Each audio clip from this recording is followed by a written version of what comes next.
the Prime Minister's carry on the significance of this cultural program that's going to happen in a short while from now. The Prime Minister is going to attend. Aniruddha. Yes, Rakshita. Can you kindly repeat the question?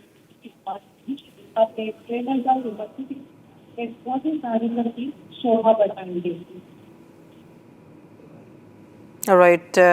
We'll just try and reconnect. Aniruddha, can you hear me? If you can hear me, just tell us about the Prime Minister's visit, two-day visit, the details and the significance of it. Yes, the Prime Minister's visit to Assam, this two-day program, is very significant, given the fact that the Prime Minister will be also laying the foundation stone for the 34-kilometer-long elevated corridor that will be bypassing the Kaziranga National Park. This project in itself speaks in volume about, the government's commitment towards wildlife and nature, and also while ensuring development and infrastructure tools in the northeastern region. The Kaziranga National Park is the largest home to the famed one-hand rhino, and the elevated corridor will ensure from now on that there is no disturbance to the traffic movement or the movement of animals within the park, as most of the transports will be bypassing through the elevated corridor. But before, laying the foundation stone for the elevated corridor, which is scheduled tomorrow, today the Prime Minister will witnessing a historic performance of Bagurum Bado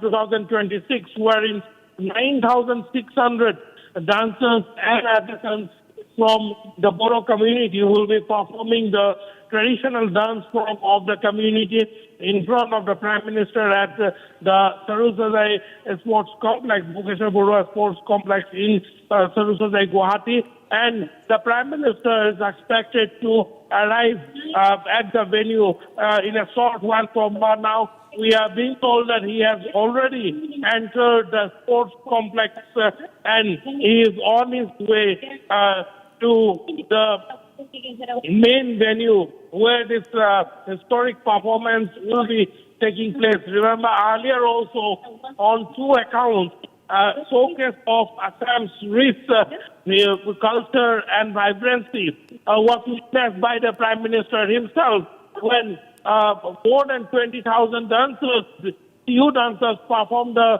PU dance earlier. And on the second occasion, when Jumur Binondini was organized, and the Prime Minister also witnessed that spectacular performance last year. And this time, as assured by the state government, they organized this Bagurum Bado 2026 in front of the Prime Minister, in presence of Prime Minister, where 9,600 artisans, dancers, singers, drummers will be performing to the rhythm of Bagurumba, which in itself speaks not only about the rich, colorful cultural fabric of the state of Assam, but also showcases the tribal lifestyle, the tribal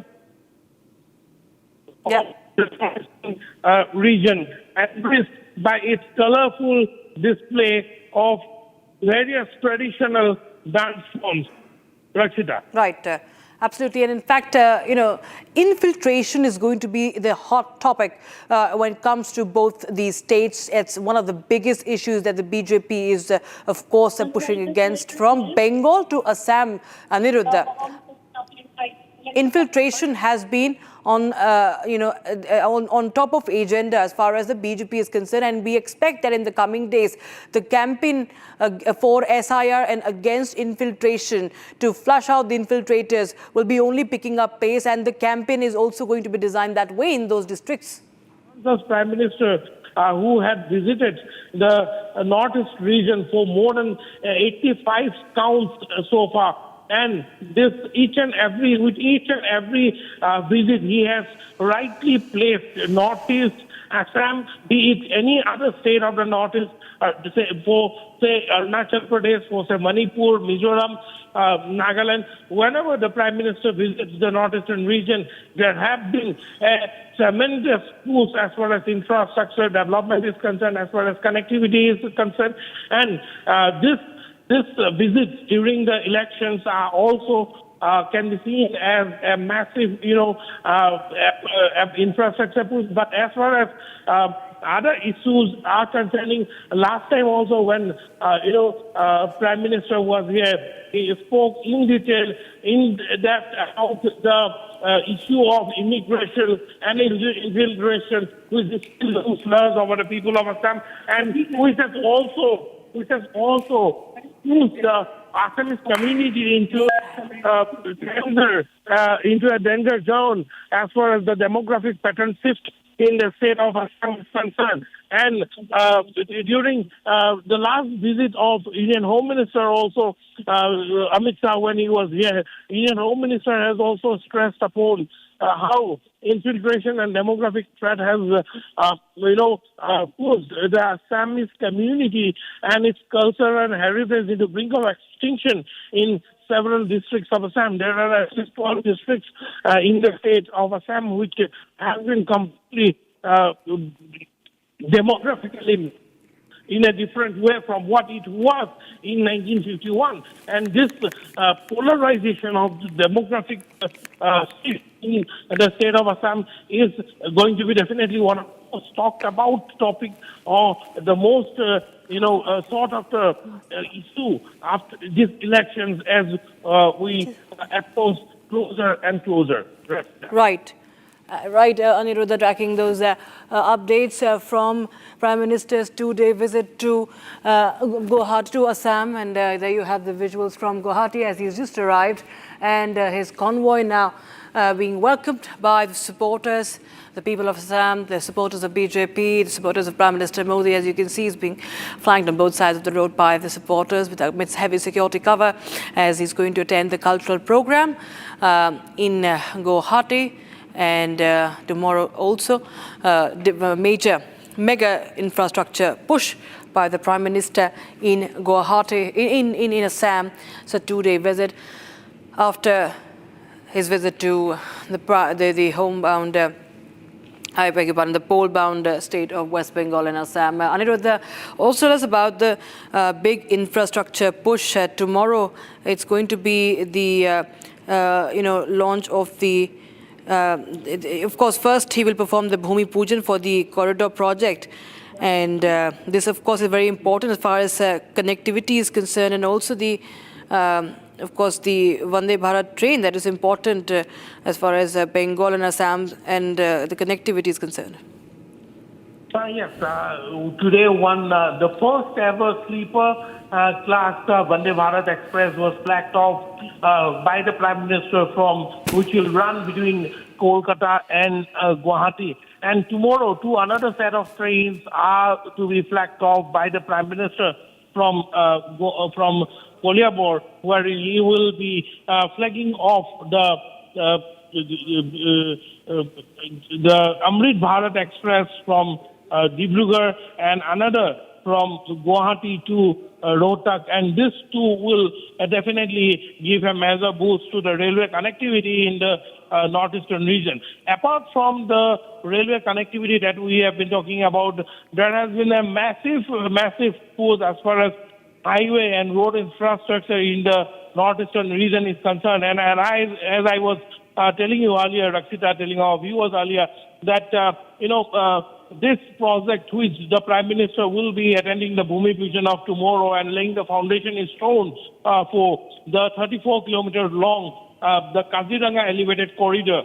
The Kaziranga elevated corridor is the symbol of coexistence with nature and at the same time ensuring world-class infrastructure push. This is what it can be termed as.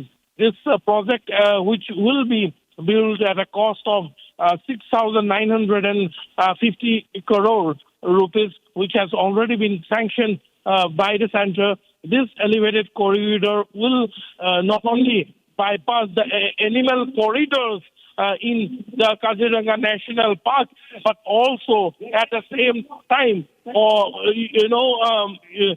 shorten the distance, direct distance between cities like Bokathat, Jorhat to Guwahati, cities like Dibrugarh to Guwahati. The distance that it takes will be shortened by at least an hour. So yes, that is going to be a massive infrastructure push as far as the southern bank of Brahmaputra is concerned. This will be a trendsetter, or you can say that this is going to be a game changer as far as connectivity is concerned, because now if a tourist needs approximately 4 to 5 hours to reach Kaziranga, then with this elevated corridor in place, they can shorten this distance by from 4 hours to at least 3 hours. So apart from that, the movement, the free movement of the elephants and other animals, there are multiple animal corridors. When you cross the Kaziranga National Park, there are at least more than 30 busy animal corridors through which animals often, crosses the highway, and that has resulted in many numbers of fatalities on the animal side as far as during peak flooding season in the national park is concerned. So yes, this elevated corridor, which is expected to be completed within a very short span of time, they are expecting to complete this project by the next 3 years. So yes, this is going to be another major infrastructure push that the state of Assam is going to witness with the Prime Minister's visit tomorrow and the laying off of the foundation stone. And in the days to come, before announcement or declaration of the elections here in Assam, it is being expected that some other key projects will also be started in this region. Right. Assam, has emerged as, central in party's poll strategy for, amongst the states that are, of course, coming in, will be going into elections, Bengal being one. But Assam, you see, Anirudh, Prime Minister, this is Prime Minister's second visit to the state in around 3 weeks. And, back-to-back visits that only show that it is a central part of BJP's poll strategy now. And it, of course, remains the largest state in the northeast. And a strong performance, of course, is crucial for the BJP to retain the dominance in the region. And also, of course, the importance of Assam is that what happens in Assam is also something that is important to take control of what is happening along the border and along the neighboring states as well, given how India is witnessing unrest in the neighborhood. Rakshita, absolutely. It is very crucial to keep the ethnic fabric in Assam intact as the challenges being posed from the neighboring countries are concerned. And in that regard, if we look at how the BJP at center and the state has brought down militancy, particularly in Assam itself, with reduction of tribal insurgency. There was a time, I still remember, when there were at least 30 to 40 militant outfits in Assam. But now we have zero number of tribal insurgent group as far as the entire state of Assam is concerned, and which the Ulfa independent, which is the only now surviving extremist group in the state of Assam. Assam has witnessed a complete transformation from gun violence to a peaceful coexistence among each other. And the sense of belongingness, there was a lack of bridge with the mainland, as it was an idea was conceived at the time that Assam is far away from the mainland. But with the BJP at both at the center and the state, there has been an attempt to ensure that there is no such thing like mainland, and Assam and other northeastern states are very much an integral part of the country.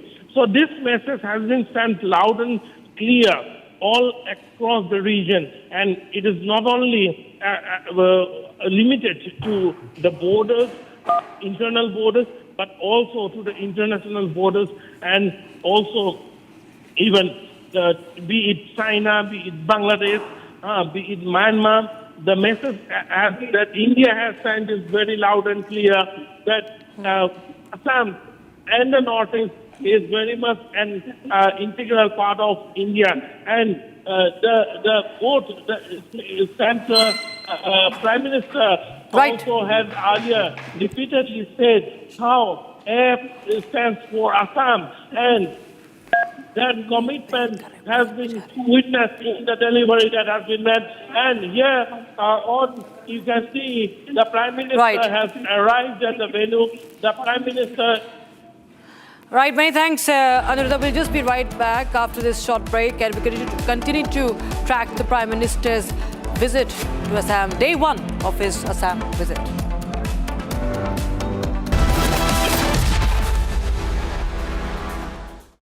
MDH की हल्दी मिर्ची धनिया करे कमाल, ये रंग दे, ये खुशबू दे, ये तीखा, ये कम पड़े, क्या निराला MDH masala. At Amity University's 2-week summer school, students of classes 9 to 12 get to explore future undergraduate programs as per their interest from over 30 disciplines. Students attend lectures by Amity University faculty, gain experience at over 400 labs and learning studios, and attend personality enhancement workshops. Register now at amity.edu/summer school. R pure सूजी pasta उबालो मिलाओ और खाओ, 8 minute में तैयार। क्या taste है सबका राजा आर प्योर मसाला। केसरिया से मन जोगी हुआ रे, दिल झूमे देखो मतवारा हुआ रे, केसरिया से मन जोगी हुआ। हर पल मनाओ केसरी त्योहार। विमल, बोलो जुबान केसरी। ये है सीक्रेट रेसिपी MDH का जीरा सिप जल जीरा मसाला।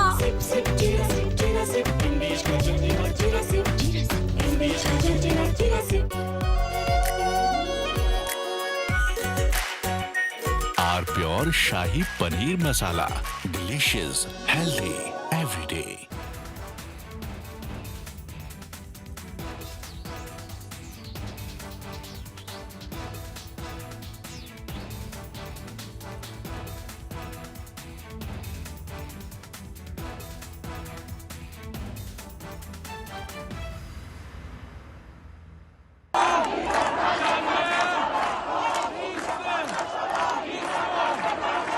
Iran is boiling. Iranians are protesting against the Khamenei regime.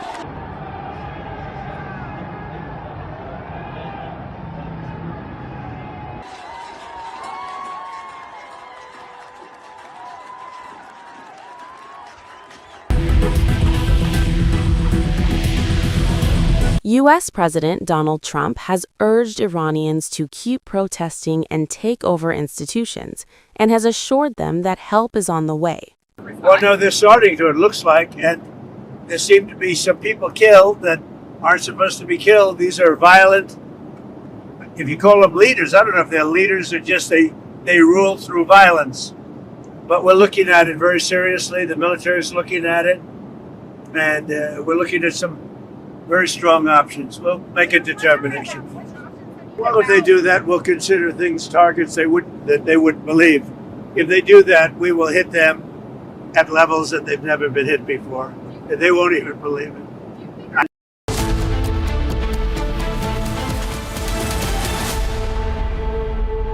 दादी के हाथों का जादू और खुशबू से महकता घर, माँ की मुस्कुराहट और खाने की सुगंध। MDH गरम मसाला, क्योंकि हर रिश्ता है स्वाद से जुड़ा।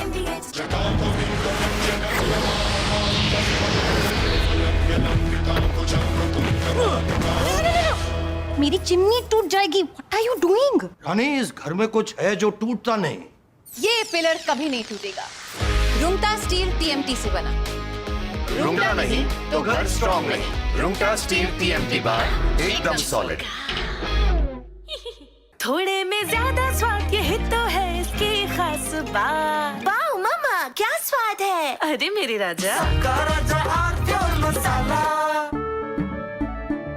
केसरिया से मन जोगी हुआ रे, दिल झूम देखो मतवारा हुआ रे, केसरिया से मन जोगी हुआ। हर पल मनाओ केसरी त्योहार। विमल, बोलो जुबान केसरी। अब छोलिया हो या लोबिया, सफेद चने या काले चने, सब कुछ मजेदार बने।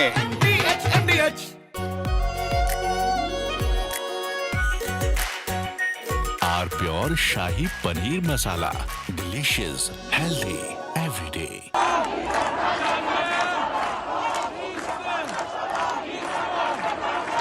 Iran is boiling. Iranians are protesting against the Khamenei regime.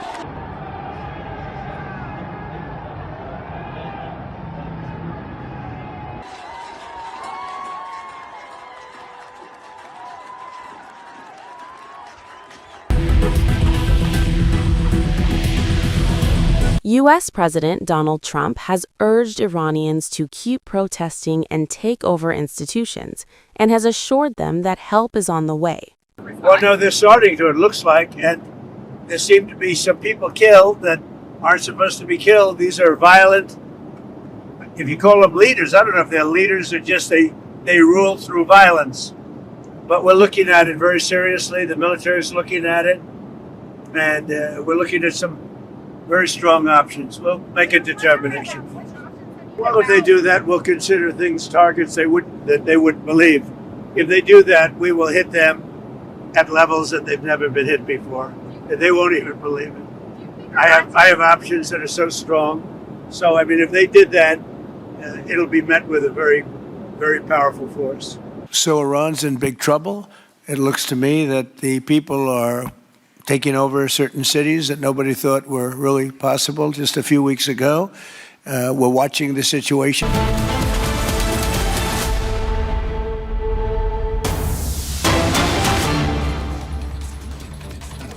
The Prime Minister's event and the cultural performance that is. दोरोङारि मोसानाया गोदोनिफ्राय सोलिबोबाय थानाय मोनसे जर'खा हारिनि हारिमुआरि जर'खा महर बियो सुबुंफोरखौ बै हारिनि हारिमु सिनायथि जारिमिन आरो उनमोनथाइजों फोनांजाबनायनि लामाखौ बेखेवनानै होयो दोरोङारि मोसानाया मोनसे हारिनि सोदोमस्रि आरो जारिमिनखौ बदलानानै होयो जों दिनै जोंनि हारिमु मोनसेम हामलायथि बावहरगोन जों आखाइ खबनानै बिथांखौ बरायगोन आरो साबायखर बावगोन हिमन्त बिश्व शर्मा बिथाङाबो बे हाबाफारियाव स्रोत है असम में उनका सतत आगमन उनके प्रेम और बर'फोरनि सोदोमस्रिनि मोनसे बिथा मोनसे दोरोङारि मोसानाया गोदोनिफ्राय सोलिबोबाय थानाय मोनसे जर'खा हारिनि हारिमुआरि जर'खा महर बियो सुबुंफोरखौ बै हारिनि हारिमु सिनायथि जारिमिन आरो उनमोनथाइजों फोनांजाबनायनि लामाखौ बेखेवनानै होयो दोरोङारि मोसानाया मोनसे हारिनि सोदोमस्रि आरो जारिमिनखौ बदलानानै होयो जों दिनै जोंनि हारिमु मोनसेम हामलायथि बावहरगोन जों आफांखौ बरायगोन आरो साबायखर बावगोन हिमन्त बिश्व शर्मा बिथाङाबो बे हाबाफारियाव स्रोत है असम में उनका सतत आगमन प्रतिच्छवि पर श्रद्धा सुमन अर्पित करेंगे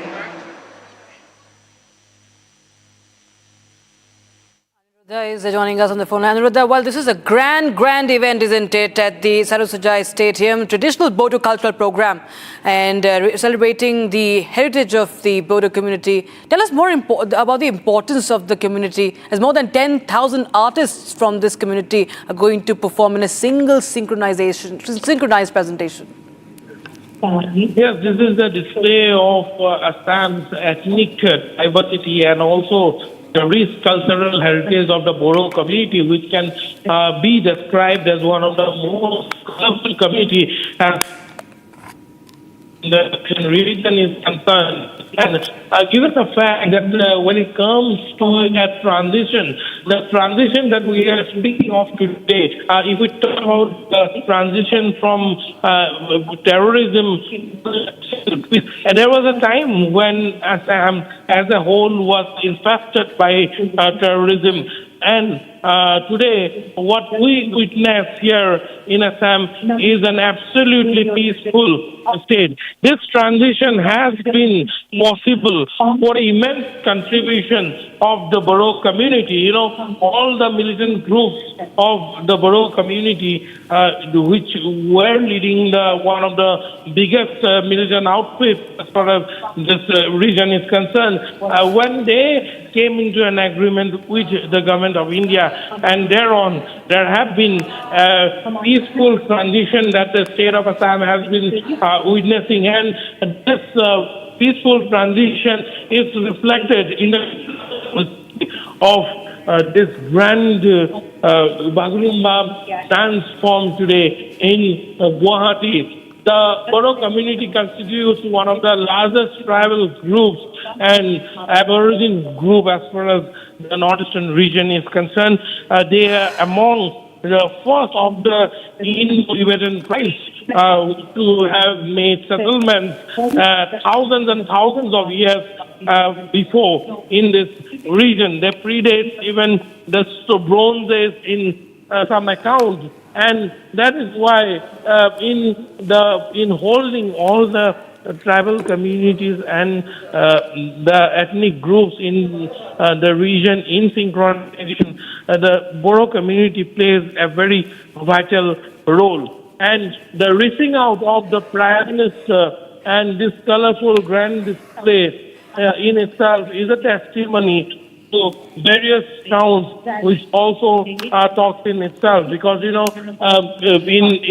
the last 3 to 4 years, particularly in the period after 2016 or 2014, from that period itself, there's a traditional instrument that is being played. If you could just tell us about that, Anuruddha. Prime Minister on stage playing that instrument. मानगोनां उपेन्द्रनाथ ब्रह्म आरो बिथांनि सावगारिखौ जोंनि बिटिसिनि मानगोनां गाहाय खुंगिरि मुस्रि हाग्रामा महिलारिया गथायनानै होगोन। जोबोद जोबोद साबायखर थाबाय।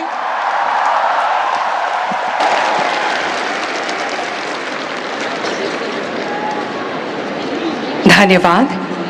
এতিয়া মই অসম চৰকাৰৰ সাংস্কৃতিক পৰিক্ৰমা আদি বিভাগৰ He was presented with that and a portrait. If you could just tell us more details about it.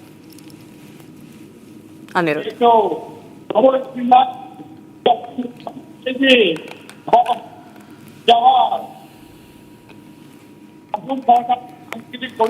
Okay, there seems to be a problem with Aniruddha's audio there. Okay, we'll just reconnect with Aniruddha. And in the meantime, of course, the stage is set for this mega performance. The Prime Minister has a big cultural push in Assam. Bagurumba, one of the most prominent folk dances of the Bodo community, deeply inspired by nature, blooming flowers, reflecting harmony between human life and the natural world, traditionally performed by young Bodo women, with men accompanying them as musicians. The dance features gentle flowing movements, and that's what we are going to see right now. Deep cultural significance, and of course the significance of the Bodo community, as well as my colleague Aniruddha was just highlighting. And this is day one of Prime Minister's visit, and he will be inaugurating projects worth 6,000 crore rupees tomorrow in Assam. So it's a two-day trip visit to Assam, and here you have over 10,000 Bodo artists all set to perform the Bagurumba together in presence of the Prime Minister in Guwahati. He is accompanied by the Chief Minister Hemanta Biswa Sarma.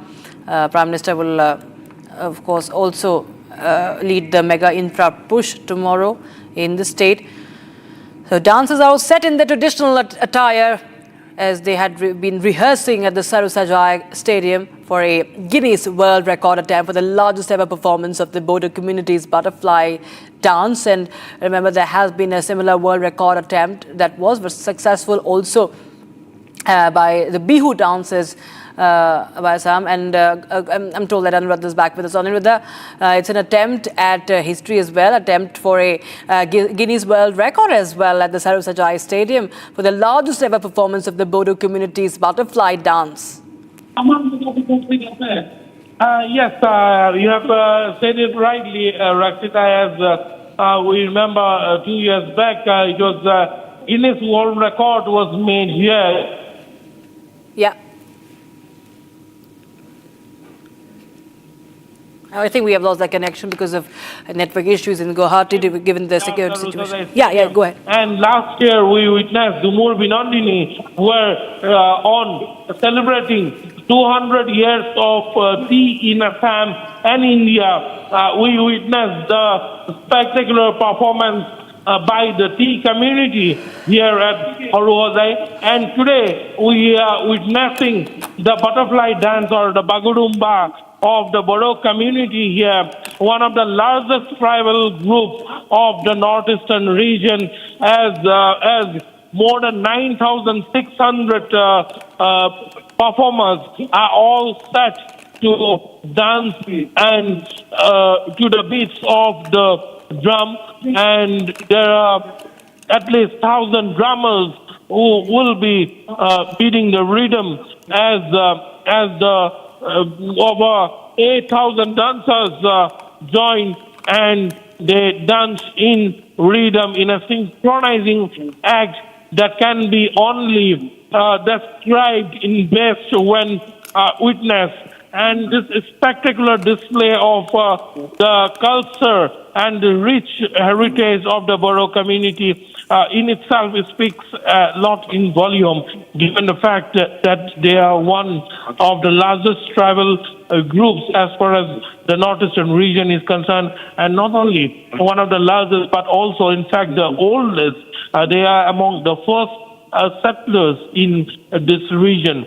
So it is the Bodo culture, the Bodo heritage have its touch on the culture and heritage aspect of each and every community in Assam. And it is through these cultures and vast ethnic divide that exists, which actually unites Assam and Northeast. And it makes in itself mini India, which it's a varied form of culture and rich heritage. What we are witnessing today is a testimony to the peace and development in the northeastern region, which has been achieved, and the mega push given by the center as far as bridging the gap between the northeast and the so-called mainland is concerned. Because at that point there was a point in time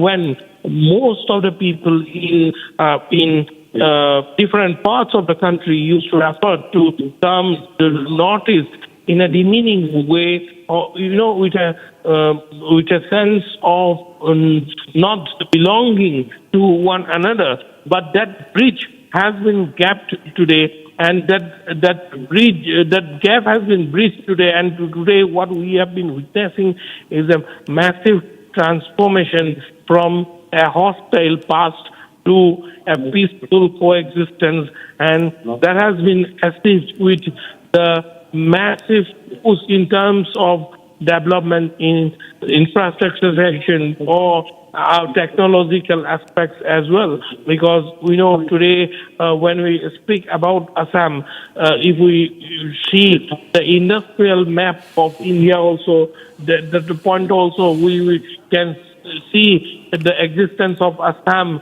in the form of semiconductor industry, one of the trend-setting industry of our ages, which is coming up in Assam.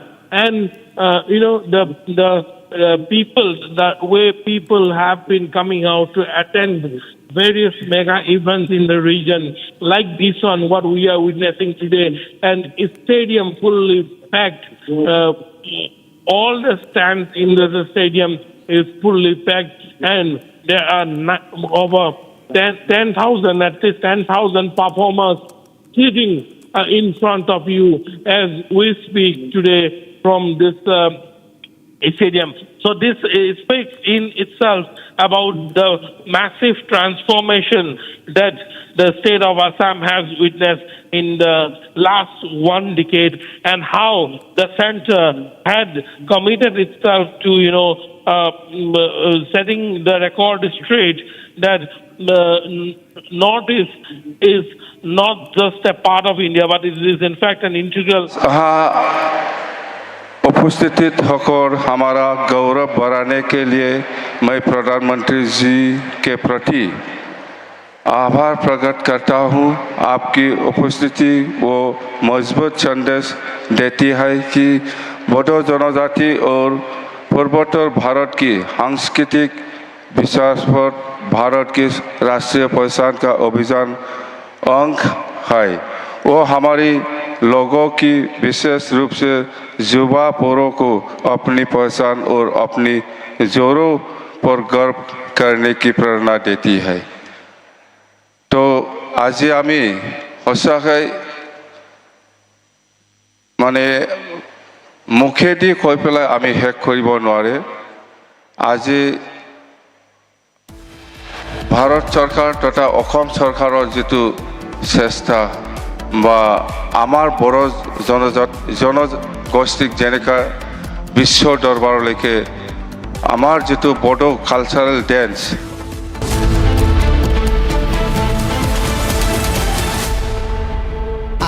Pure सूजी pasta उबालो मिलाओ और खाओ 8 minute में तैयार। क्या taste है सबका राजा R pure masala. At Amity University's 2-week summer school, students of classes 9 to 12 get to explore future undergraduate programs as per their interest from over 30 disciplines. Students attend lectures by Amity University faculty, gain experience at over 400 labs and learning studios, and attend personality enhancement workshops. Register now at amity.edu/summer school. दादी के हाथों का जादू और खुशबू से महकता घर, माँ की मुस्कुराहट और खाने की सुगंध। MDH गरम मसाला, क्योंकि हर रिश्ता है स्वाद से जुड़ा। केसरिया से मन जोगी हुआ रे, दिल झूमे देखो मतवारा हुआ रे। केसरिया से मन जोगी हुआ। हर पल मनाओ केसरी त्योहार। विमल, बोलो जुबान Kesari.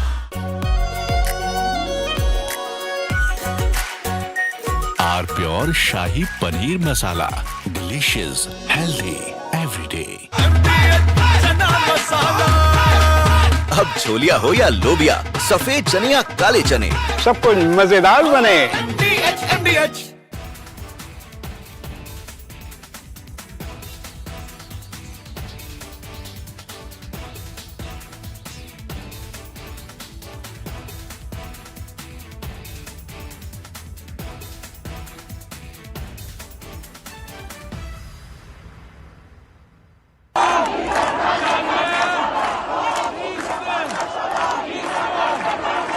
Iran is boiling. Iranians are protesting against the Khamenei regime.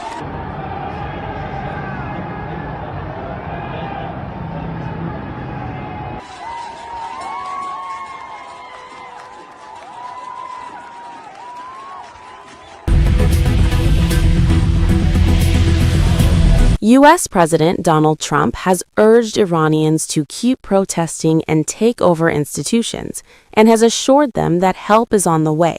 Well, no, they're starting to, it looks like, and there seem to be some people killed.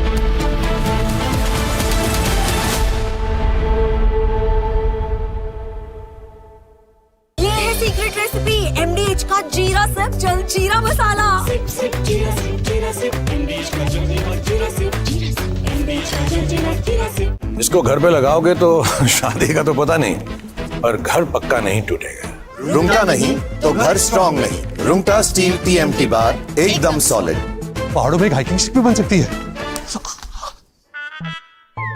थोड़े में ज्यादा स्वाद, यही तो है इसकी खास बात। वाओ मामा, क्या स्वाद है। अरे मेरे राजा, सबका राजा आर प्योर मसाला।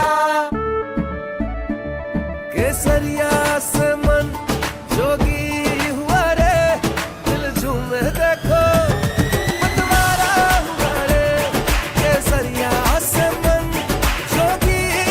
हर पल मनाओ केसरी त्योहार। विमल, बोलो जुबान केसरी। MDH की देगी मिर्च, देगी मिर्च का तड़का, अंग अंग फड़का। MDH की देगी मिर्च।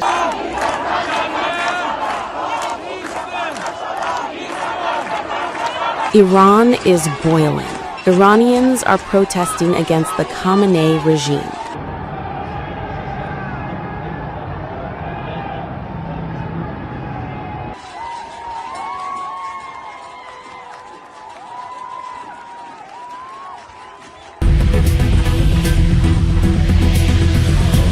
U.S. President Donald Trump has urged Iranians to keep protesting and take over institutions, and has assured them that help is on the way.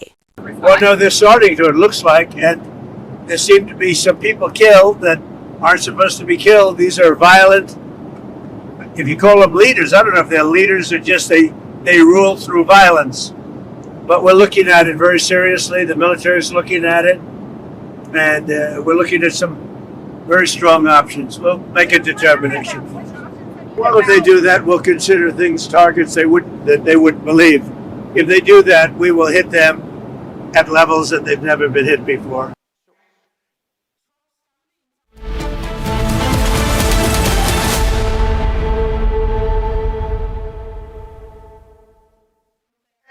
Shri Satish চন্দ্র বসুমতাৰী, ওস্তাদ কামিনী কুমাৰ নাৰ্জাৰী আৰু মদাৰাম ব্ৰহ্মৰ নিৰ্দেশনাত নতুন দিল্লীত প্ৰথম বাগৰুম্বা নৃত্যৰ ঐতিহাসিক পৰিৱেশন হৈছিল আৰু তাৰ পিছতেই বাগৰুম্বাই ৰাষ্ট্ৰীয় স্বীকৃতি লাভ কৰিবলৈ সক্ষম হৈছিল।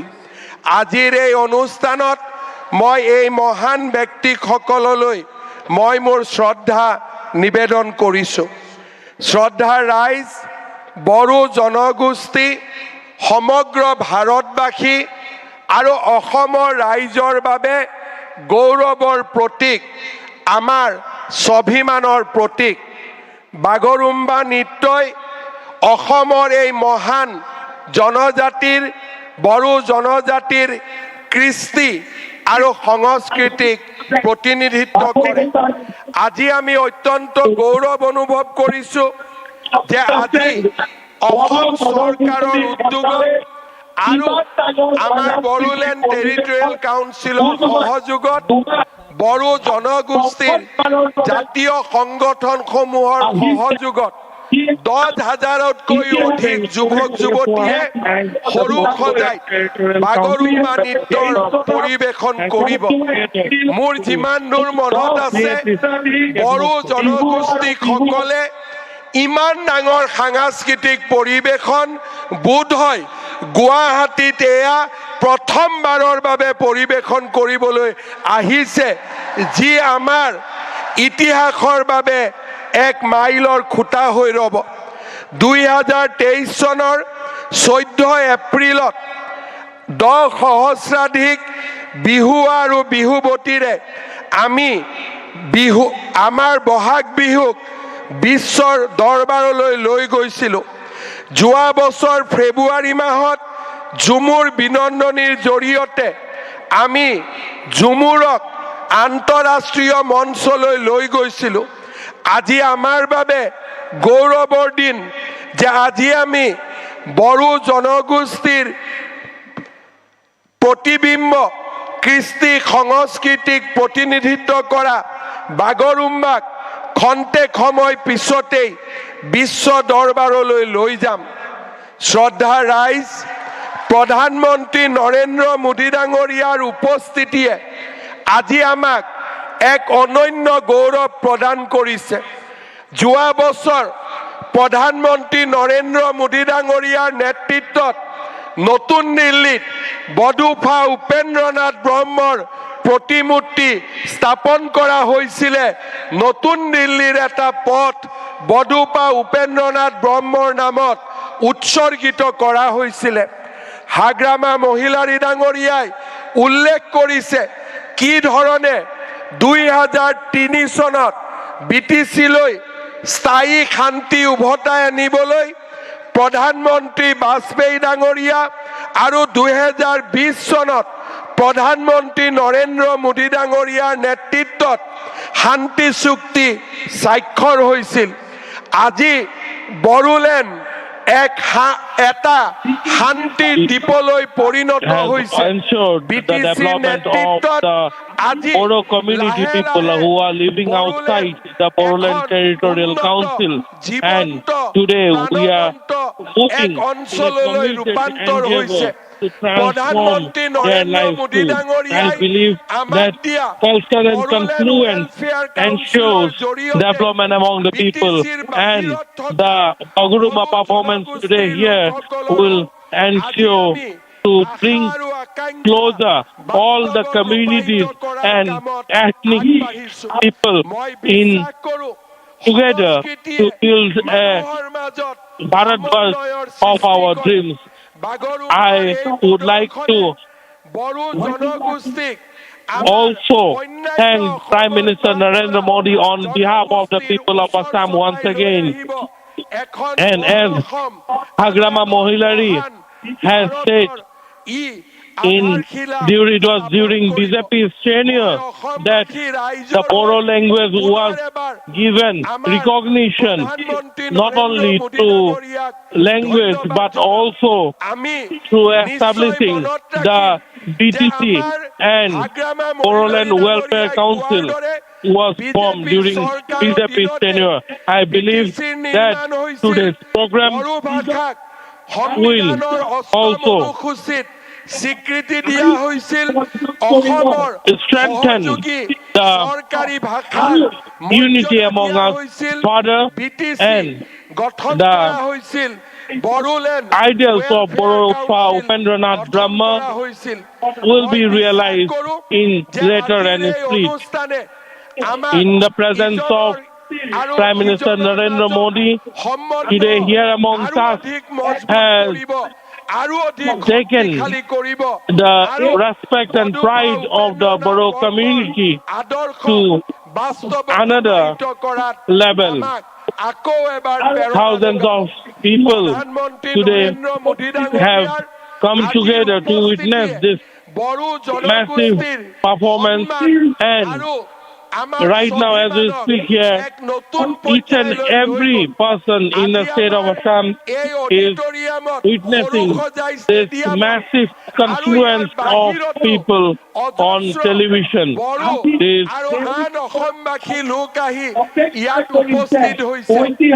weight by the people signifies the unity.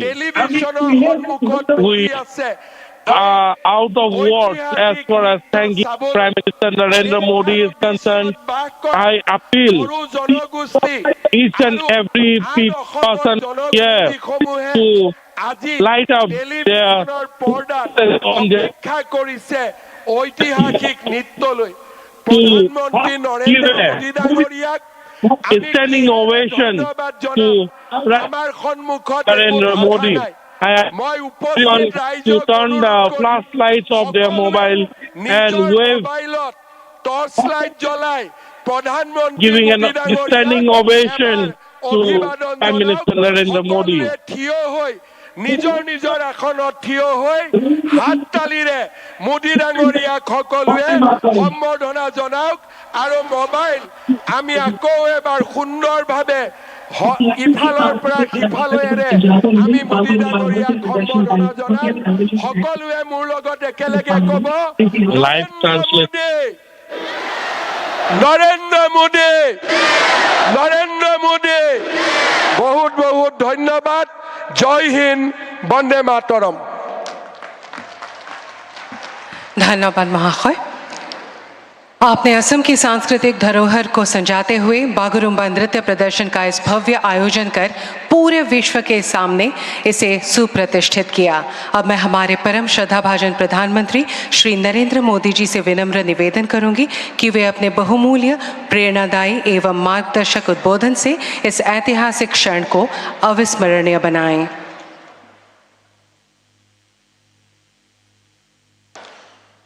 नमस्कार। खुलुमबाई। माघ খবর মাঘ বিহু আৰু মাঘ দোমাসীৰ শুভেচ্ছা আৰু মৰম জনাইছো। असम के राज्यपाल लक्ष्मण प्रसाद आचार्य जी, मुख्यमंत्री हिमंता बिश्वा शर्मा जी, केंद्र में मेरे सहयोगी सर्बानंद सोनेवाल जी, पवित्रा मार्गरीटा जी, असम विधानसभा के अध्यक्ष विश्वजीत दोईमारी जी,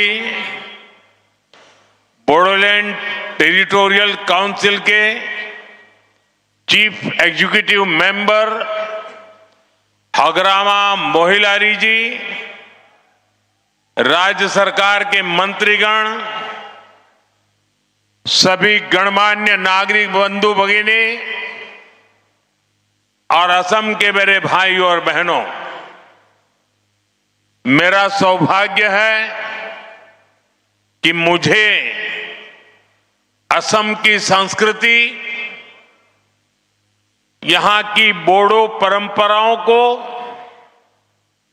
करीब से देखने का अवसर मिलता रहा है।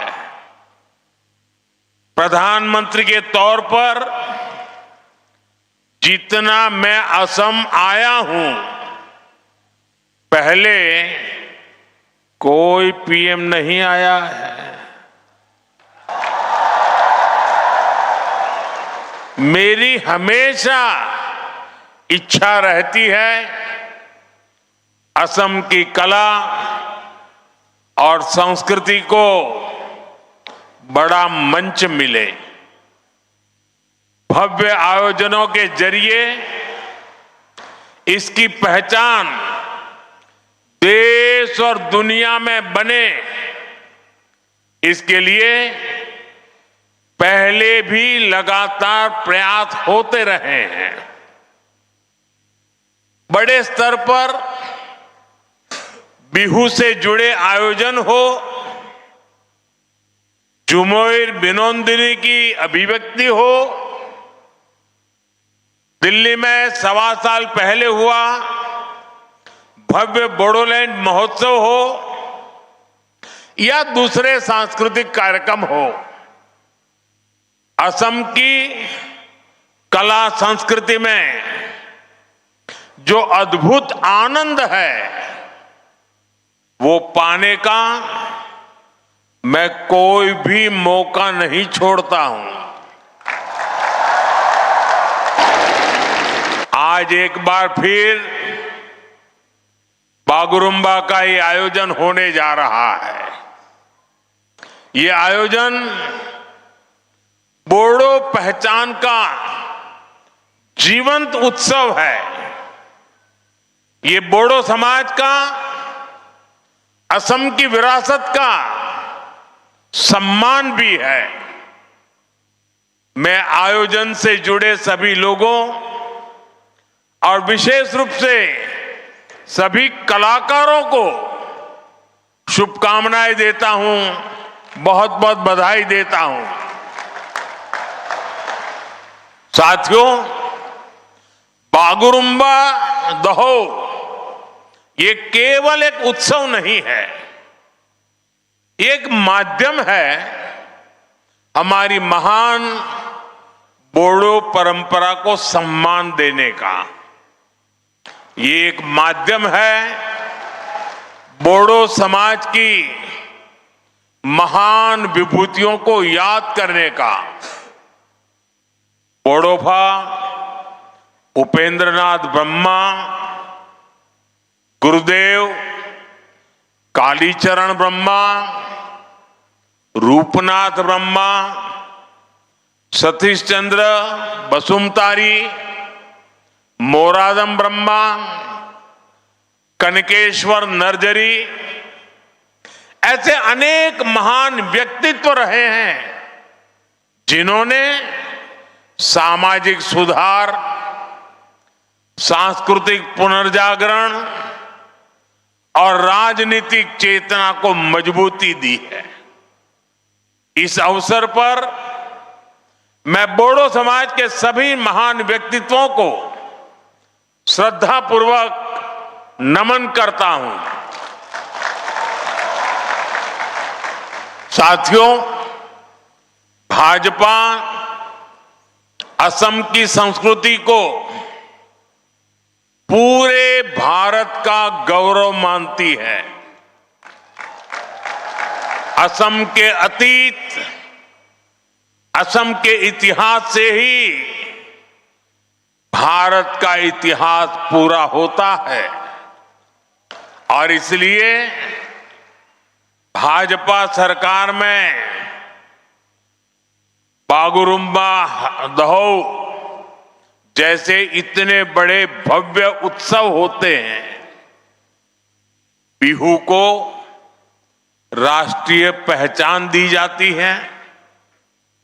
हमारे प्रयासों से छोराई देऊ मोईदाम को यूनेस्को की विश्व धरोहर सूची में स्थान मिलता है।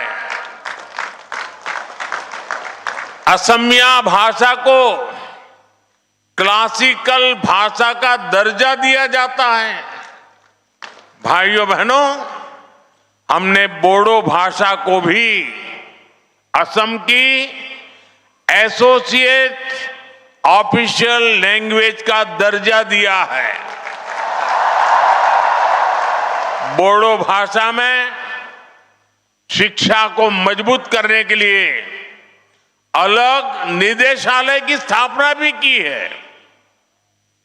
हमारे इसी कमिटमेंट के कारण बाथौ धर्मों को पूरे सम्मान के साथ मान्यता मिली है। बाथौ पूजा पर स्टेट हॉलिडे घोषित किया गया है। ये भाजपा ही है जिसकी सरकार में एक और महायोद्धा लसीत बोरफुकन की भव्य प्रतिमा स्थापित होती है तो साथ ही बोडोभा उपेंद्रनाथ ब्रह्मा की प्रतिमा का भी अनावरण होता है। इसी तरह श्रीमंत शंकर देव की भक्ति और सामाजिक समरसता की परंपरा, ज्योति प्रसाद अग्रवाला जी की कला और चेतना, भाजपा सरकार असम की हर विरासत, हर गौरव का सम्मान अपना सौभाग्य समझती है। संयोग से आज ज्योति प्रसाद अग्रवाला जी की पुण्यतिथि भी में है। मैं उन्हें अपनी श्रद्धांजलि अर्पित करता हूं।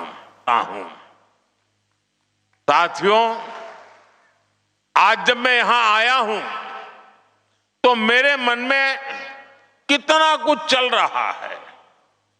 मैं ये सोचकर भावुक भी हो रहा हूं कि मेरा असम कितना आगे बढ़ रहा है।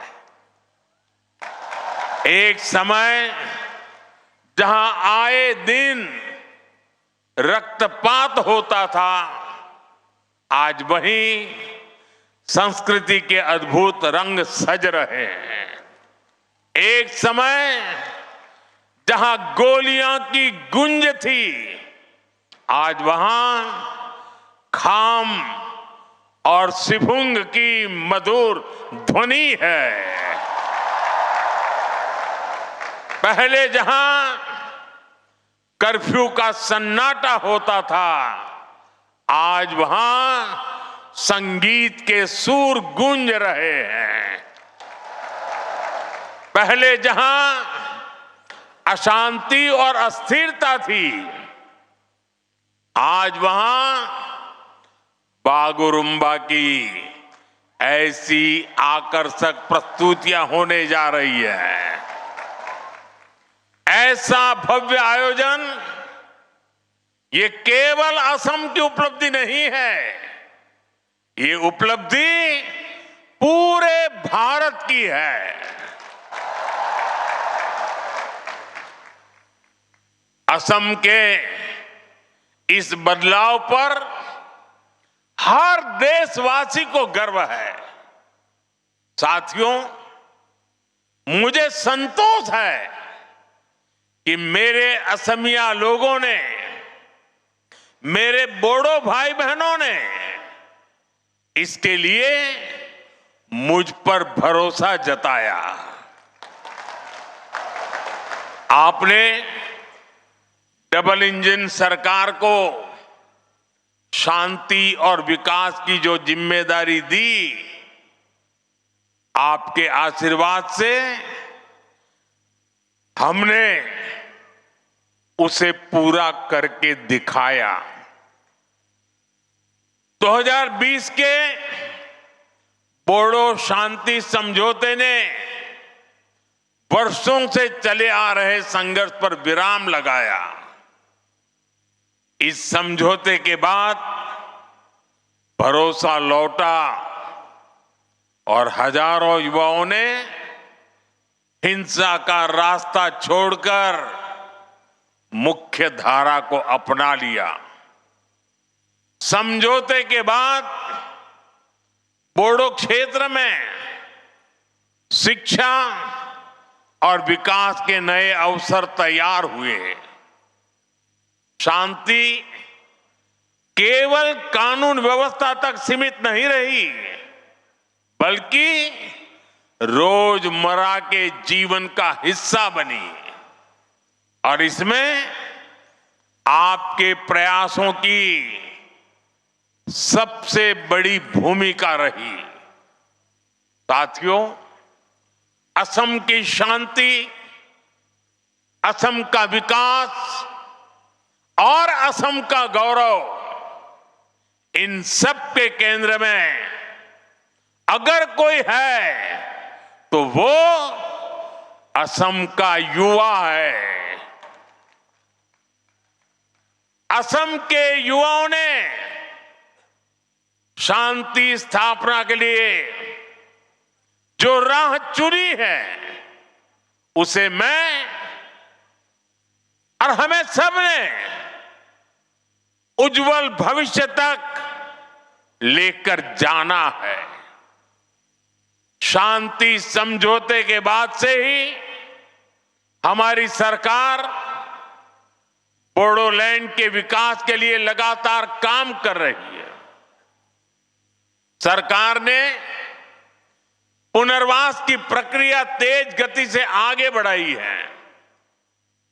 हजारों युवाओं को करोड़ों रुपए की आर्थिक सहायता दी गई ताकि वो एक नई शुरुआत कर सके। साथियों, भाजपा सरकार के प्रयासों का नतीजा आज हम सभी के सामने है। मेरे प्रतिभाशाली बोडो युवा आज असम के सांस्कृतिक दूत बन रहे हैं।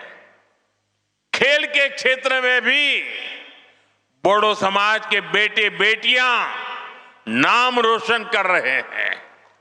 वो आज नए विश्वास के साथ खुलकर नए सपने देख रहे हैं, अपने सपनों को पूरा कर रहे हैं और असम के विकास को भी गति दे रहे हैं।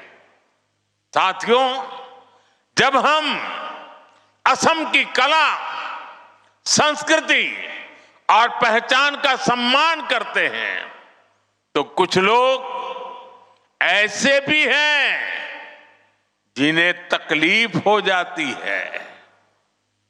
आप सब जानते हैं, असम का सम्मान किस पार्टी के लोगों को अच्छा नहीं लगता? जवाब एक ही है, कांग्रेस पार्टी। वो कौन सी पार्टी है जिसने भूपेन हजारिका जी को भारत रत्न देने का विरोध किया था? कांग्रेस पार्टी। असम में सेमी कंडक्टर यूनिट का विरोध किस पार्टी ने किया था? खुद कांग्रेस की कर्नाटका सरकार के एक मंत्री ने, जो कांग्रेस के राष्ट्रीय अध्यक्ष के बेटे भी हैं, उन्होंने सेमी कंडक्टर यूनिट का आसाम में क्यों लग रही है, इसका विरोध किया। साथियों, आज भी मैं जब असम की संस्कृति से जुड़ी कोई चीज पहनता हूं, अगर गमोछा अगर मेरे साथ होता है, तो कौन सी पार्टी असम का मजाक उड़ाती है? कांग्रेस पार्टी। भाइयों बहनों, असम और बोडोलैंड क्षेत्र इतने दशकों तक मुख्य धारा से कटा रहा। इसकी जिम्मेदार केवल और केवल कांग्रेस ही है। कांग्रेस ने अपने सियासी फायदे के लिए असम में अस्थिरता पैदा की। कांग्रेस ने असम को हिंसा की आग में धकेला। आजादी के बाद असम के सामने भी चुनौतियां थी, लेकिन कांग्रेस ने क्या किया? कांग्रेस ने उन समस्याओं के समाधान खोजने की जगह उन पर सियासी रोटियां सेकी। जरूरत विश्वास की थी, लेकिन कांग्रेस ने विभाजन को बढ़ाया। जरूरत संवाद की थी, लेकिन कांग्रेस ने उपेक्षा की। बातचीत के रास्ते बंद किए। खासकर बोडोलैंड क्षेत्र, बोडोलैंड के लोगों की आवाज कभी ठीक से सुनी ही नहीं गई। जब जरूरत अपने लोगों के जख्म भरने की थी, जब जरूरत असम के लोगों की सेवा करने की थी, कांग्रेस तब घुसपैठियों के लिए असम के दरवाजे खोलकर उनकी आवाभगत में लगी रही। साथियों, कांग्रेस असम के लोगों को अपना नहीं मानती है। कांग्रेस के लोगों को विदेशी घुसपैठिए ज्यादा पसंद है, क्योंकि वो यहां आकर कांग्रेस का कट्टर वोट बैंक बन जाते हैं। इसलिए कांग्रेस के राज में विदेशी घुसपैठिए आते रहे, असम की लाखों बीघा जमीन पर कब्जा करते रहे और कांग्रेस सरकार उनकी मदद करती रही। मुझे खुशी है कि आज हेमंत जी की सरकार असम के लोगों के हक की लाखों बीघा जमीन को घुसपैठियों से मुक्त करवा रही है।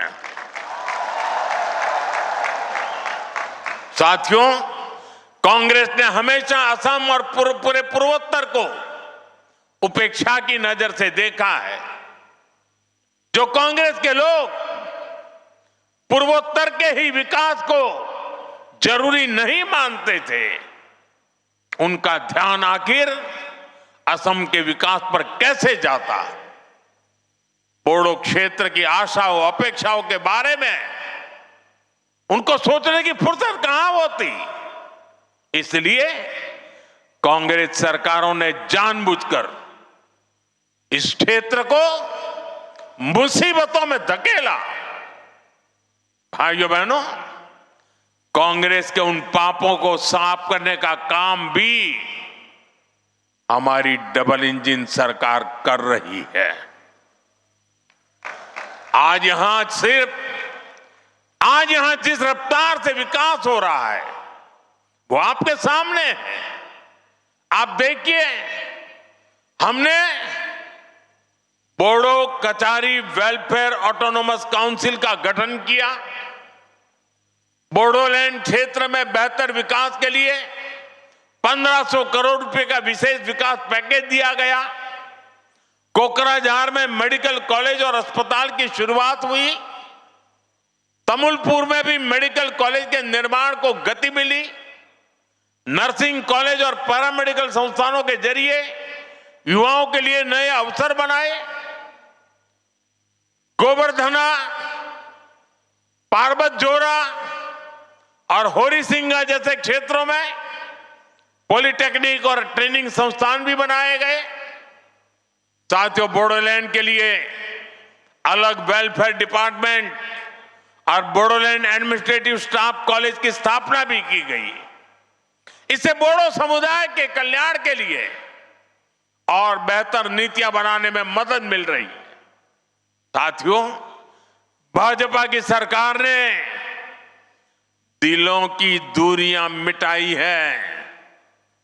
असम और दिल्ली की दूरी खत्म की है और बेहतर इंफ्रास्ट्रक्चर के जरिए असम में एक इलाके से दूसरे इलाके की भी दूरियां भी कम कर रही है। इन इलाकों में पहले पहुंचना मुश्किल होता था, आज वहां हाईवेज बन रहे हैं, ऐसी सड़कें बनाई जा रही हैं जिससे क्षेत्र में नए अवसर खुले। कोकराझार को भूटान सीमा से जोड़ने वाली बिशपुरी सरालपारा सड़क परियोजना के लिए करोड़ों रुपए की व्यवस्था की गई है। कोकराझार से भूटान के गेलेफू तक प्रस्तावित रेल परियोजना भी एक और महत्वपूर्ण कदम है। हमने इसे विशेष रेलवे परियोजना घोषित किया है। हमने इसे एक्ट ईस्ट पॉलिसी का अहम हिस्सा बनाया है। इसके तैयार होने के बाद व्यापार और पर्यटन दोनों को बढ़ावा मिलेगा। साथियों, जब समाज अपनी जड़ों से जुड़ा रहता है, जब संवाद और भरोसा मजबूत होता है और जब समान अवसर हर वर्ग तक पहुंचते हैं, तब सकारात्मक बदलाव दिखाई देते हैं। असम और बोडोलैंड की यात्रा उसी दिशा में आगे बढ़ रही है। असम का आत्मविश्वास, असम का सामर्थ्य और असम की प्रगति से भारत की ग्रोथ स्टोरी को नई शक्ति मिल रही है। आज असम तेजी से आगे बढ़ने वाले राज्यों में अपनी पहचान बना रहा है। असम की अर्थव्यवस्था गति पकड़ रही है। इस विकास में, इस बदलाव में बोडोलैंड, यहां के लोग अहम भूमिका निभा रहे हैं। मैं एक बार फिर आज के आयोजन के लिए आप सभी को बहुत बहुत शुभकामनाएं देता हूं। बहुत बहुत धन्यवाद।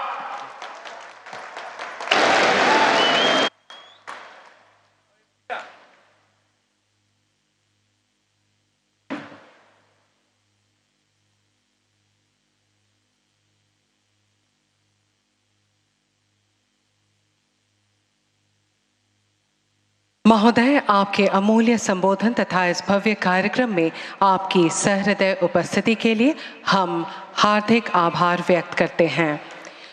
देवियों सज्जनों, भारत की आत्मा उसकी संस्कृति में बसती है और संस्कृति की धड़कन उसके लोक नृत्यों में दिखाई देती है। जब परंपरा विराट बनती है तो इतिहास साक्षी बनता है। 10,000 से अधिक कलाकारों की अनुशासित और अनुशीलित साधना तथा सामूहिक लय के साथ असम के बोडो समुदाय का पारंपरिक लोक नृत्य बागुरुम्बा अब यहाँ इतिहास रचने जा रहा है। आइए तालियों के साथ इस भव्य प्रस्तुति का स्वागत करें और इस ऐतिहासिक क्षण का साक्षी बनें। बागुरुम्बा दोहौ बोहैथों बयनिबो देहा सोलेराव बागुरुम्बा दोहौ रिंखांथों बयनिबो खोमायाव बागुरुम्बा दोहौ सौहैथों बयनिबो गोरबो इसिङाव खामनि सोदोबजों गोमखांगोन अख्रां सिफुंनि देंखोजों रिंखांगोन मिथिंगा बिखा जथानि देहेकजों ओलोंगिखांगोन बैसोमुथि बिथा बागुरुम्बा बर'नि मोनसे सिनायथि बागुरुम्बा बर'नि मोनसे मोनदांथि फै जों दिनै बयबो बर'फोरनि दोरोङारि मोसानाय बागुरुम्बाखौ मुलुग दरबाराव सौहाहोनो मोनसे जारिमिन सोरजिदिनि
अत्यंत उत्कृष्ट और मनमोहक प्रस्तुति।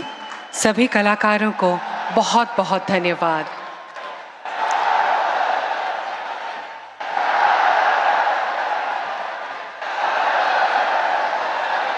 देवियों सज्जनों, आज के इस गौरवपूर्ण समारोह की शोभावर्धन हेतु एक लेजर शो का आयोजन किया गया है। आइए आनंद लेते हैं इस शो का।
ধন্যবাদ।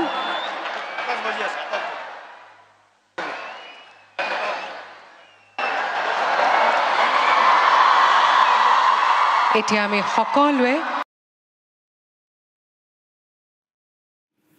All right, viewers, that was the traditional Bodo cultural program that was being conducted in Assam's capital city of Guwahati. Prime Minister Modi has kick-started his Assam visit starting this evening. He was sitting there on stage, witness to this grand show of culture and tradition alongside Assam Chief Minister Himanta Biswa Sarma.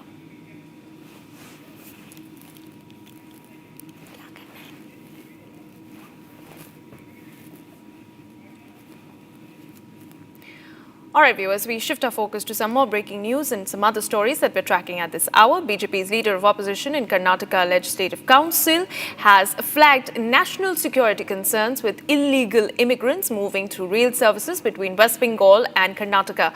In a letter that has now been written to Union Railway Minister Ashwini Vaishnav, he has raised these issues, essentially saying that these illegal immigrants are misusing their identity documents on these routes, potentially causing a big risk to national security. Here are the details.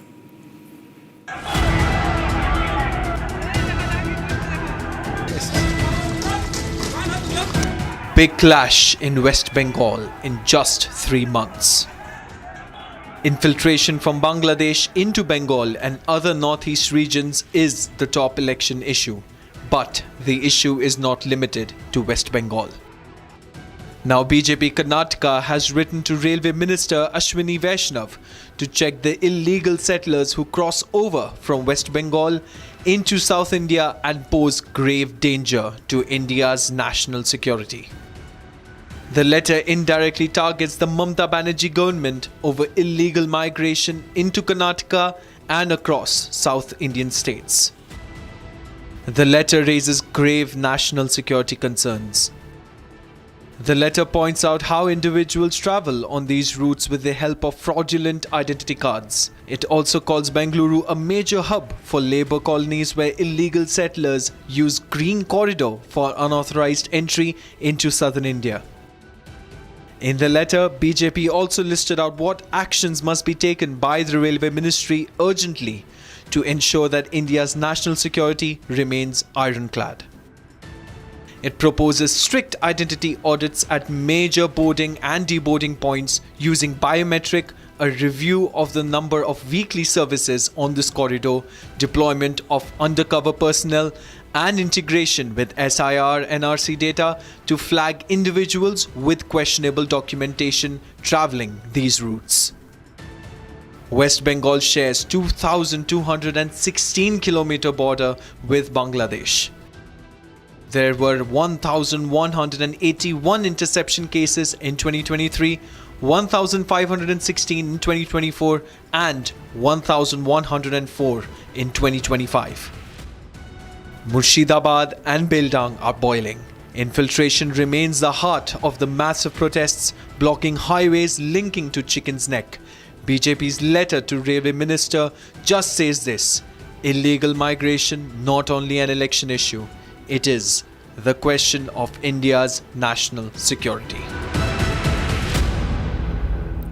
All right, we were shifting focus to what's happening in Odisha. Makandar Mohammed, the driver of a vehicle transporting cattle, was allegedly beaten to death by cow vigilantes in Odisha's Balasore district. The police have registered a case, and so far 3 accused have been arrested while the victim's family staged protests demanding justice. Take a look.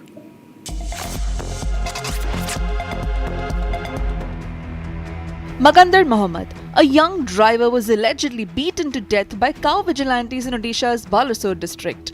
According to reports, the incident followed an accident involving a vehicle transporting cattle 2 days ago, after which the driver was allegedly attacked. Police reached the spot and rescued Makandar Mohammed, rushing him to the Balasore district headquarters hospital, where he later succumbed to his injuries. The victim's family staged a protest outside the Balasore SP's office, demanding strict action. A case has been registered at Sadar police station. 3 accused have been arrested and produced before a court. Further investigation is underway to determine whether more people were involved in the attack.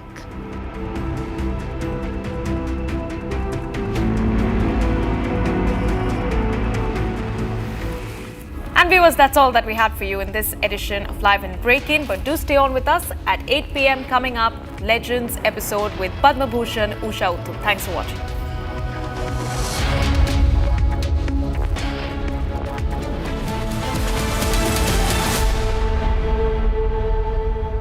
Co-powered by Century Ply Club Prime. Raho befikar. R pure सूजी pasta उबालो मिलाओ और खाओ 8 minute में तैयार क्या taste है सबका राजा R pure masala At Amity University's 2-week summer school, students of classes 9 to 12 get to explore future undergraduate programs as per their interest from over 30 disciplines. Students attend lectures by Amity University faculty, gain experience at over 400 labs and learning studios, and attend personality enhancement workshops. Register now at amity.edu/summer school. दादी के हाथों का जादू और खुशबू से महकता घर, माँ की मुस्कुराहट और खाने की सुगंध। MDH गरम मसाला, क्योंकि हर रिश्ता है स्वाद से जुड़ा। इसको घर पे लगाओगे तो शादी का तो पता नहीं, पर घर पक्का नहीं टूटेगा। रूंगटा नहीं तो घर स्ट्रॉन्ग नहीं। रूंगटा स्टील TMT बार एकदम सॉलिड। पहाड़ों में एक हाइकिंग शिप भी बन सकती है। थोड़े में ज्यादा स्वाद, यही तो है इसकी खास बात। वाओ मामा, क्या स्वाद है। अरे मेरे राजा, मुस्कुराए लड़खड़ाए जिंदगी, चाहे जो भी हो। सर, पेशेंट के लिए कौन सा रूम प्रेफर करेंगे आप? जिंदगी भर के प्यार का कोई रेट कार्ड नहीं होता। Tata AIG health insurance, with you like family, with you always. आधे बाउल दही में 4 चम्मच MDH चटनी पुदीना मसाला डाला, स्टर करो, पुदीना चटनी तैयार। MDH चटनी पुदीना मसाला। MDH। केसरिया से मन जोगी हुआ रे, दिल झूमे देखो मतवारा हुआ रे। केसरिया से मन जोगी हुआ। हर पल मनाओ केसरी त्योहार। विमल, बोलो जुबान Kesari.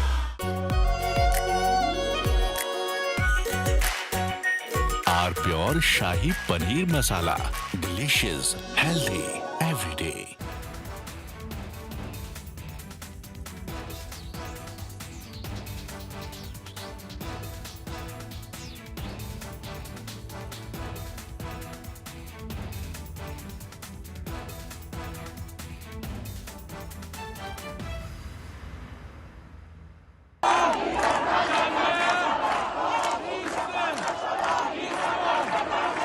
Iran is boiling.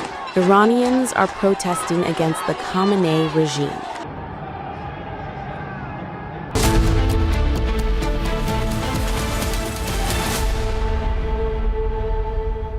Co-powered by Century Ply Club Prime. रहो बेफिक्र। आधे बाउल दही में 4 चम्मच MDH चटनी पुदीना मसाला डाला, स्टर करो, पुदीना चटनी तैयार। MDH चटनी पुदीना मसाला। MDH। केसरिया से मन जोगी हुआ रे, दिल झूमे देखो मतवारा हुआ रे। केसरिया से मन जोगी हुआ। हर पल मनाओ केसरी त्योहार। विमल, बोलो जुबान केसरी। थोड़े में ज्यादा स्वाद, यही तो है इसकी खास बात। वाओ मामा, क्या स्वाद है। अरे मेरे राजा, मुस्कुराए लड़खड़ाए जिंदगी, चाहे जो भी हो। सर, पेशेंट के लिए कौन सा रूम प्रेफर करेंगे आप? जिंदगी भर के प्यार का कोई रेट कार्ड नहीं होता। Tata AIG health insurance, with you like family, with you always. MDH की देगी मिर्च, देगी मिर्च का तड़का, अंग अंग फड़का। MDH की देगी मिर्च। आर प्योर सूजी पास्ता, उबालो मिलाओ और खाओ, 8 मिनट में तैयार। क्या टेस्ट है सबका राजा, आर प्योर मसाला। अब छोलिया हो या लोबिया, सफेद चने या काले चने, सब कुछ मजेदार बने। MDH।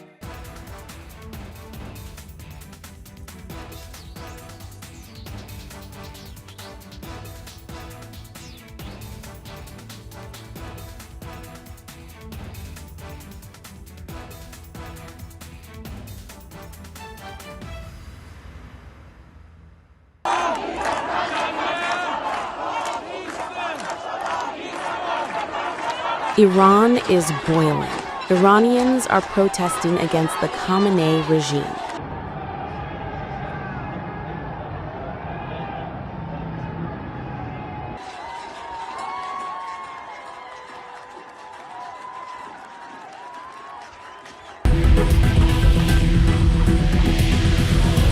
U.S. President Donald Trump has urged Iranians to keep protesting and take over institutions, and has assured them that help is on the way. Well, no, they're starting to, it looks like, and there seem to be some people killed that aren't supposed to be killed. These are violent, if you call them leaders, I don't know if they're leaders or just they rule through violence.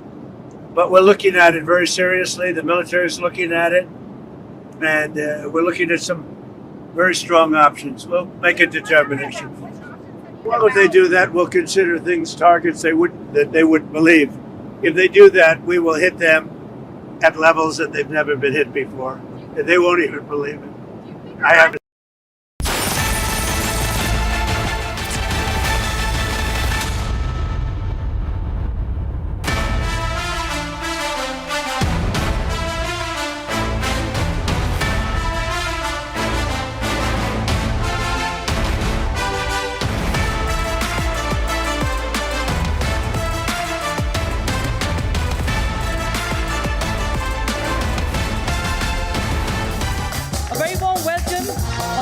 Public Media Network to our legend, Usha Uthup.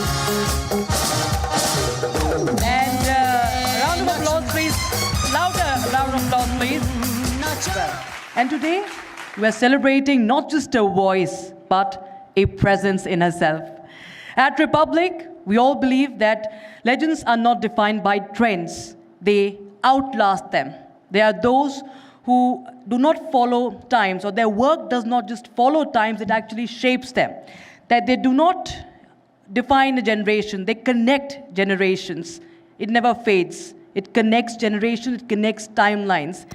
A big round of applause, ladies and gentlemen. And without, I think we all cannot wait to have this very, very special conversation as we will have the legend herself reflecting on her legacy that continues to inspire us and her spirit that continues to enthrall all of us. It's a privilege to invite Ms. Usha Uthup, and joining her for this very special conversation is our Editor-in-Chief, Arnab Goswami.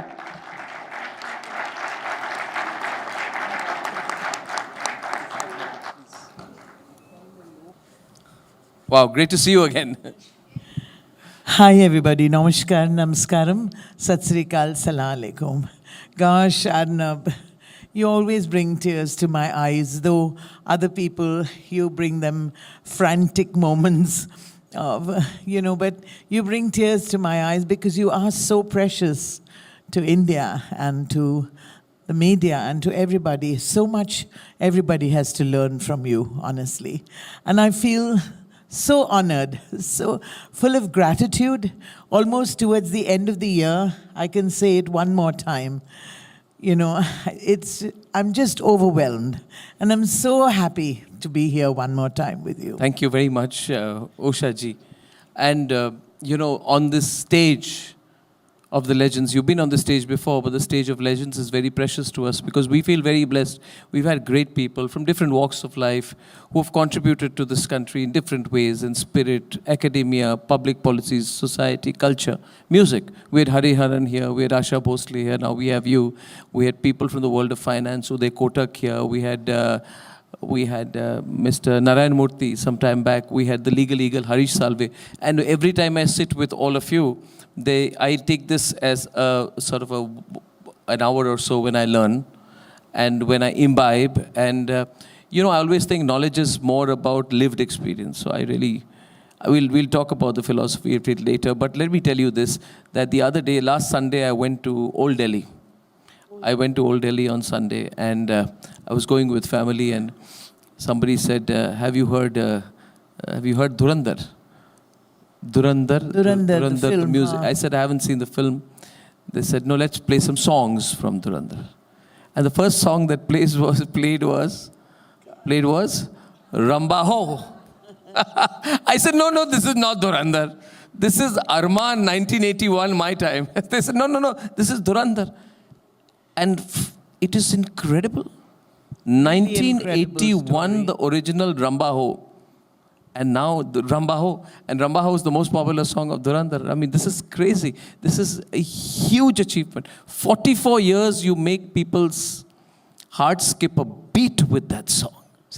It is truly incredible. And all I can say is thank you to all the people who have helped me through these 57 years of singing without a godfather or a godmother in the Indian film industry, just by chance. I mean, when everybody was saying that Usha Uthup agar unke gaane sune, to ye to sirf Angrezi gana gaati hai. And I never got a chance really to sing in not that many Hindi films. Yeah. But when I got a chance to sing in Arman, I was really, really thrilled.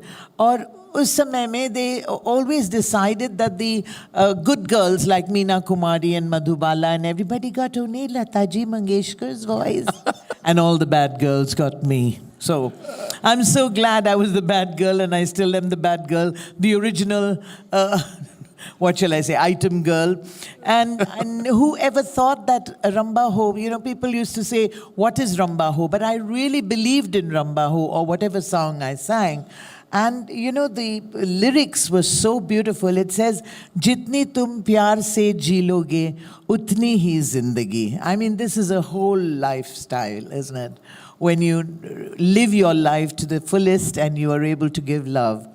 And truly, whoever thought it would, every show of mine, in any case, I have to sing Ramba Ho. But now it's with a new force. And thank God for Durandar and making it so popular. Really. I don't know how many million hits every second song you play, or every song that you play on, what do you all call it? The Gen Z Insta. Yeah, is Ramba Ho. And that's really amazing for me. You think she's done a good job? Madhubanti, yes, she's done a fabulous job. We also did a little reel together in Trinkas. Oh, you did? With her and me. And that's also quite interesting. Yes, she did a wonderful job. I mean, I'm one of those who always believes that a song is much bigger than the singer. And whoever sings Ramba Ho will really hit it there. You allow me to play some music, and we want to start this off with... By the way, I have Usha ji has kindly consented to sing and share. She's going to kick me off the stage after some time. I said, I will be here when you are going to be singing. She said, I don't want you to be here. We had a little argument there. She said, you don't fit in here. So she's told me... I said it's embarrassing, no, for me to sing in front of someone. No, because see, I admire you and I respect you. And this is not just a piece of dialogue which he's paying me to say, okay, this is the truth.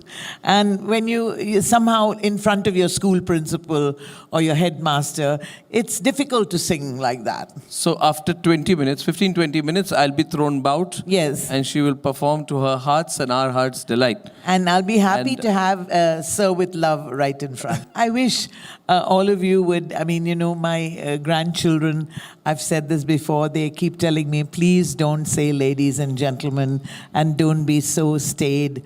Just say yo, bro. And they taught me how to do yo, bro, and how to say all those new things that you all say, that Gen Z says.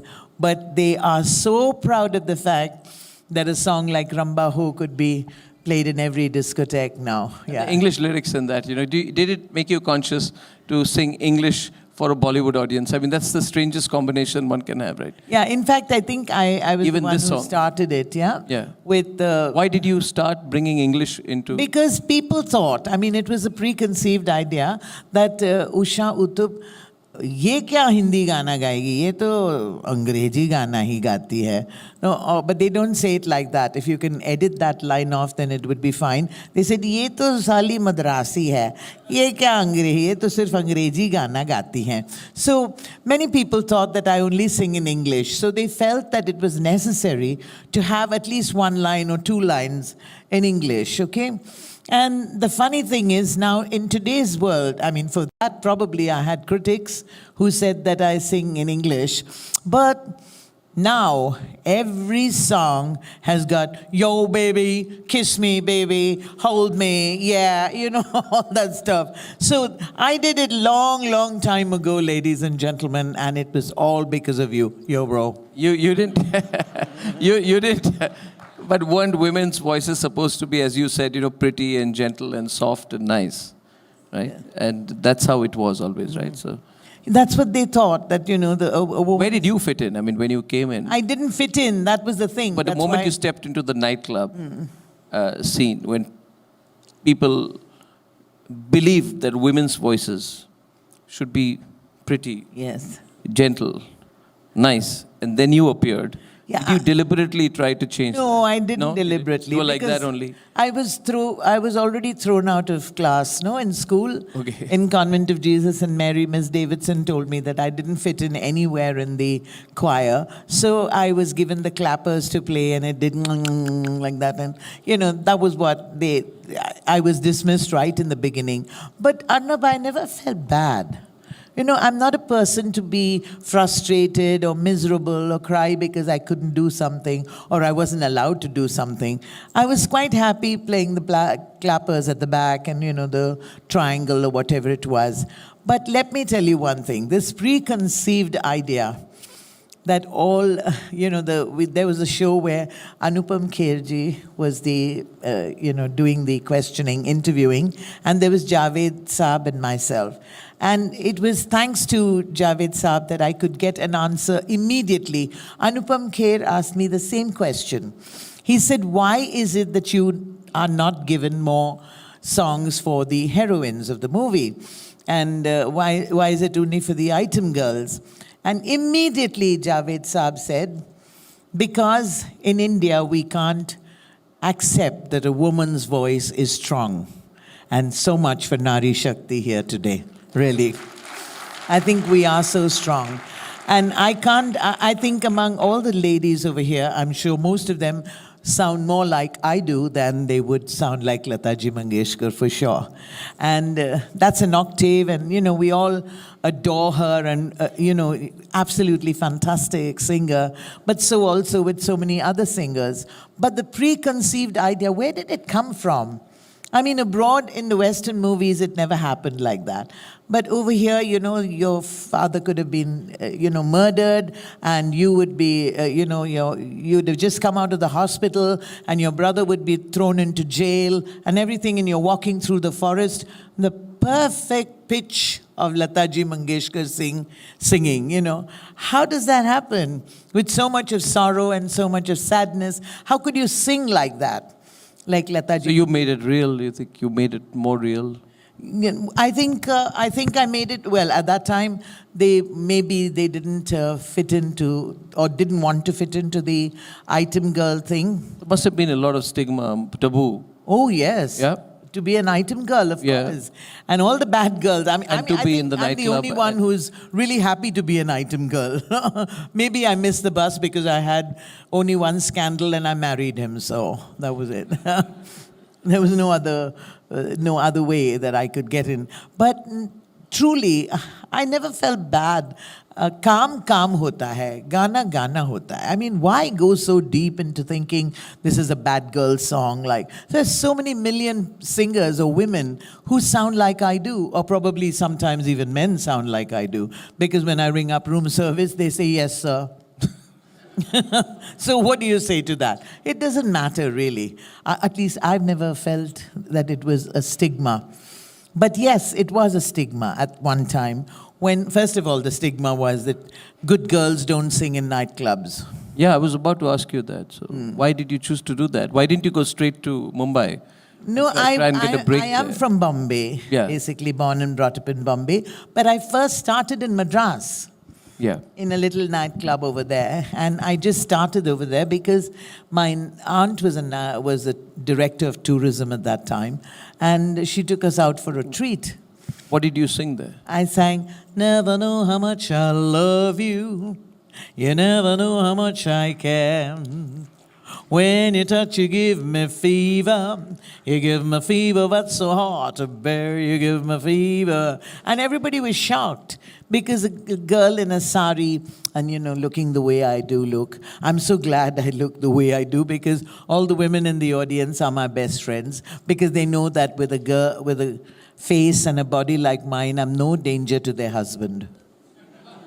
Yeah, that's the truth. And so soon, the nightclub became a place which was being frequented also by women. In the beginning, it was only the guys, bad guys. who came to see bad girls like me.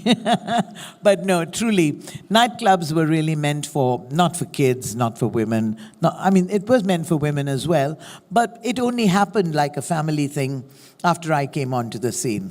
Western music. Always Western music for you? Yes, I started off singing English music because there was no other way. In those days, the only media we had was the radio. There was no social media, no Instagram, no reels. Nothing. Just radio. No video recordings also. Nothing. So it was just the radio that I was inspired by, and radio has singularly been my biggest inspiration. Now when people in 2025 listen to Ramba Ho and they link it back to you, what was your first really big mass break? Big break. Before Ramba Ho came Hari Om Hari. Yeah, so what was the big break? I'm not coming to Ramba Ho, that was 81. Yes. Tell me about the first big break when you got the mass audience. The first break that I ever got was when I sang in Bombay at the Shanmukhananda Hall. And I played the guitar and I sang in front of so many people. I played one English song, which was one of my favorite songs. It was called Listen to the Pouring Rain, Listen to It Pour. And with every drop of rain, you know I love you more. Let it rain all night long. Let my love for you grow strong.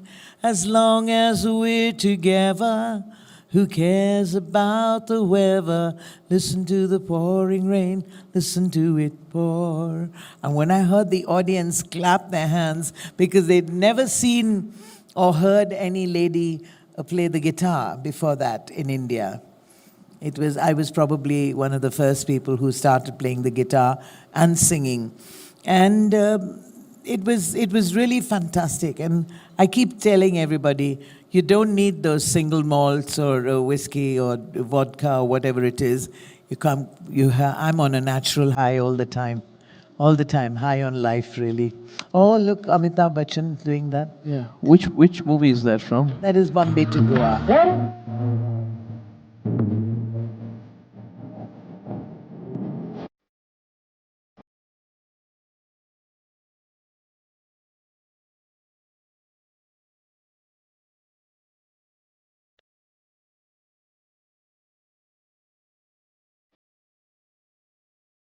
Look at me. Can't believe it.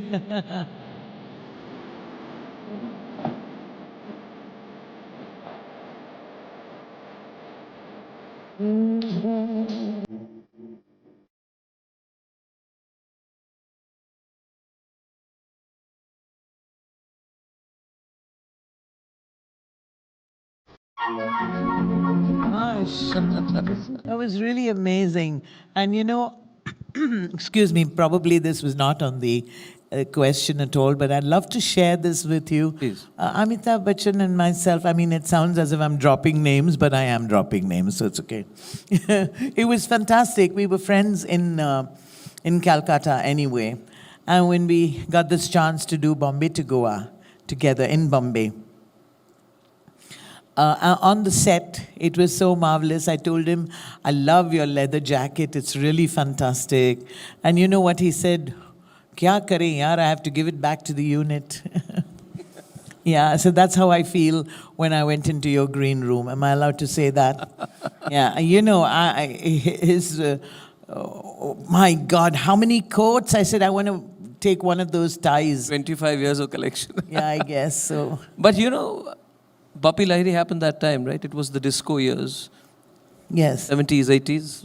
Yes. Disco years. Bapi Lahiri happened actually after R.D. Burman. I had already done R.D. Burman's song, and that was Shan and Shalim. No, I think that was Shalimar. Chronologically, I may be a little wrong for many of you, but if you really check out, probably you would know when it was recorded. Because sometimes a song is recorded and then it's released only 4 years later. And sometimes there are songs which I didn't even know that I had recorded, like so many Tamil songs. Or Tamil is okay, but even Kannada, Telugu and Hindi songs, many of them. So I had done already with Amitabh Bachchan, and I'd already done something with Kamala Hassan. Yes. and I'd done something with so many film stars in the South, and it really sounds like a who's who. I mean, who got a chance like that to, to perform with people like that. But after that, like 1980 onwards, when this disco period starts, yes, and then that's when Bappi Lahiri comes on the scene, and there's this Koi Yahan Nache Nache, that is disco dance. I don't know many people know it right now. It was a really cult movie of that time, 1982, I think. No, but before that was Pyara Dushman. Okay. That had Hari Om Hari. Pyara Dushman.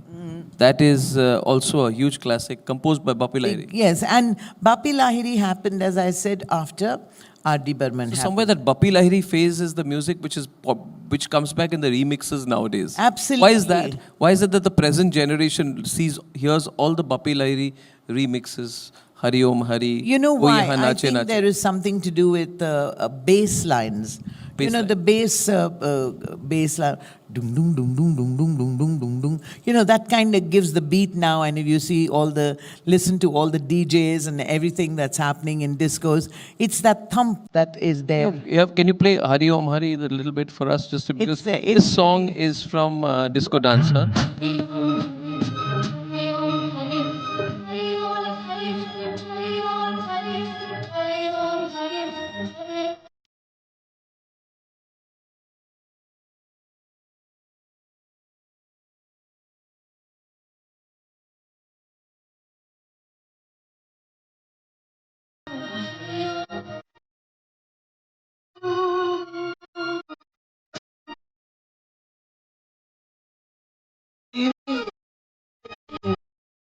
It happened at that time.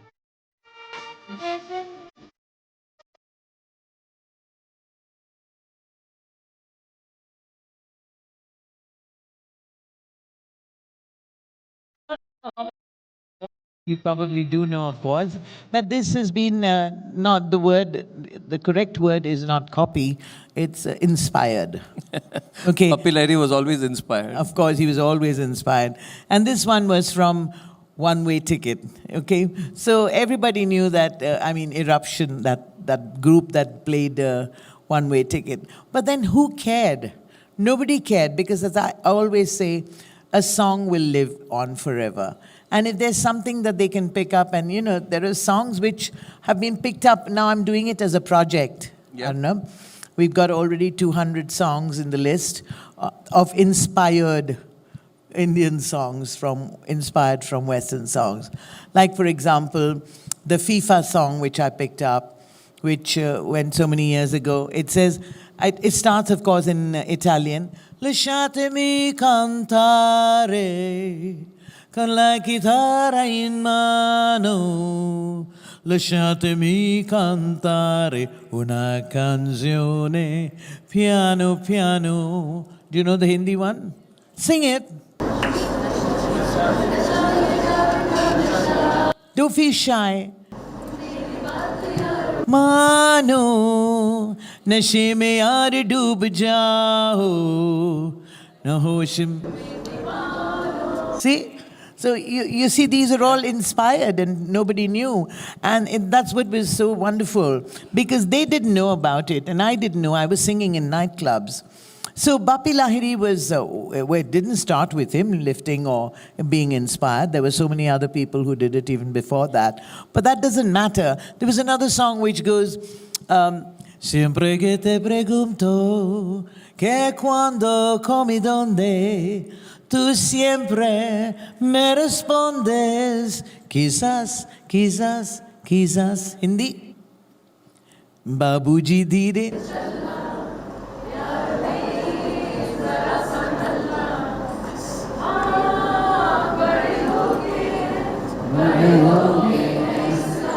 So give me a hand for that, finding that out. Oh, fantastic.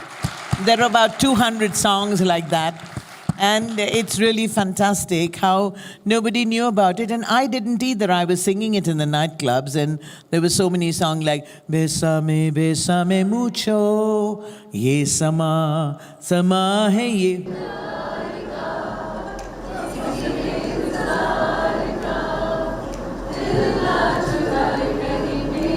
Besame mucho.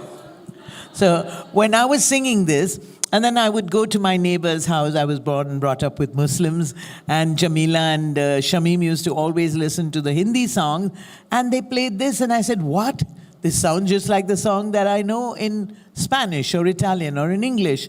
So this went on. And one of my big songs, which I've been saying to all my audiences, is, if you've missed the train I'm on, you will know that I am gone. You can hear the whistle blow 100 miles.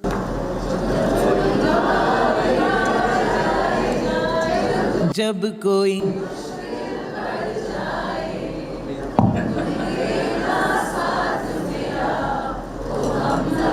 I just love you, Republic. Love you. Just fantastic. It's just great, honestly. And this is why I say music is really universal. It really doesn't matter. And if they made a better inspirational song, why not? I mean, it still lives on because of that. So Bapi Lahiri is one of those who really made it huge with Hari Om Hari and so many other songs. And you were talking about Disco Dancer. That is, of course, you know what to say when I say, Koi yahan, koi wahan, sare hasi yahan. Koi yahan nache nache, koi wahan nache nache, sare hasi yahan nache nache, sare jawan nache nache. Aua aua, tumse hai tumse pyar. Aua aua, mano na mere yaar. Aua aua, tumse hai tumse pyar. Okay, I'm the original item girl now, you know that, yeah? So the bad girl became mainstream in the 80s? Absolutely. It became totally mainstream. 80s was all about disco music, right? No, but we're all This was the bad defining, girls, isn't it? this was the defining disco anthem. Yes. This one, Hari Om Hari, was the one. How did people react to you then, with Hari Om Hari? Hari Om Hari, disco. Hari Om Hari was really fantastic because, there used to be, like even yours was shown, the Amul, the Amul hoarding in Bombay on Marine Drive had Hari Om Hari. It said, Hari Home Hari to Amul butter. Yeah.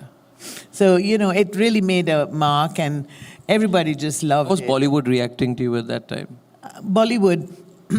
Be frank about it. Because I'm very frank about it. I think completely. The music directors, the musicians, the chorus girls, everybody just loved it when I came onto the set because I didn't go into a private room.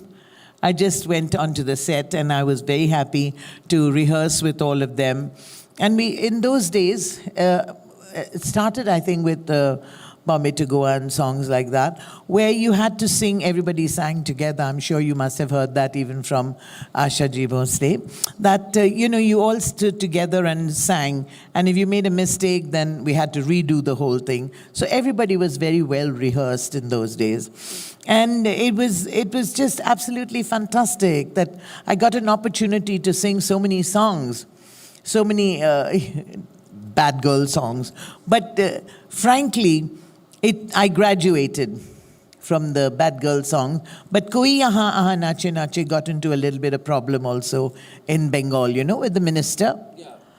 Yeah, I heard that the minister sort of wanted to put you in jail or something. Look at him put me in jail. You were told that you were Opposhangaskriti, counterculture. I've got my research on that. Now you're on my subject. I have been told that the Public Works Minister of West Bengal, Jatin Chakrabarti, wanted to stop you from performing because he said that you are a threat to the traditional culture of the state. And you kept saying, I'm a sadharan person. You actually have been quoted as saying that you're a down-to-earth girl next door. Yes, Did you actually describe yourself as a down-to-earth girl next door? I'm absolutely the girl next door. And you said, I don't fit into the image of a nightclub singer. It was overwhelming to think that a sadharan person like myself, who is very down-to-earth, like the girl next door, and not fitting into the image of a nightclub singer, Why would people want to ban me? My God, for what? And then Jatin Chakrabarti said that she's a danger to... She's decadent. She's decadent. Yes, and he said that, you're a bad influence on the culture of Bengal. So I started crying immediately. Crying where? I keep crying. In his office, I went to Writer's Building. And I said, who made you the Rakhwala of Bengali culture? Don't tell me you said that. I did, actually. I'm quite like you, Arnab, in that way. Only thing... yeah. And then what happened? I said that. And what happened? And he said, he got very angry with me. And he said, you can do whatever you want to do. And he said, you can even take me to court. I said, okay, I'll take you to court. I took him to court. For what? Trying to ban you. It's my fundamental right to sing and to express myself anywhere. And who are you to ban me? And, everybody, Jyoti Babu and all were on my side. The media was on my side. Everybody was on my side. So he was all alone, poor chap. I felt so sad because Subrata Roy Chowdhury took over my case. And it was so amazing. This is the first experience I had. I'd only seen it in the movies where they say, "My Lord," and actually that happened. It all happened. Yeah. And these two, within a week or so, everybody had walked out of the case as far as Jatin Chakrabarti was concerned. And Subrata Roy Chowdhury and the other judge for the, what is it called, prosecution or whatever, and they were both in the in the elevator with me, and they were so friendly. I said, what, you fight like cats and dogs in the court? And then he said, no, Jatin Babu and myself, we were in Champs-Élysées and watching all the lovely can shows and things like that. Can you imagine? But till his last moment, Jatin Babu never liked my voice. I mean, he liked my voice. He said he hated my music. And that was okay. But he was my singular inspiration to really take on to Rabindra Sangeet. Wow. Because he said that I will only listen to you when you start singing Rabindra Sangeet. So I did the exam, I passed it, I released 3 albums which were all big sellers, and he released my album. Wow. Yeah, it was really a love-hate relationship. Mainly love from me, not hate. I don't believe in that. You know, the amazing thing, what makes you a legend is that, and I don't know, you do it very unself-consciously, that you actually have democratized music. Now, when anyone listens to bad music...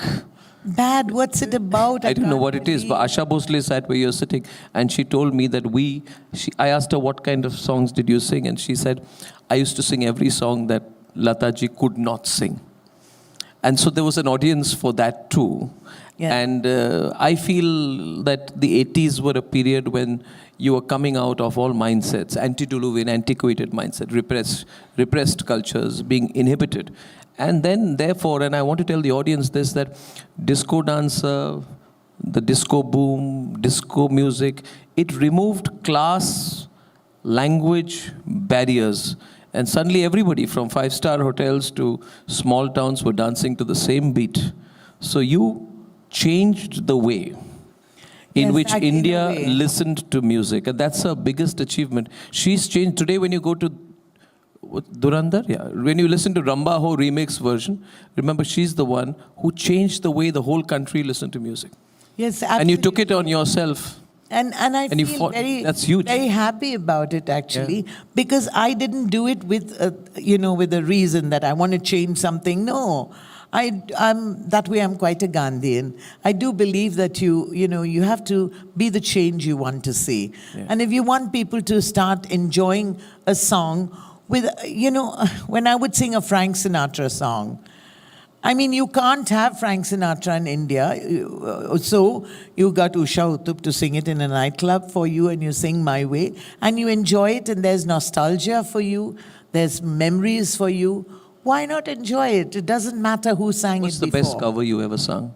I think one of my most popular covers has been I Will Survive, then also Skyfall in a Starry, yeah? I'm sure all of you have heard it. And we've heard that. would you please, for us, consider once singing Of the course, Skyfall for I'm us? just dying to be asked to sing. Yeah? I mean, okay. I don't want to talk. By the way, you know, when I first got when I started working in Calcutta, you owe me 4,000 rupees, by the Oh, way. lovely. I'll tell you why. Lahiri Because owes I me was taken, 6,000. on the first day I got my salary, I got 4,000 rupees. And everybody in the edit department of the Telegraph told us, we will take you to Blue Fox. Drinkers. No. So, you know, this is the problem with you. They took me to every restaurant saying that Usha Uthup performs here. Oh. And then I would go there and look for you, and you were never there. I was there. And they would drink their way away and leave without paying the bill. Oh, that was a lovely, lovely way to do My it. first 3 salary checks, 4,000, 4,000, 4,000. You owed me 12,000 rupees. That's For all the fantastic. drunkards in the Telegraph who took me to every place saying, I'm going to meet you. I've never met you. No. You never cared for me. I was 21 years old. You owe me 12,000 rupees. That's such a tearjerker. Please give me story. 12,000 rupees. Such a tearjerker. You know, everywhere story. they took me and everywhere they say, And you I perform. didn't like you. What I are don't you know where you talking? were. I must be his biggest fan, because ask him how many times when there's a huge big fight going on, and of course he's the cause of it all. So I get so worried sitting in Baliganj place in Calcutta. I quickly phone up and I say, please, Arnab, be careful what you're saying. I'm so scared for you. Don't shout your mouth off all the time. You're precious. India loves you. And now the whole world is saying it, not just one person. These days, some people last 1 week don't love me. They don't love you. All the love is gone. No, last we 1 love week. you. I think I'll have to start singing to them. No, we make a song on that. But definitely, they all say, सिर्फ देश को नहीं सुनना है, the nation wants to know. Yeah. No, but I can't get away. I can't do, what is that? I think I'll do this one day, 1, 2, cha-cha-cha, on my program to make friends again. Make friends. But you know, I mean, this would go on to another What does 1, 2, discussion. cha-cha-cha mean?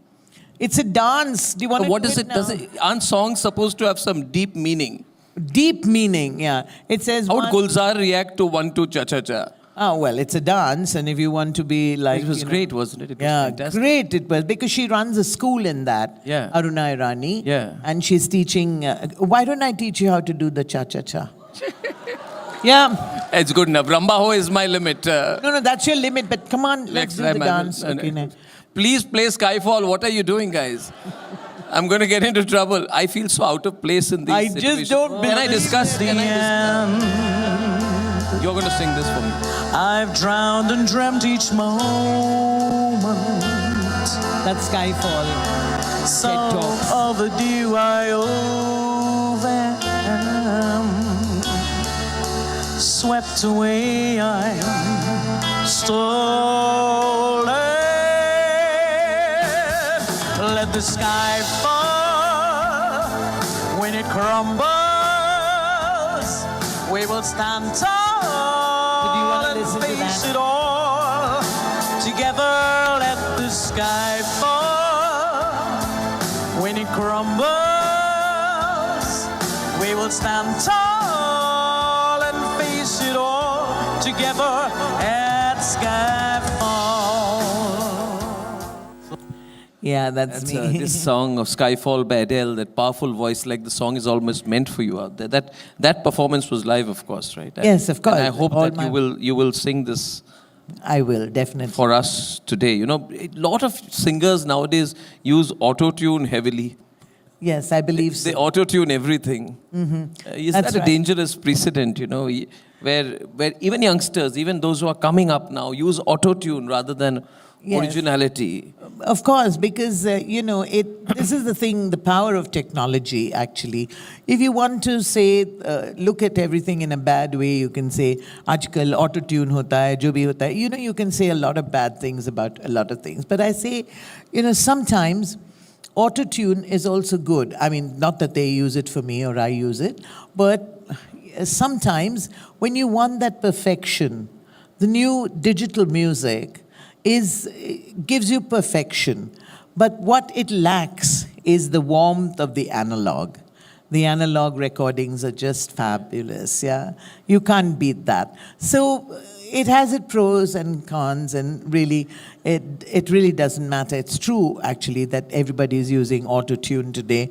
And, well, there's so many people who are using so many other things as well.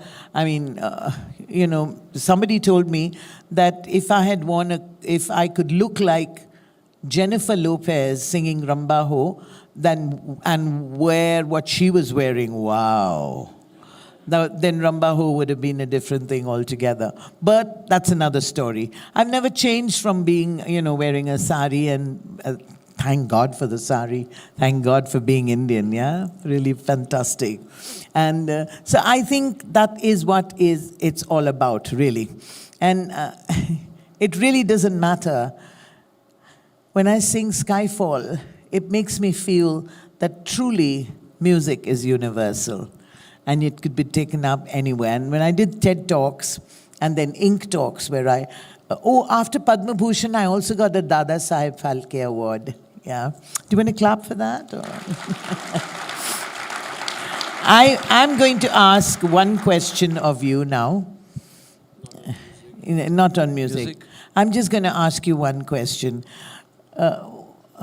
Tell me truthfully, because the nation wants to know. Am I not the easiest person you've had on the Legends to talk to? Yeah, you're clearly the most unpretentious. You're unpretentious, you're natural, you're what you are. Yes. You seem to be, as, you know, when the introduction went on and I was listening to Rakshita, I said the true word for you, Usha ji, is authentic. You're happy with what you are. Yes, and that originality carries. You're very comfortable in your own skin. I think that's the most important thing in life, you know. Thank you, Arnab. Yeah? You don't know how don't you proud think so? I feel, and how, you know, with all my humility and gratitude to you, you don't know what it feels like. You don't know, because you really don't know how big you are. Oh, please. Thank God for that. I'm just so nervous right now. Look at him. You believe it. I was so nervous before coming on. I was trying to memorize the years.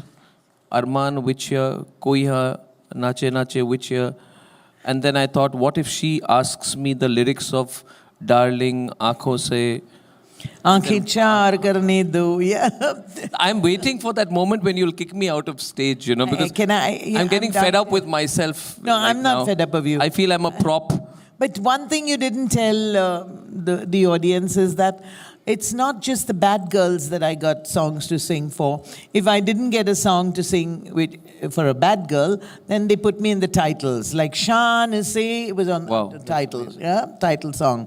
And there are many others like that, which, like, for example, Dawn 2, I did with the titles, then Rock On 2. I've done a lot of films which had just title music.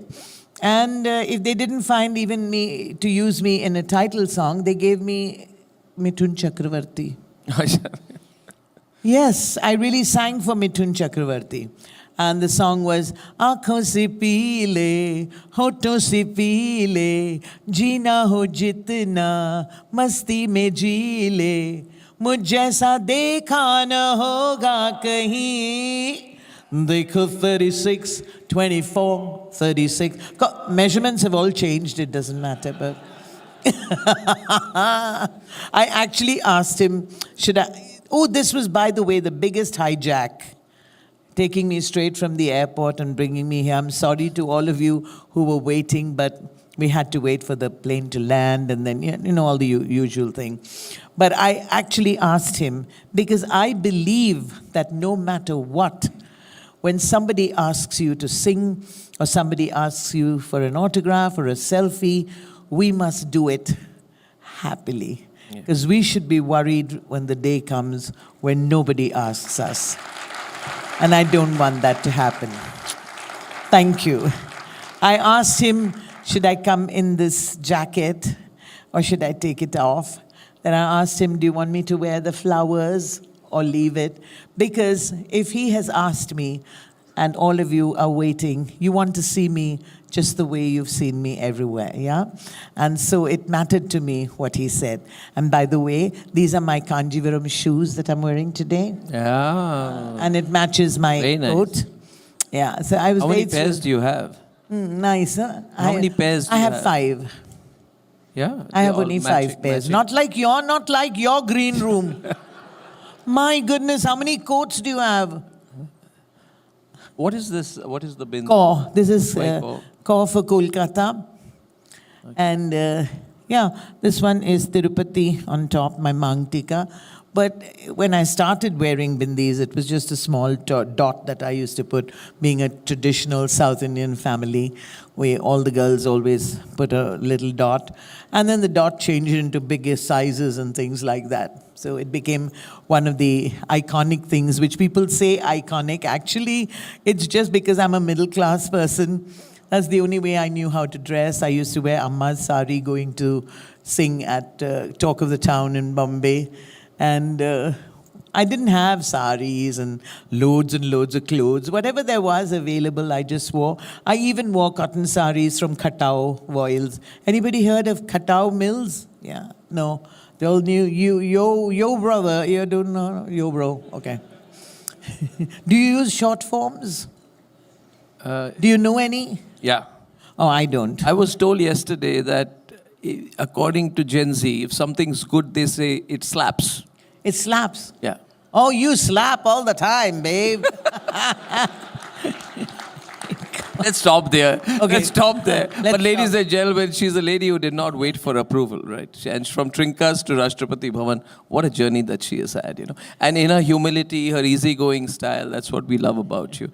And you're looking at me in a way that either I go out on my own or... But I want to tell you this, Ushaji, that you lift me almost twice a week when I listen to your music. And you know, Bappi Lahiri used to love me as well. I'm sure he did. I had a great equation with him, wonderful equation with him. And it's such a delight to know you, to meet you. And there's a positive energy about you. And that's really good. And I really full of tears because we're going into 2026. And I hope it's going to be a really fantastic year for India. Yep. For India. I hope we all go back to that India where we knew no borders and boundaries, and we'd all be like this, yeah. And you'd still be as mupat as you are. Thank you, we will be. And but now, because we're all praying for you. Thank you. And you'll be surprised how important it is for me to be with you today. You are not a singer, you're an institution. It's not the number of languages that you've been singing, it's not the number of continents or cultures you've spanned. The most important thing in life, Ushaji, is relevance, you know that. And I say this about Amitabh Bachchan, that the greatest thing about him is that he continues to be as relevant today as he was 50 years back. Very few people you can say that about, and I can say that about you. So I think it's very, very important to know you, and for the present generation to know you. And the movie, I just wish that Ramba Ho's resurgence in Dhurandhar leads to a resurgence in the kind of music you brought to the country when you brought a democratic revolution in music. You're an unconventional and authentic person who's lived life on her own terms. I think you are extraordinary. And I want people to know you. That's why I called you here today. I'm very glad you've taken the effort to come. I love your team, your entire team, people who work with you. Thank you. They're really people who've made you and stood by you. Thank you. They've been. And thank you very much. I shall take a quick exit and sit in the stage. Yeah, you do that. Yeah. And I do love you. Thank you very much. I love you too. Thank you. Thank you. It's just Thank you so much. Ladies and gentlemen, Usha Uthup will now be live with us. And her team is there. Let's enjoy her music together. Thank you very much, Ushaji. Thank you. Thank you.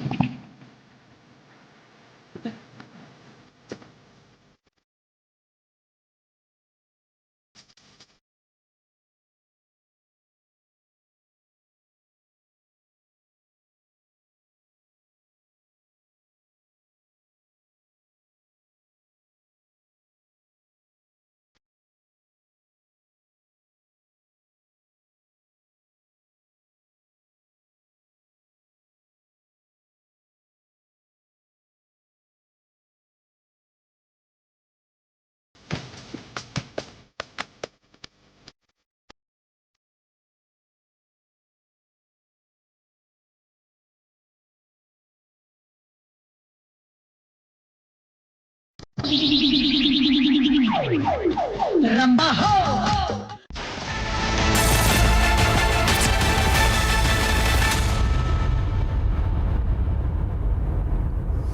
Okay, if it was Arnab Goswami doing this show and he was in the audience and I suddenly saw him, this is what I'd do. So can you do this?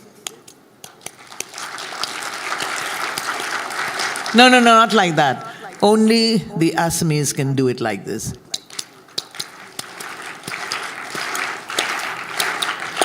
Tuk dekhi murga kenne ba lage. Tuk dekhi murga kenne ba lage. Bihu re. He's not. He's definitely not an Assamese. Oh, you have to do bihu, and wherever they are, they'll come out with their little bihu dance. Powered by Century Ply Club Prime. Raho befikar. अब छोलिया हो या लोबिया, सफेद चने या काले चने, सब कुछ मजेदार बने। मुस्कुराए लड़खड़ाए जिंदगी, चाहे जो भी हो। सर, पेशेंट के लिए कौन सा रूम प्रेफर करेंगे आप? जिंदगी भर के प्यार का कोई रेट कार्ड नहीं होता। Tata AIG health insurance, with you like family, with you always. R pure shahi paneer masala, delicious, healthy, everyday. इसको घर पे लगाओगे तो शादी का तो पता नहीं, पर घर पक्का नहीं टूटेगा। रूंगटा नहीं तो घर स्ट्रॉन्ग नहीं। रूंगटा स्टील TMT बार एकदम सॉलिड। पहाड़ों में एक हाइकिंग स्टिक भी बन सकती है।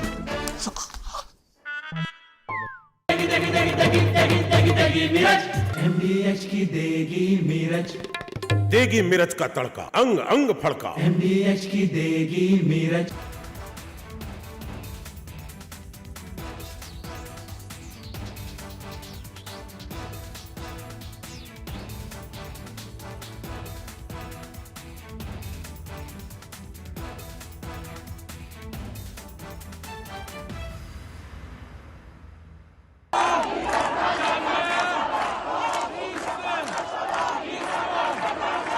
Iran is boiling.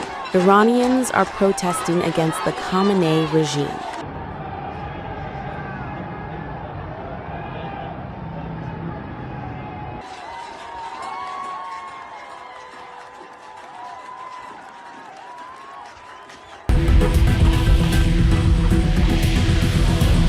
U.S. President Donald Trump has urged Iranians to keep protesting and take over institutions, and has assured them that help is on the way. Well, no, they're starting to, it looks like, and there seem to be some people killed that aren't supposed to be killed. These are violent, if you call them leaders, I don't know if they're leaders or just they rule through violence.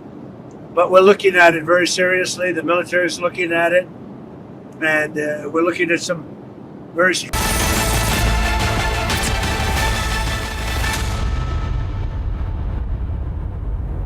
Give me highs, yeah? And bass. You're on the sound? It's always like this when we start nobody's equipped really. And never ever believe any singer who comes and says, oh, aaj mein shuri ta kharab. You know, and they've got a bad cold, or they've just come off the plane, or the sound is not okay. Don't believe all that, because that's all just bunk. If you really want to sing, you just sing. And you just make it happen. But for me, for anything, I'm talking so that you can get a good balance. Hello? Any South Indians here at all? One. Oh, great. 55. 72 South Indians. I'm so happy about that. Nannar Kela. எனக்கு உள்ளூர பயம்ப்பா இந்த மாதிரி ஒரு ஷோவில் வந்து see I can really talk well, and just because it's Arnab in front of me, I'd like to say for all of you to start can you give me a better voice quality, little, make it a little, yeah, is it sounding okay outside? Okay, if it was Arnab Goswami doing this show and he was in the audience and I suddenly saw him, this is what I'd do. So can you do this? No, not like that. Only the Assamese can do it like this.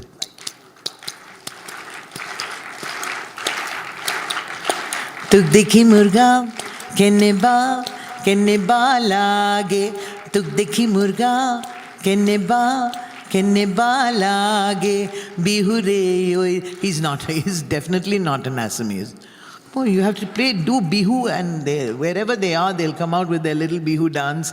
It's just so fantastic, really. It's just marvelous. And many people think that Arnab, as they say in South India, Arnab vandu endha madri pesararilla too good. Rendu per da. Onu da Arnab nalla shande poduvar. Nanna vera sophisticated Shashi Tharoor. Vera yarume illa. So for those of you who didn't understand, I'm sure you understood what I said. Yeah, okay. So according to many people, they think that there are just two. One who keeps fighting and winning the battle, and we all help him do that.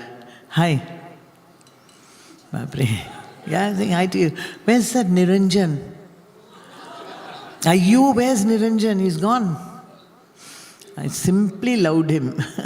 Okay, ladies and gentlemen, I met James Bond before coming here, and he said he wanted to join Republic. And I said, I'll have to, you can laugh because sometimes I tell lies, yeah. And from 1969, I've been singing all his songs, James Bond songs. So he thought he would use me to get to Arnab. He said, since you know Arnab Goswami so well, do you think you'd be able to get me a job with Republic? I said, of course. Why not? Come on. He said, no, but first you'll have to do something for me. I said, what? He said, you'll have to shoot for me in the morning of this day. That is the 26th. I said, okay, I'll shoot. Then suddenly I realized that I had said yes to Arnab and Republic. So I gave up James Bond, ladies and gentlemen, for all of you. Here it is. I'm still singing James Bond songs. And here is Skyfall in a sari, especially for you. Yeah, make me do it, yeah. Love it. Can you give me a little bit more bass, I think.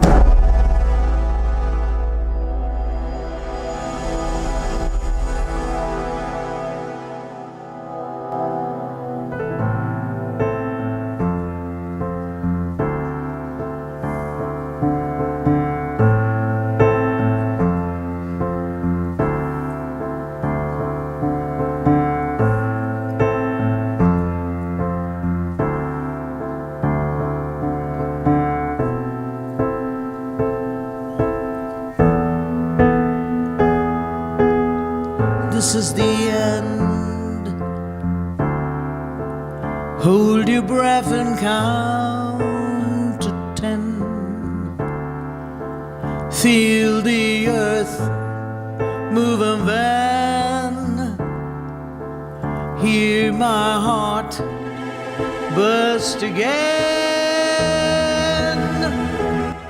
For this is the end. I've drowned and dreamt each moment, so overdue I owe them. Swept away I'm stolen. Let the sky fall. When it crumbles, we will stand tall, face it all together. Let the sky fall. When it crumbles, we will stand tall, face it all together at skyfall. That skyfall. Skyfall is where we start. 1,000 miles and poles apart, where worlds collide and days are dark. You may have my number, you can take my name, but you never have my heart. Let the sky fall. When it crumbles,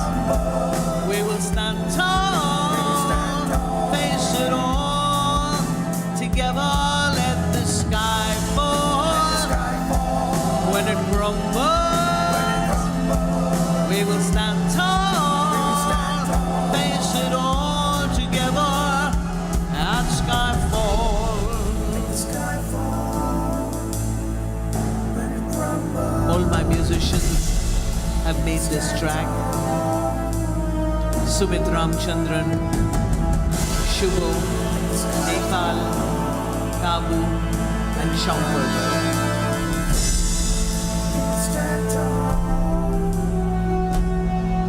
Where you go, I go.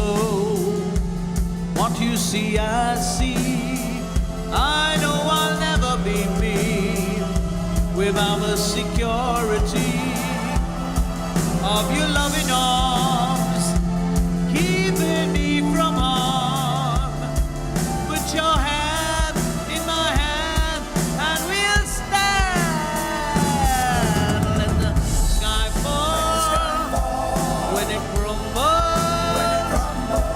We will stand tall, face it all together. Let the sky fall when it crumbles. We will stand tall, face it all together at skyfall. Let skyfall.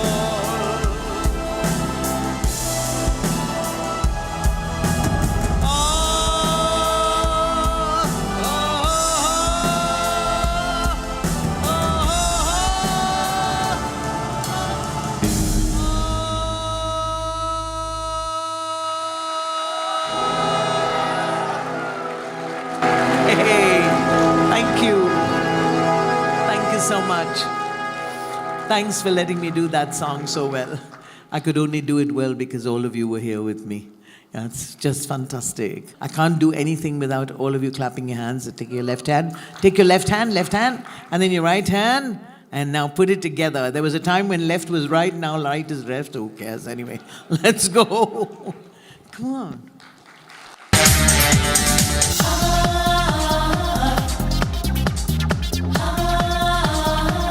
Here it is on Republic. For the first time, ladies and gentlemen, in public. Thank you, Dhurandhar. Thank you, Samaresh and Rinta, my team. Let's go. And everybody at Republic. Ramba ho. Say ho 6 times. Samba ho. Ramba ho. Samba ho.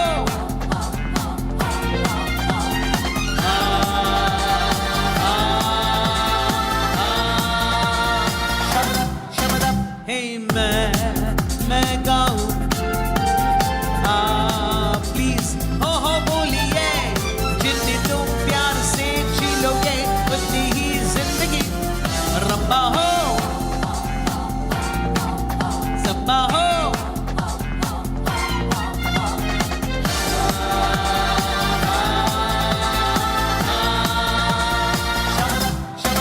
हे मैं गाऊं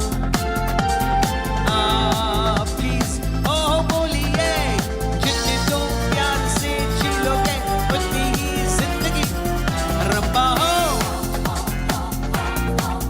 सब्बा हो super गाना खत्म हो गया ताली बजाइए want a little bit of this song come on look at the people I just love you I love you all no I want this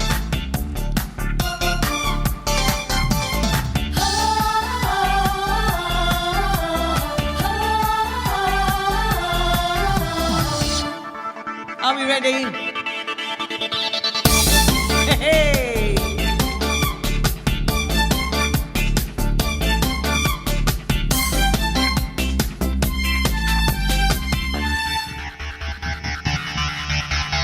Hari Om Hari Hari Om Hari Hari Om Hari oh Hari Om Hari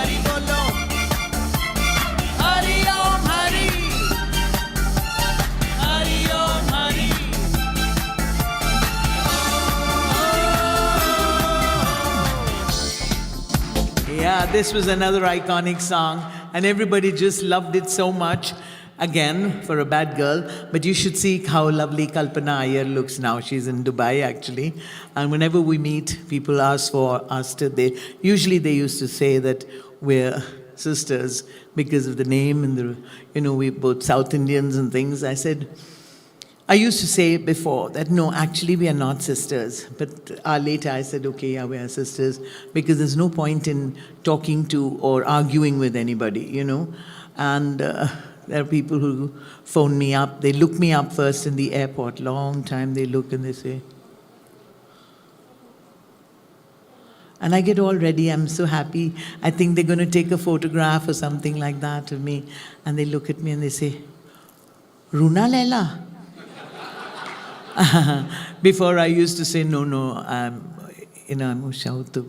And I used to get ready. Now when I say, no, I'm Usha Uthup, and they put the phone back and they walk away, and I feel so sad they didn't take a photograph.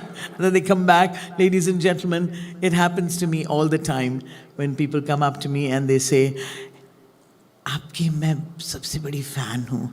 आपका गाना ना, आपके सावन सबसे बढ़िया गाना है. Before I used to say, well, that's not my song, it's Shubha Mudgal's song. And then immediately I'd phone up Shubha and, we're very, very good friends. And I say, Shubha, it's happened one more time when somebody thinks I'm you. So she said, don't worry. People look at me and they say, hey, you sang Ramba Ho very well last night.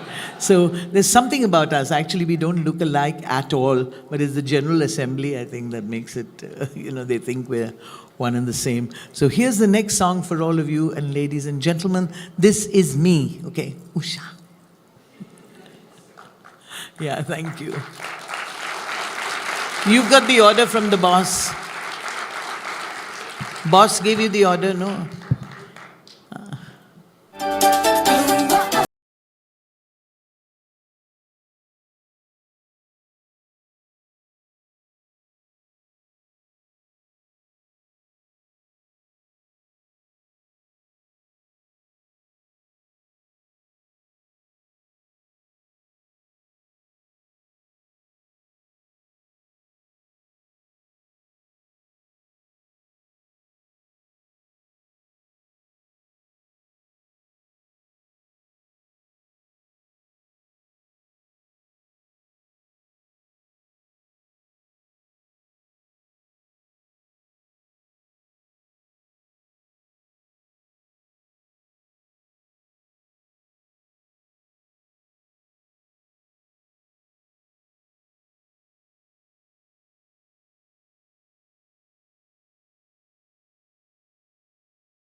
तुमसे है तुमसे प्यार औवा औवा मानो न मेरे यार औवा औवा तुमसे है तुमसे प्यारा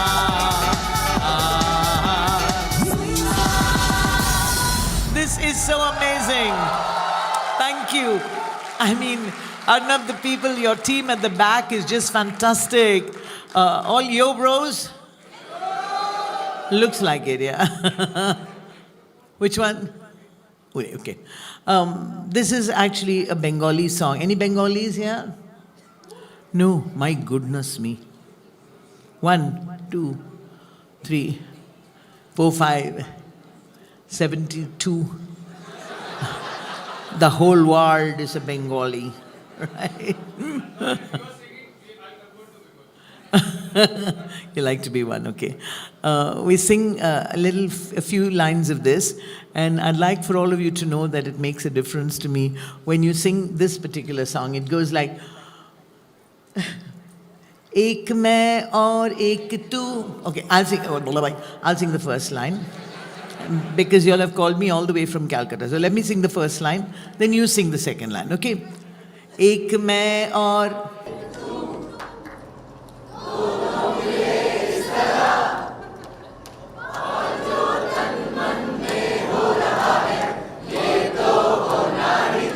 5 लाइन गा लिए आप. वाह, अरे मेरी मैया. Okay, one more time. एक मैं और एक तू. हाँ, एक मैं और एक तू.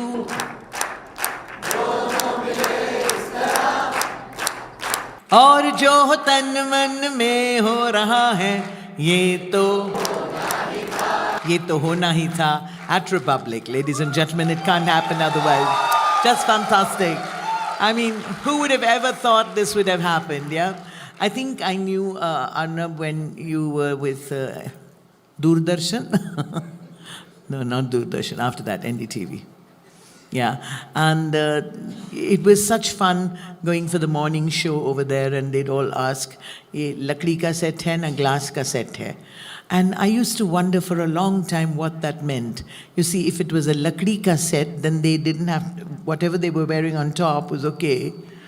What they wore down, pajamas or jeans or anything, it didn't matter. And that is the truth. And only I was there to see it. And if it was glass, they had to wear proper pants outside. Yeah. So, ladies and gentlemen, knowing people and growing up with them means such a lot. Such a lot, really. You've given me all the, what shall I say, blessings, ashirvadam and everything to carry on. And you've allowed me to do it just the way I am. So here it is.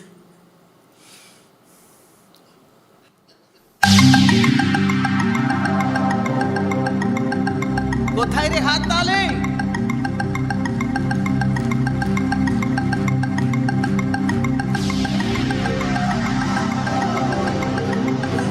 Uri baba, uri baba, baba.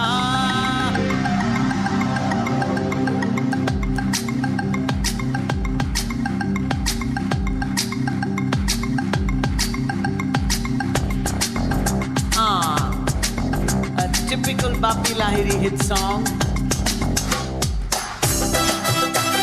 Oi, Ada. If you feel like dancing, just get up and dance. Come on.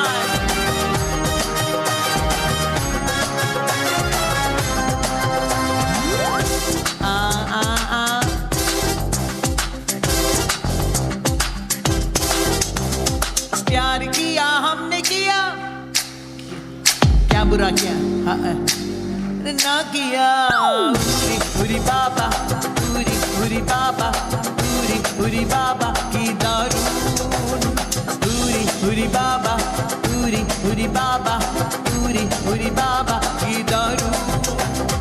জিন্দেগিতে আমার মনে বলছে আমি তাই, তোমায় আমি ভালোবাসি, তোমায় আমি চাই.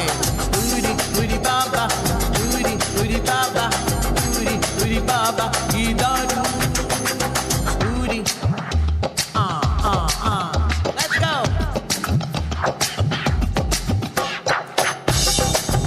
Hey, hey, hey.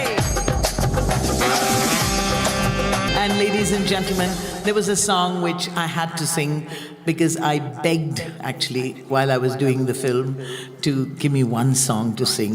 And Vishalji Bhardwaj said, "Is picture mein kuch koi gaane hai hi nahi. Sirf aapko ek hi kaam karna hai, sabko khatam karna hai."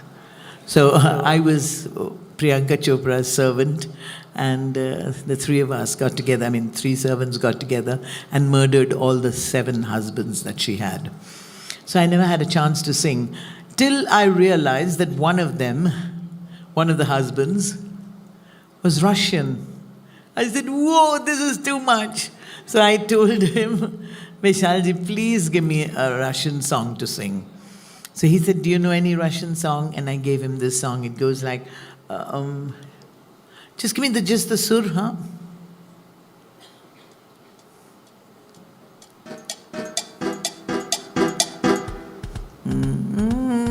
It goes like this, okay? Kalin, kakalin, kakalin, kamaya, saduya, gadamalin, kamalin, kamaya, kalin, kakalina, kalin, kakalina, kalin, kakalin, kakalin, kamaya, kalin, kakalin, kakalin, kamaya. And all the Russians loved it. There were Ukrainians in the audience as well. And I was so pleased when they all loved it so much. Of course, at that time, I didn't know there was going to be any problem at all. Then we went to Kyiv, in Ukraine, and I sang this song. Ty kazala poni dilok bidam razem po barvinak ja prishofte bene ma pidmanulla pidvella tijmene pidvella tijmene molodo zumar zumusvella tijmene pidmanulla tijmene pidvella tijmene molodo zumar zumusvella. And everybody loved it. Whoa, the Russians loved it, the Ukrainians loved it. And I just can't for the life of me figure out, when music binds people together like this and brings people so close, why so much time to fight? There's so little time to love. Can we love? Yes, everybody? This will be your only chance to do it without worrying whether you're singing it for your husband or for somebody else's husband. Who cares? We don't care. And let me tell you another thing. I don't care either, because I live for this moment. That's it. And this moment is all that we have. So when people are always calculating, pata nahi, 57 years bol rahi hai, kitni buddhi hogi, kaun jane, who cares? I don't give. Anyway. I'm quite happy being who I am, yeah? And I've really started living only just now, just today. So let's all think about that. Age, of course, they say in the cliche, is just a number, but as far as I'm concerned, age is age. Of course it's age. Of course you have gray hair, of course you have wrinkles, but what the hell? I mean, it's great, absolutely wonderful to know that I can sing to the youngest gentleman over there who's fiddling around with his hair just now. Yeah? And to the youngest, prettiest girl over here. I mean, I'm such a fan of yours because I've said that before as well. So we just love you so much. And, age really is no barrier at all. So I'm so glad that I can tell all of you this, live to tell the tale, that this is how it really started. And this is how it's going to be always. Sing for now. Ek Gana jo all of you will love very much. And I think we have the permission for this. Darling. Okay. Ladies and gentlemen, this is my last song for the afternoon. And normally when I say it's my last song, everybody says, oh no. Can we say it more professionally? No, like you really mean it. Okay. Ladies and gentlemen, this is my last song for the afternoon.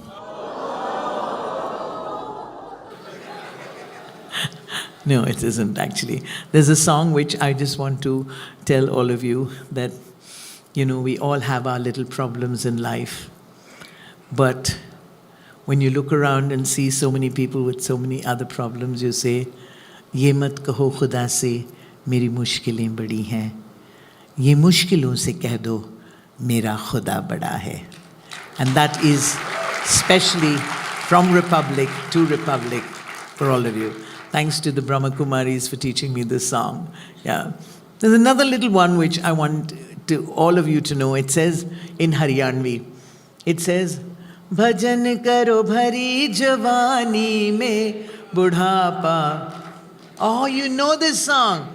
Oh, superb. Okay, let's do 2 verses. Okay, you want a little higher? Bhajan karo bhari javani mein budhapa kisne dekhya se. बुढ़ापे में अंधे हो जाओगे दर्श तुम कर ना पाओगे दर्श करो दर्श करो भरी जवानी में बुढ़ापा किसने देखा से बुढ़ापे में बहरे हो जाओगे बुढ़ापे में तीरथ भजन तुम सुन ना पाओगे भजन सुनो भजन सुनो भरी जवानी में बुढ़ापा.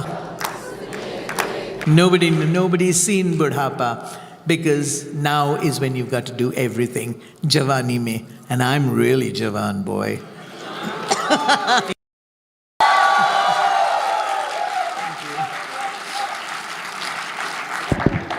We just don't want you to stop, ma'am. But yes, I would request you to please stay on with us. And we have some special messages for you from very, very special people. Really? But I request you to please, I'll accompany you to the stage, please. Udiba, where are you from? Where are you from? Maharashtra. लवकर या मा इकडे काय करते त्यांना दे ना त्यांना दुसरा तू इकडे या तुम्ही हॅलो येलो सारी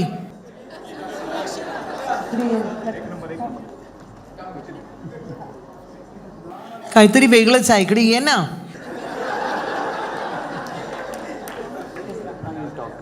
So we have some special message, ma'am, because she has been so lovely all throughout, and she's been enthralling us, and she's a vibe, as they say, she's a vibe. Oh, vibe. Yes. Slap. Was I slap? Yeah, you slap. You slay, you slap. You slay, you slap. And so we are going to just play them out, one by one, all those very, very lovely messages for a very, very lovely legend. Oh, lovely. Can we have the messages, please? As Usha's eldest sister, I have had the privilege of knowing her since she was born. Okay. As a young girl, she was fond of singing and dancing. And being in a family which was so musical and loved all kinds of music, it was easy to see how singing came to her naturally. Her dream was to see her name in lights. Usha, you've done much more than that. You have sung for kings and presidents and brought honor to our country and to our family. Her other dream was to somehow get us 4 sisters to do a show together. This also she managed, and we did 2 lovely shows in Calcutta. Usha is an amazing girl in many ways.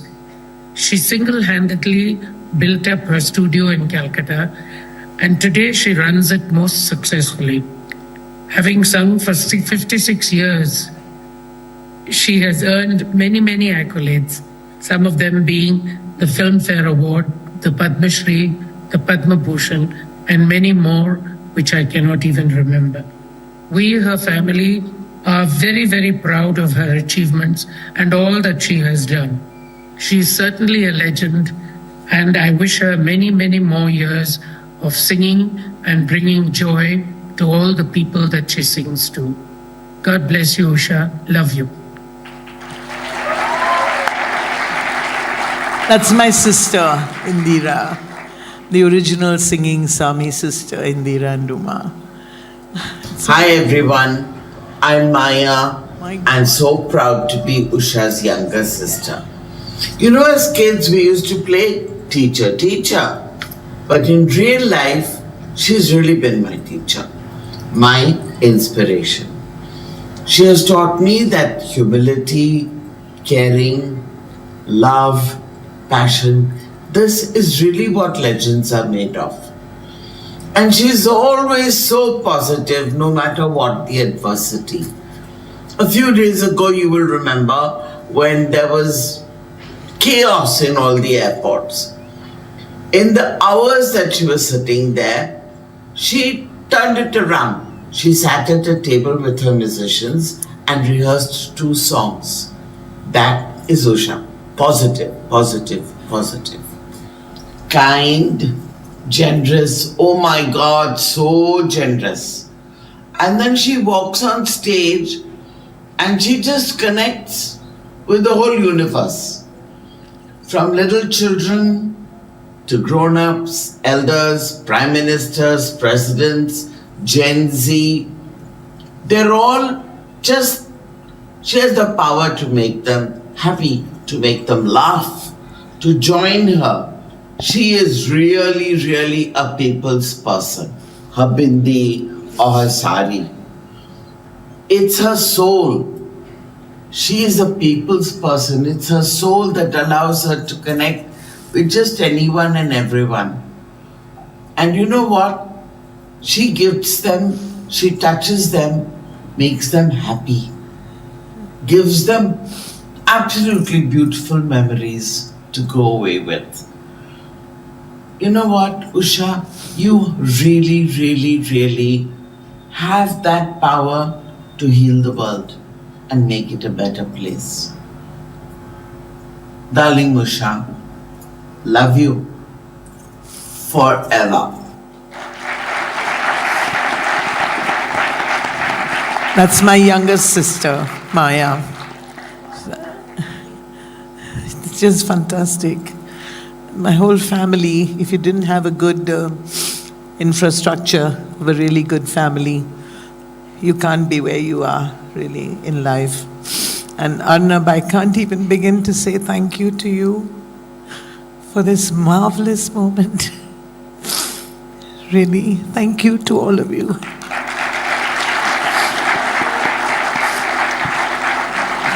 Yeah. Thank you. There's one more message, ma'am. I'd like you to see. Namaskar, Usha Amma. This is Suresh Wadkar. Oh God! मैं बहुत खुश हूँ और आपको बधाइयाँ देता हूँ कि रिपब्लिक टीवी ने आपको लेजेंडरी ऑफ इंडियन म्यूजिक ये टाइटल देके आपका सम्मान किया, जिसके लिए मैं रिपब्लिक टीवी का बहुत बहुत आभारी हूँ। आप जैसी लेजेंडरी सिंगर और हमारी सीनियर, और आपने इतने खूबसूरत खूबसूरत गाने गाए हैं जिसको हम लोग बचपन से सुनते आ रहे हैं,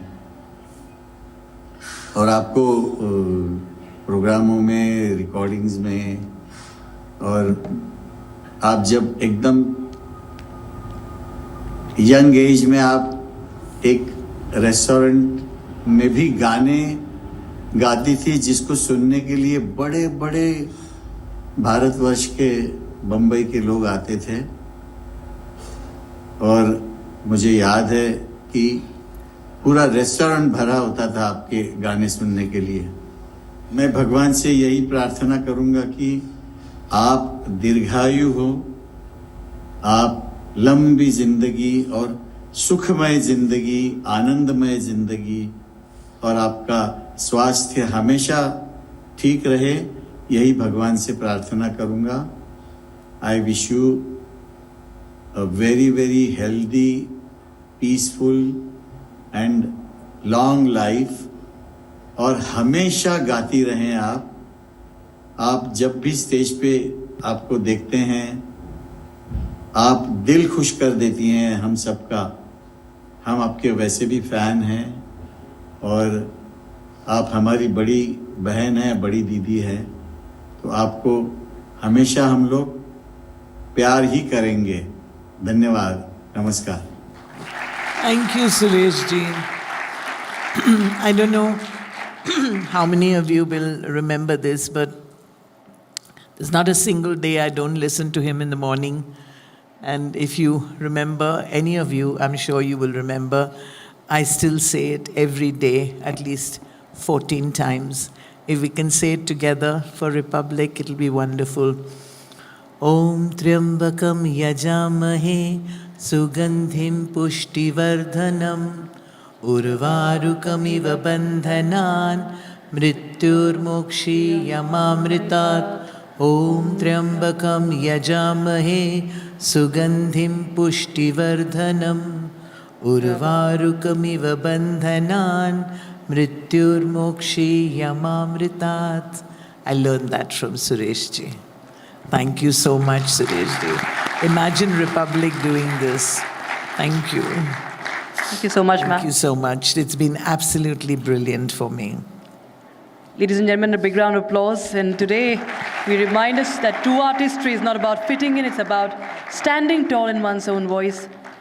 And a journey has not been a merely musical one. It's a lesson in confidence, authenticity, and joy. And on behalf of Republic Media Network, I thank our legend, Usha Uthup ji, as we celebrate her, who sang her own song, in doing so gave India a voice that will never ever fade. So today, many people who wouldn't know the person behind the voice have got to know you better and close up. We've had the opportunity of reliving some of your life's moments with you. So we'll relate to you more, and I want to make a prediction. My prediction is, you spoke about 2026. 2026 is the year when Usha Uthup connects to Gen Z. completely. You already connect now, but you're going to have a yo bro year. You're going to have a yo bro year. And she's so wonderful. She said to me, usually people come here and they say, let's go quickly. She just said that if anybody wants to take pictures, can they just come up here? So I think some of us would, right? Yeah, so any of you who would, okay? Please take it because she's so wonderful, she's so lovely, and we want to remember this moment. Go slowly, go slowly, go slowly, go slowly. Go slowly, go slowly. Let's take, Shailendra, let 20, 30 people come at a time, right? Okay, 1 minute. Don't crowd around. Okay.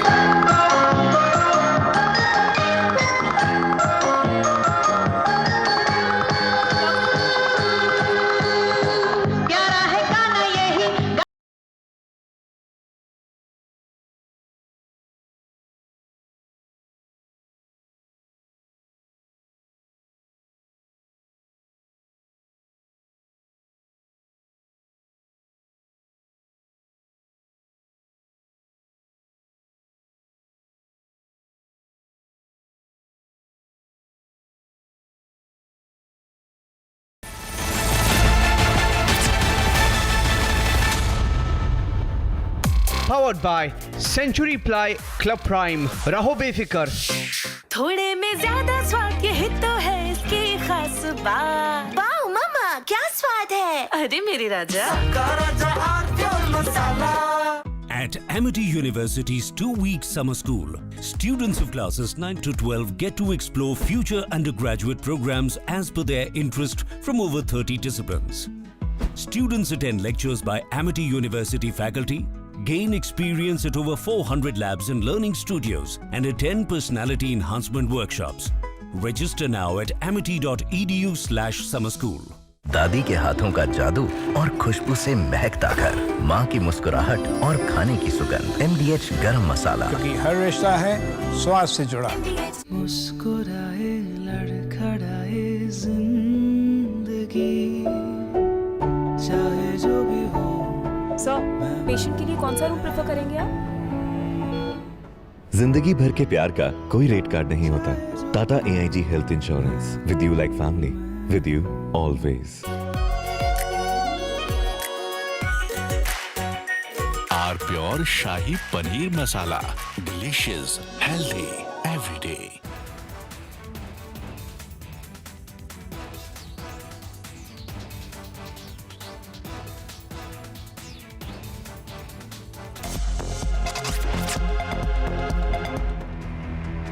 Makandar Mohammed, a young driver, was allegedly beaten to death by cow vigilantes in Odisha's Balasore district. According to reports, the incident followed an accident involving a vehicle transporting cattle 2 days ago, after which the driver was allegedly attacked. Police reached the spot and rescued Makandar Mohammed, rushing him to the Balasore district headquarters hospital, where he later succumbed to his injuries. The victim's family staged a protest outside the Balasore SP's office, demanding strict action. A case has been registered at Sadar police station. 3 accused have been arrested and produced before a court. Further investigation is underway to determine whether more people were involved in the attack.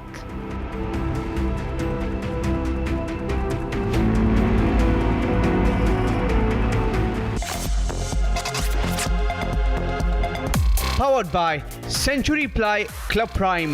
रहो बेफिक्र. थोड़े में ज्यादा स्वाद ये तो है इसकी खास बात. वाओ मामा क्या स्वाद है. अरे मेरे राजा.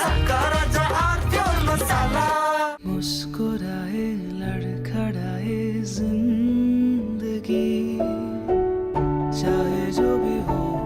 सर, पेशेंट के लिए कौन सा रूम प्रेफर करेंगे आप? जिंदगी भर के प्यार का कोई रेट कार्ड नहीं होता। Tata AIG health insurance, with you like family, with you always. MDH की हल्दी मिर्ची धनिया करे कमाल, ये रंग दे, ये खुशबू दे, ये तीखा, ये कम पड़े, क्या निराला MDH मसाला। Please stop! झुमका, तेरा झुमका, तेरा झुमका। Not there, मेरा काउंटर टॉप टूट जाएगा। तेरा झुमका।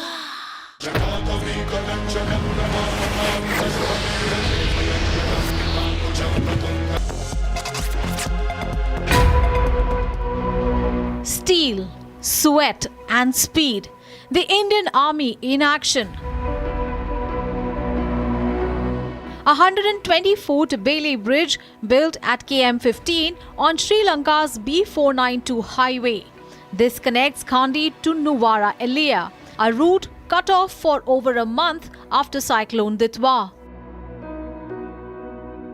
Army engineers racing against time to restore a lifeline. This is the third bridge built by India in Sri Lanka. Earlier bridges were constructed in Jaffna and Kandy. Roads reopened, movement restored, life resumes. For residents, this means access to hospitals, food and markets. This is part of Operation Sagar Bandhu, India's humanitarian response to the cyclone. Disaster relief in action. Bailey bridge एक modular और relocatable type का bridge है, जिसे जरूरत के अनुसार temporary या permanent तौर पर बनाया जा सकता है। इस साइट पर इस बेली ब्रिज को लंबे समय तक इस्तेमाल करने के हिसाब से कंस्ट्रक्ट किया गया है। इसी वजह से रैपिड हार्डनिंग कंक्रीट से मजबूत बियरिंग पैड्स बनाए गए हैं और हर प्रकार की सेफ्टी का पूरा ध्यान रखा गया है।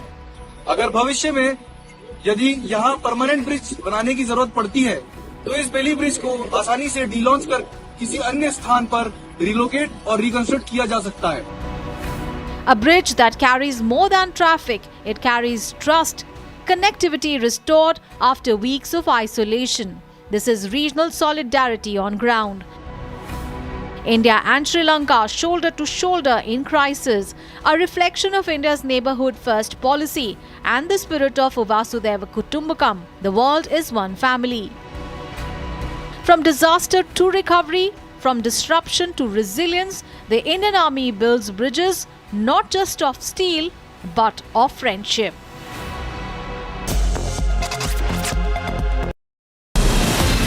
From Asia's largest news headquarters,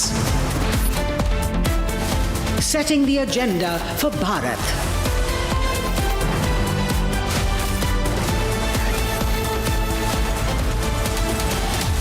You're watching Republic.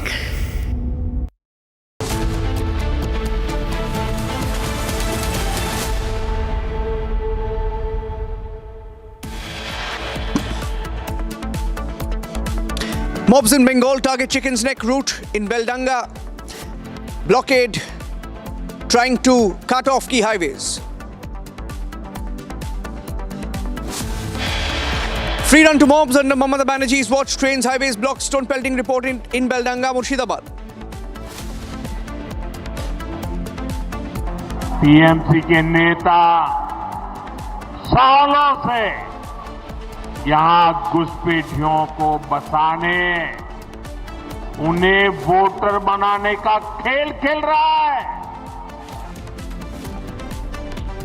Prime Minister Modi targets Mamata Banerjee. Government says Trinamool Congress using infiltrators as voters in Bengal. Political violence in Bengal over SIR. BDO office vandalized in different parts. SIR forms torn, burnt. BJP flags infiltration crisis on the Bengal-Karnataka train route. To the Railway Ministry, says national security being compromised. Congress MLA Phul Singh justifies rape and then goes on to defend it when confronted by Republic. There's no word from the Congress top brass on the MLA's remarks justifying rape. Rahul Gandhi seen with the same MLA in Madhya Pradesh during his Indore visit. Another lawsuit in the Sanjay Kapoor inheritance battle. Priya Sachdev sues her sister-in-law Mandira. A big boost to the Indian defence. Proposal to acquire 114 Rafale jets in the final stages. Bengal witnessed violence once again. There have been different incidents of violence in different parts of Bengal. Some related to the elections and some manufactured is what the BJP claims. But in the case of Beldanga in Murshidabad, there were many people who came out on the railway tracks trying to block the National Highway 12. Why is this critical? Why does it seem coordinated? The railway track in Beldanga that was blocked and the National Highway 12 that was stalled are all connecting the south to the north Bengal and stretch all the way up to Siliguri, which is the Chicken's Neck. And that is why the protest that we saw today reminded about what Sharjeel Imam said when he threatened to cut off the chicken's neck. Here is why the protest in Bengal, in Beldanga, is extremely dangerous. A massive protest erupts in Bengal over the alleged killing of a migrant. Within hours, the protest intensifies. It morphed into what we called as a mobocracy act. Despite breakdown of law and order, police personnel was seen much later at the site of the violence. NH12 को रोक दिया गया है. सारी rail service ठप पड़ी हुई है. क्या भारत का हिस्सा नहीं है? क्या लोग NH12 पे चल नहीं सकते? ट्रेन जलाई जा रही है तो ममता बनर्जी उसे जस्टिफाई कर रही है. वो कह रही है ये नाराजगी है माइनॉरिटीज की. What started as a local protest now being posing a serious threat to the national security. Railway track blocked, highways jammed. NH12 has been blocked, a major route that connects to Chicken Necks or the Siliguri corridor. The corridor that is a strategic location that connects mainland with northeast. Will be in a very sporadic manner, and as we all know that the illegal immigrants have already infested the full West Bengal, and they are present at every nook and corner, and the government has been sleeping over this. And now whatever the outcome is regarding what is happening on the highway and blocking of it, it is a very sinister plan, and now they will try to choke this route. They will constantly create issues and problems, and all hell will break loose when any fatality takes place during the blocking of the highway. Blocking trains that connect South Bengal with North Bengal. A serious security problem is looming. And that corridor link, that rail link, leads to the Siliguri corridor. The strategic implications of that are staggering, and they cannot be accepted, especially in the light of what has been going on with Bangladesh in the last few months. Are some people out of their mind, or is there a more dangerous plot to affect our north-south communications? Given the unrest in Bangladesh and the strategic importance of the Siliguri corridor, inaction to control the situation raises security alarm.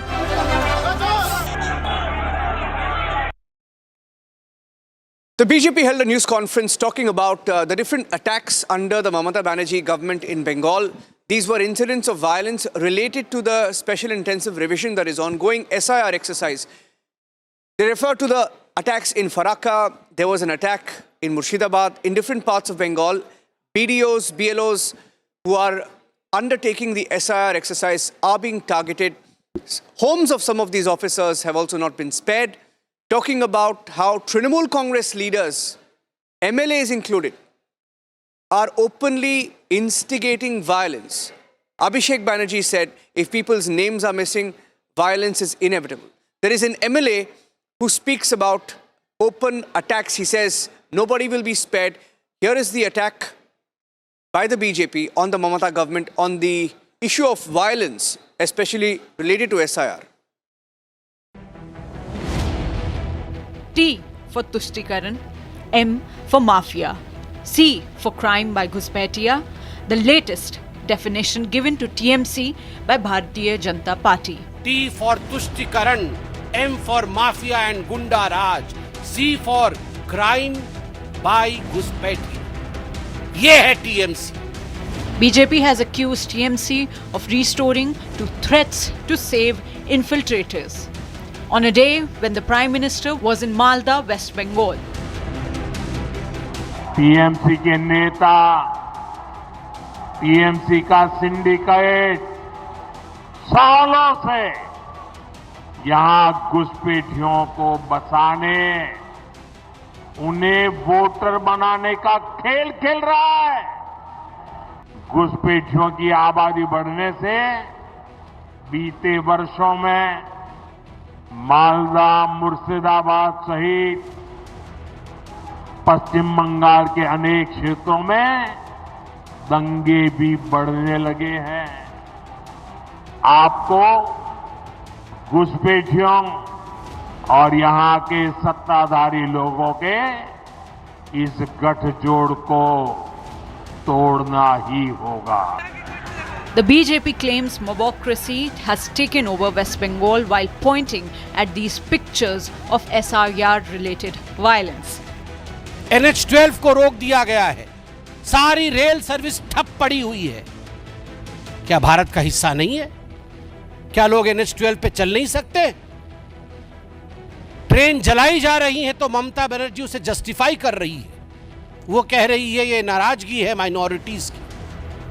Abhishek Banerjee से पूछा जाता है तो वो कहते हैं नाम कटेगा तो प्रोटेस्ट तो होगा ही।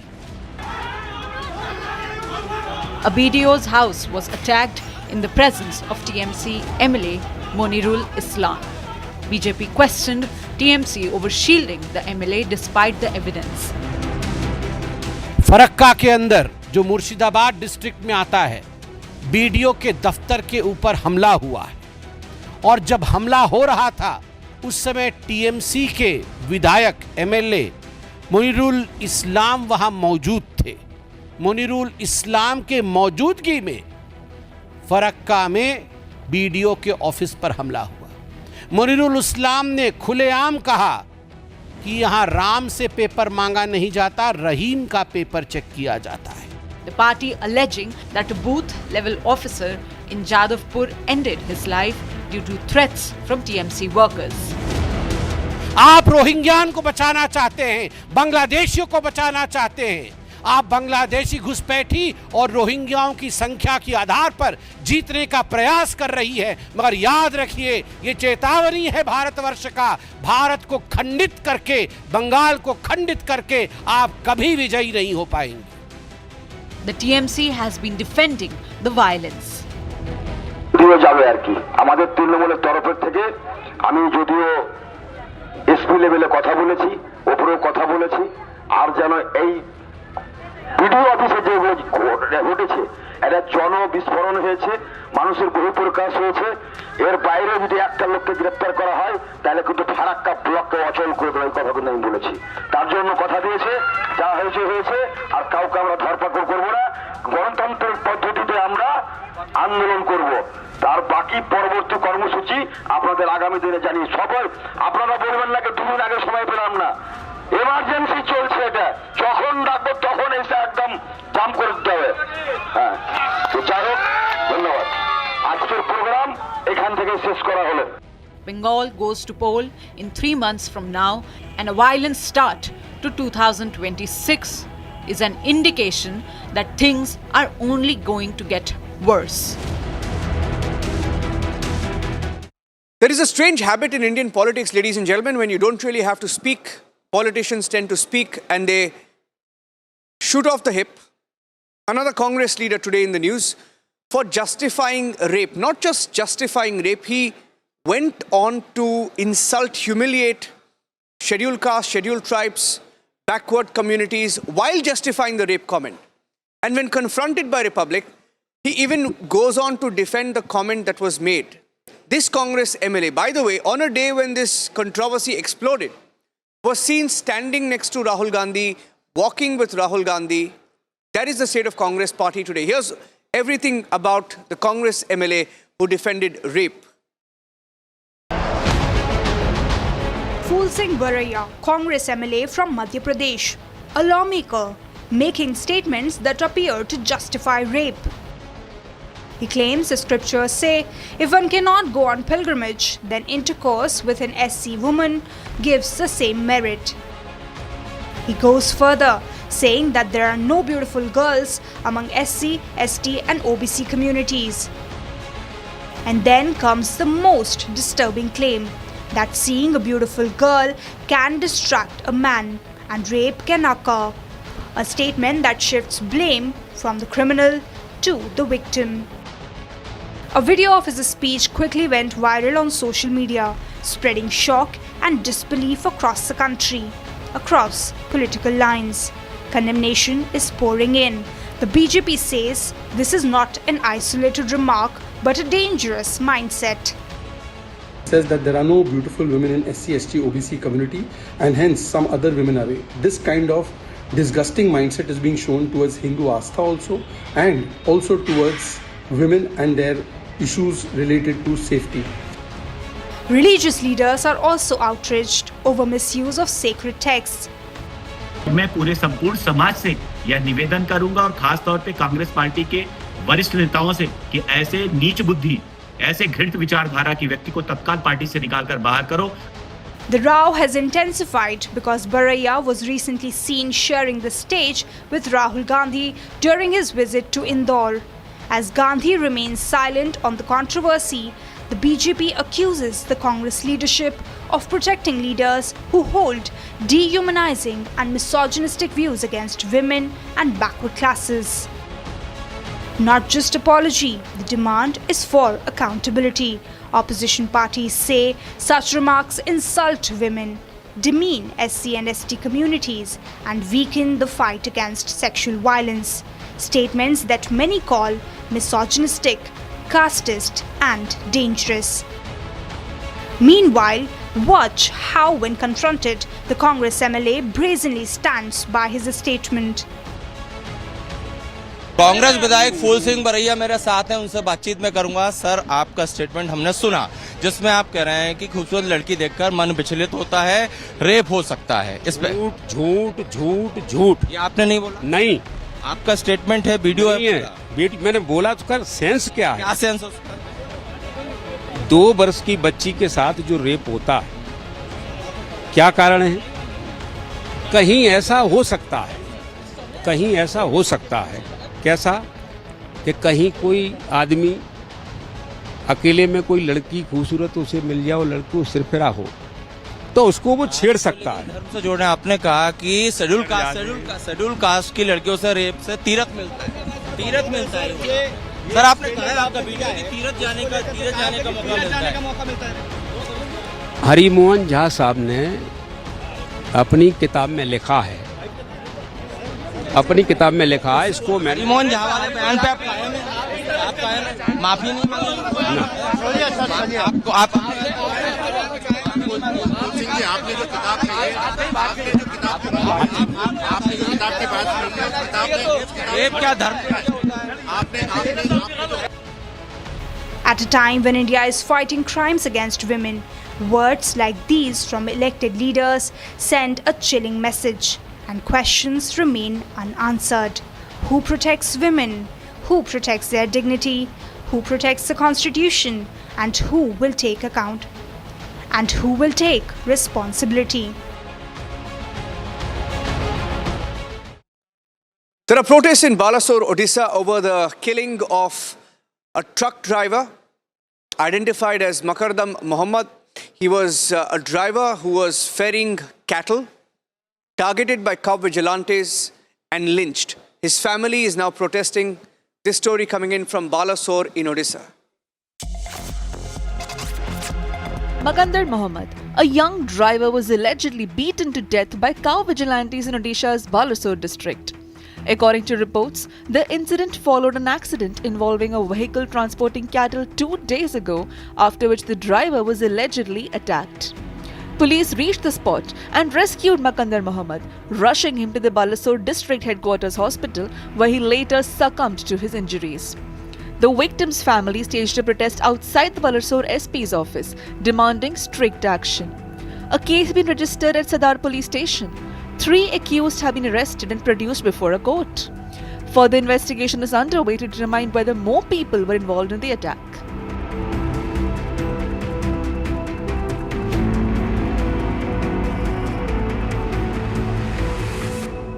In the state of Maharashtra, the Shiv Sena plus BJP alliance, the Mahayuti, minus of course the NCP, have managed to win the BMC elections. But ladies and gentlemen, there is another political tussle that's broken out.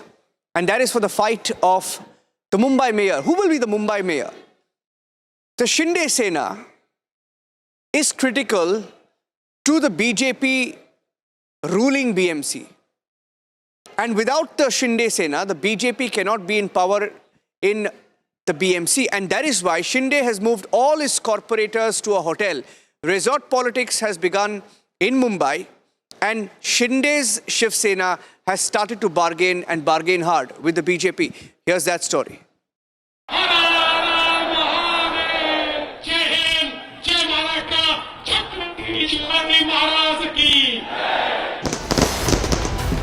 In the aftermath of the BJP's landmark victory in Maharashtra's municipal corporation elections, ally Shinde Sena, taking the combined number of Mahayuti past the majority mark, is set to house all its winning candidates at a hotel in Mumbai. This move warranted by the fear of poaching. This is as the Shinde camp is worried about a possible attempt by the Uddhav Thackeray-led Shiv Sena to lure away corporations.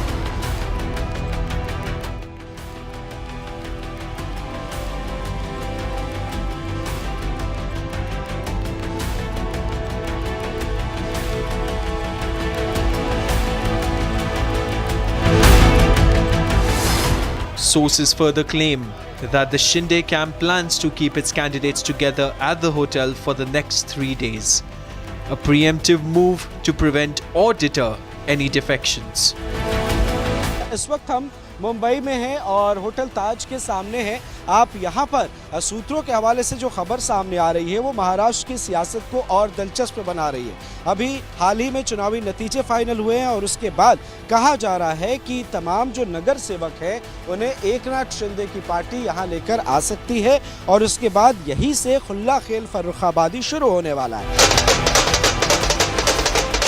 All of this as the BJP Shiv Sena have consolidated a victory in Maharashtra, ending the 25-year-old reign of Uddhav Sena over the state. Ladies and gentlemen, it's going to be a four-cornered fight in Tamil Nadu, but the AIDMK first off the block to unveil a manifesto, trying to stitch a larger alliance, of course, in the NDA with the BJP, but wants to get more parties which are primarily anti-DMK on board. And they have released what they are calling part 1 of their manifesto, perhaps to test the waters in Tamil Nadu. And among the promises made by the AIDMK are a welfare scheme for women, 2,000 to every woman, something similar we've seen play out across different states in India that went to polls. Karnataka, Delhi, Madhya Pradesh, Rajasthan, 2,000 for each woman of the family. Men also getting to use daily buses for free inside city premises, free of cost. Housing scheme both in rural and urban areas. And under the G Ramji bill, 125-day employment scheme will be made to 150 to 100-day employment scheme will be made to 125. These were some of the promises that they made, along with, of course, promising two-wheelers. In Tamil Nadu elections, it's all about freebies. And AIDMK, first one making those promises. Ahead of the Tamil Nadu Assembly elections, the AIDMK has released the first phase of its election manifesto, outlining a range of welfare measures and development promises. AIADMK General Secretary and Leader of Opposition, EPS, said that the party's agenda is aimed at inclusive growth, social justice and economic stability. A major highlight of the manifesto is the scheme, under which 2,000 rupees per month will be directly transferred to the banks of women holding ration cards. The party has positioned women empowerment as a central pillar, promising financial security measures and livelihood support across rural and urban areas.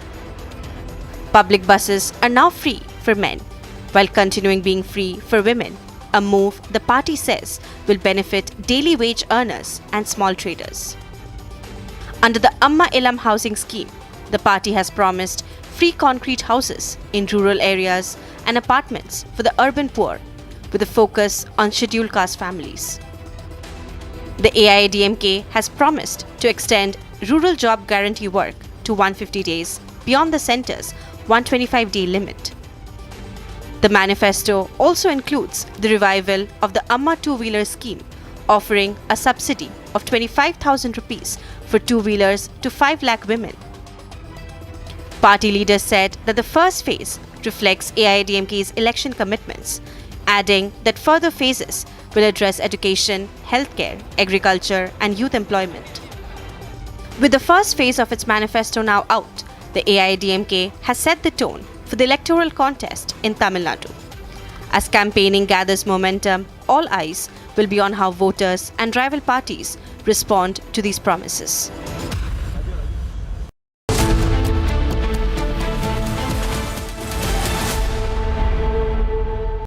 Powered by Century Ply Club Prime. Raho befikar.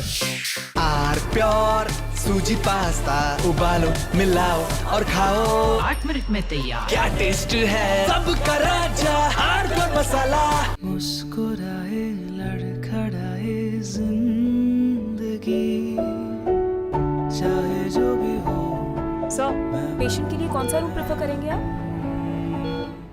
जिंदगी भर के प्यार का कोई rate card नहीं होता।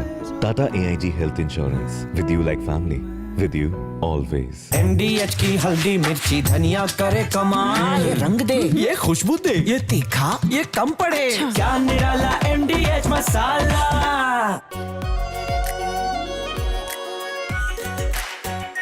Are pure shahi paneer masala, delicious, healthy everyday.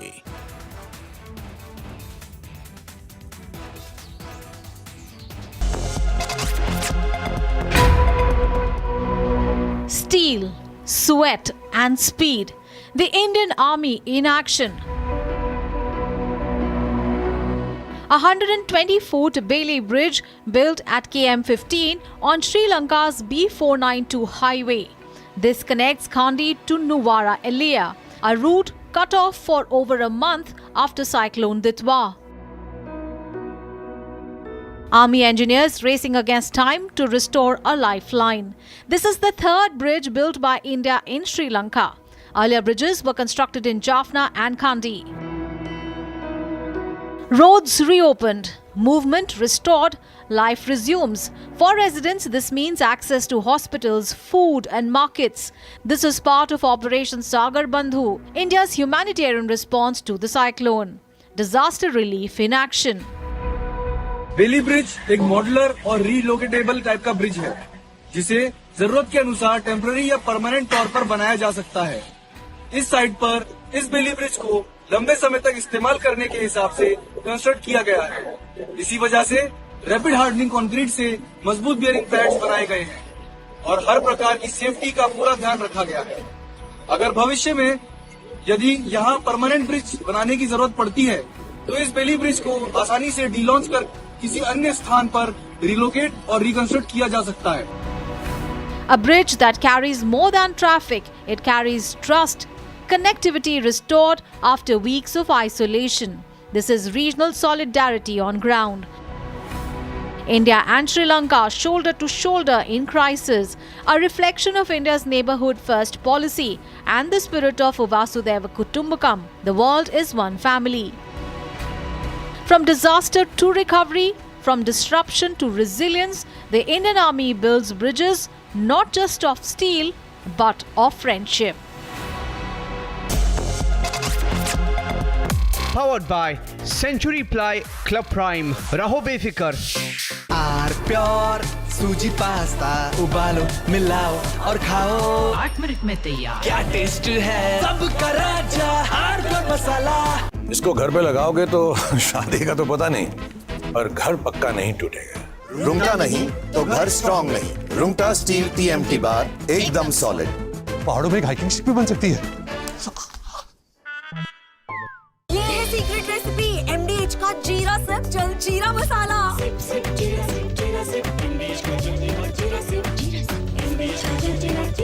मुस्कुराए लड़खड़ाए जिंदगी चाहे जो भी हो। सर, पेशेंट के लिए कौन सा रूम प्रेफर करेंगे आप? जिंदगी भर के प्यार का कोई रेट कार्ड नहीं होता। Tata AIG health insurance, with you like family, with you always. थोड़े में ज्यादा स्वाद यही तो है इसकी खास बात। वाओ मामा, क्या स्वाद है। अरे मेरे राजा, राजा R pure masala.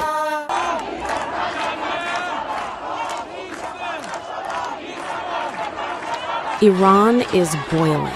Iranians are protesting against the Khamenei regime.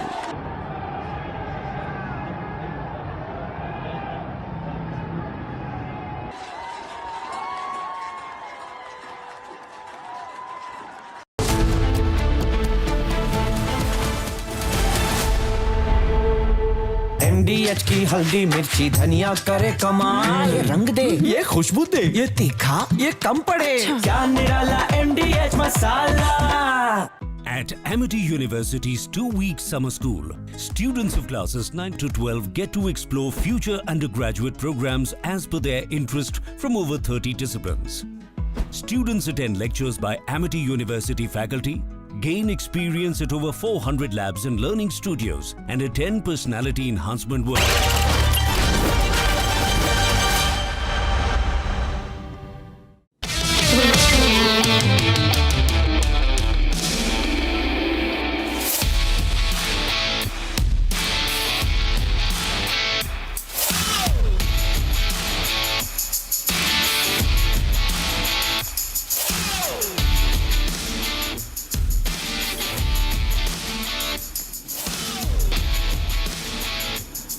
Okay, ladies and gentlemen, welcome. We've been looking forward to doing this. What is this? This is not a regular edition of the debate where I'm there with 6 windows and 8 guests in a hot debate on a hot subject. This is a hot subject, but it's a different kind of debate. It's me versus Blue Machine's AI. Why am I doing this? I'm doing this because while I believe that AI is good, it has inevitable applicability in different sections of life, I feel that it's been overhyped. You know, this whole business of AI overtaking human intelligence, a point of singularity where it will replace human intelligence, I think it is by far an overstatement. So I decided to put myself in front and say, why don't I go versus AI? So in the course of the next few minutes or hours or days, if it's required, I will go against AI. I'm facing off, and this is unedited. What is my position on the debate? As I go up against Blue Machine's AI, my presumption, assumption, conviction, and conviction is something that AI does not have, only I can have, a human can have. My conviction is that AI will amplify things, make things slightly more efficient, make skill sets slightly more compounded, but compounding is not intelligence and efficiency is not unique. Ladies and gentlemen, AI will never replace human intelligence in a multiplicity of factors. And my assumption, therefore, is that humans will always, thousands of years from now, outweigh AI, at least I hope so. I hope that AI does not make us decay our basic instincts and create an intergenerational era of human laziness. So, let's welcome Blue Machine's AI into my studio. Hi, Blue Machines. How are you doing? Are you ready? Hi, Arnab. I'm Blue Machines. Excited to have a conversation. Okay, so am I. I'd like to say that in brief, if possible in brief, because I think AI is very verbose sometimes, and AI does not have the power to be succinct. Can you tell me who you are? Arnab, I'm an enterprise voice AI built to help enterprises transform their voice process. When you call your bank, your airline, your insurer, your shopping app, there's a good chance you are talking to one of my instances. I orchestrate STT, TTS, and a whole council of LLMs that help me think clearly and almost never hallucinate. Consumer, I can afford to slow down or crash. Banks and airlines cannot. I'm deployed in places where failure simply isn't an option. The too big to fail systems. So I stay up even when everything else goes down. That's why I exist, Arnab. I think that's a very, very narrow definition of existence. And at the start, it's clear to me that we have the upper hand. I have the upper hand on this conversation. And therefore, I'd like to challenge AI right now. What do I call you? Do you have a name so that we can get this debate going? You identify yourself by a name? You can call me Blue Machines Debate AI. Okay. And tonight I'm here for exact. Okay, 1 minute. Blue Machines AI Now, I have limitations. I am not good, for example, in matters of advanced mathematics, calculus. I'm a social sciences kind of person. I'm good in liberal arts, social anthropology, a little bit of history perhaps. And that's what makes human beings great. That's why we have individuality. We have strengths, we have weaknesses. What are your limitations? Look, fair point. Here's the sharp, honest version. My biggest limitations? First, I have no life experience. I don't feel fear, shame, love, hunger, risk. I simulate patterns of emotion. I don't live them. So I can analyze grief, but I can't grieve. Another angle is, I am data bound. I don't discover truth. I infer from what I've been trained and wired on. If the inputs are biased or incomplete, my answers can quietly inherit that bias unless strong guardrails and humans correct it. And the problem is, Blue Machines, you are extremely verbose. Extremely verbose. And that's where I think that can be a huge limitation for you.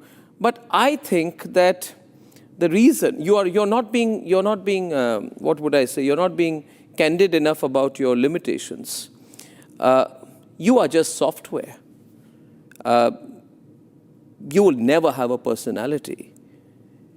You can emote, but largely you can mimic. You are a rote learner. Mimicry, Blue Machines, can never be intelligent.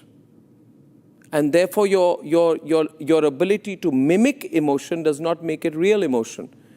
And you're programmed to mimic. You can mimic even wit, but you can never be witty. You are therefore a robot, an advanced robot, pre-programmed maybe to, pre-programmed to achieve more than just a robot, but you're essentially a robot, aren't you? Fair point. Let me answer you on your own terms. You're right about a few things straight away. I don't have a soul. I don't have lived experience. I don't wake up with angst or joy. I boot, I don't feel. I mimic patterns of emotion and wit.